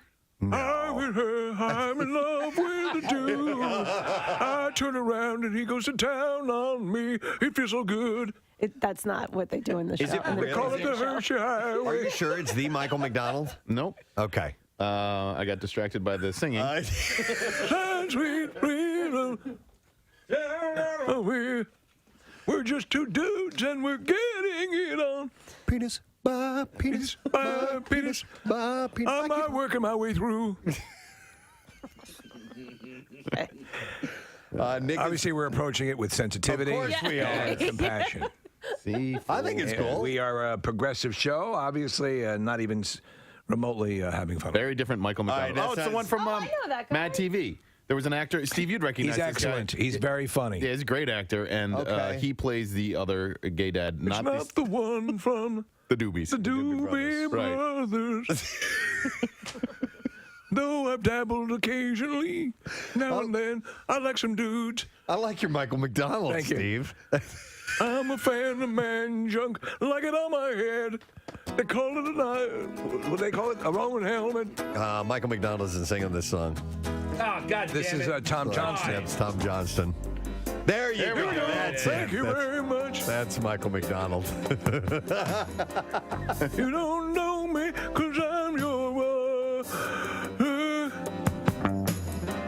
all the lyrics sound like the others.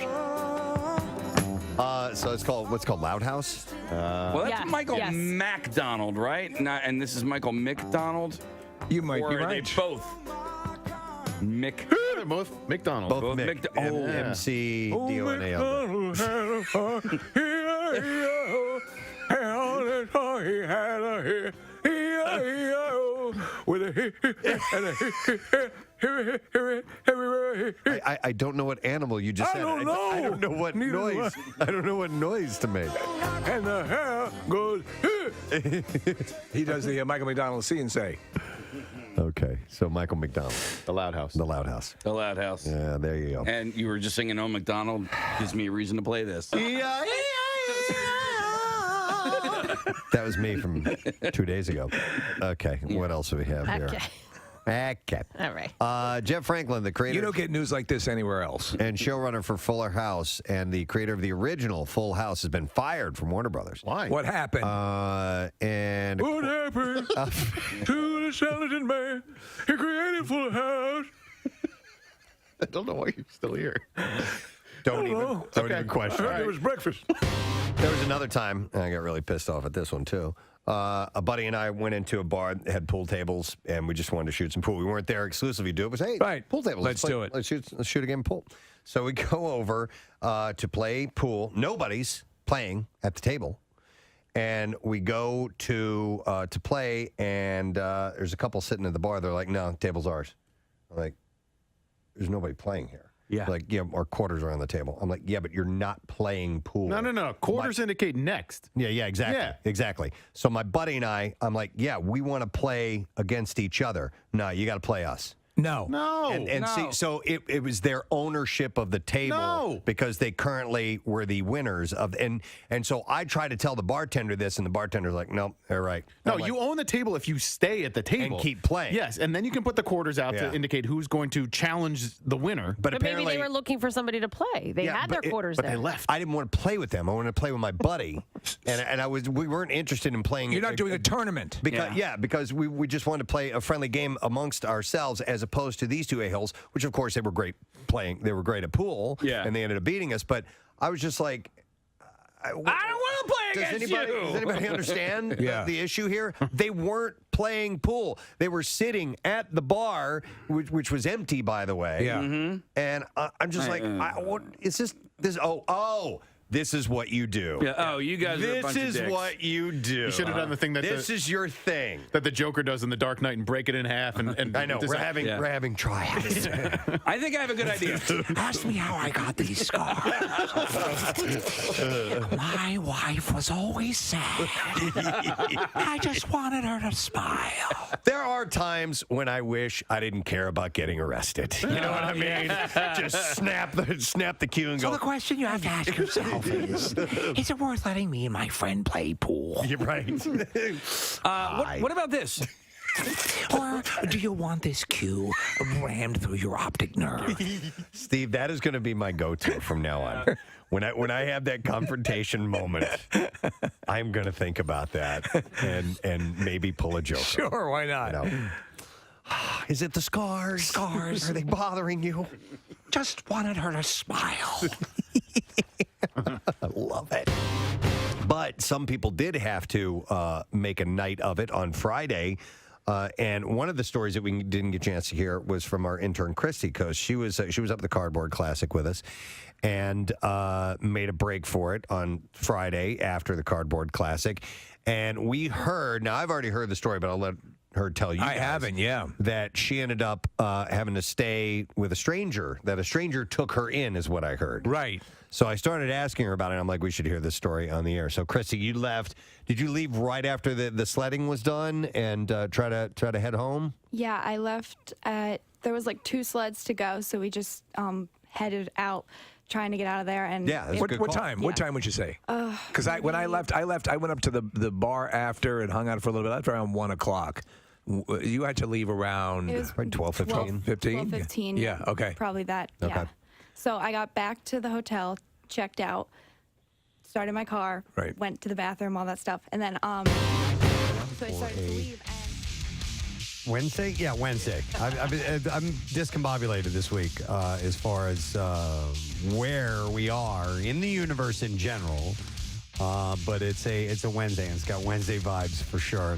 I do want to thank our guests who have been on the program today. Aries Spears joined us. Aries is phenomenal, and he will be at Helium Comedy Club starting tomorrow night, and then Friday and Saturday, and even on Sunday. Which is a good sign. Whole lot of shows for Aries Spears. And then we had Tig Notaro, who's going to be performing at the Grand Opera House in Wilmington on September 17th. And thank you for being a part of the program, especially all of our medical workers today. Ton of them. Various stories about things that end up in people's butts in the emergency room. You'd be surprised. We didn't even intend to go there, and we had a lengthy discussion. So it's pretty prominent. Up my butt. And with that, is there anything else? Just a couple of reminders. Well, you know what? I'll do it at the end when I mention what's coming up tomorrow. But we need to do the letter of the day. He's here. Is he here? He's here. I saw him. Okay. There he Then is. let's get him in here. And we will do that very thing. There he is. How do? Ruby slippers. Ruby slippers. You should want from the movies. If I was to get anything from the movies. Okay. It would be the ruby slippers? Yeah. Okay. They're in the Smithsonian, I believe. There are actually 3 several pair? yeah, or at least 2 or 3. Okay. Any one of them would do as long as she wore them. Those are good ones. Yeah. All right, letter of the day. Guitar. Here we go. Preston and Steve on 93.3 WMMR. Now, the Daily Letter. And the Preston and Steve Show brought to you today by the letter C as in call. All right, and we have one more to go because tomorrow is we're having a day off on Friday, so we will give away Our Word of the Week prize tomorrow, 4-pack of tickets for the Peace Out Farewell Tour for Aerosmith. This Saturday, by the way, at the Wells Fargo Center with the Black Crowes. It is the 50th anniversary of Aerosmith, celebrating a lifetime of hits. Very few tickets remain for sale, by the way. So make sure you're with us to win that prize tomorrow. What you got for today? Well, first of all, it's cool that you guys get to kick off the A to Z. You were saying earlier that you hadn't done it, but then you think you have done it. We're not sure. I think we I don't did. ever remember doing it, but I don't remember you ever doing it. We've always started at different times purposely so people will hear different songs. Yep. And that's kind of fun. I remember one time Brent and Jackie started it at 2 minutes to midnight. That's the first song generally because we start in the numbers and the number 2. So I think it's going to be fun. 9 a.m. tomorrow, right? Yep. Excellent. Yep. And I wanted to mention that I will, since we're starting the A to Z tomorrow, this will be my last day of Workforce Blocks for a while until A to Z finishes. So we got blocks of Aerosmith for the big show on Saturday, and Pearl Jam, and Duran Duran, who is also at the big joint next week. And I'll have a pair of tickets to give away for Aerosmith. And 2 o'clock this afternoon, an interview with Paul Rogers. Oh, very nice. Very nice. Man, that's awesome. He's a fascinating guy. I mean, he's hung out with all these amazing people, and with Free and Bad Company and The Firm. He fronted the first reunion of Queen. He was the front man on that, and he's played with everyone and knows everyone. And everybody loves him as a singer, cites him as an influence and everything. Yeah. He's got a new album out coming September 22nd. So play a couple songs from that and have a chat with him at 2 p.m. Love it. Excellent. All right, I want to thank our sponsors. Preston and Steve Show is brought to you today by Dunkin'. Preston and Steve Show runs on Dunkin'.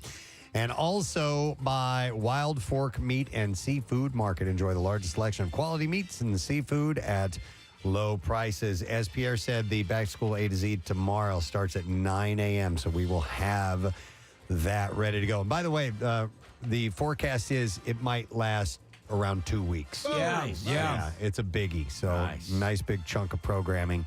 And also, tomorrow's kind of a Friday, like giving away our Word of the Week prize. So we're going to do our Friday things tomorrow, which probably means the connoisseur and other goodies. That's it. We're done. Rage on. Have a great day. We'll see you tomorrow, gang. Bye-bye.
Mm-hmm.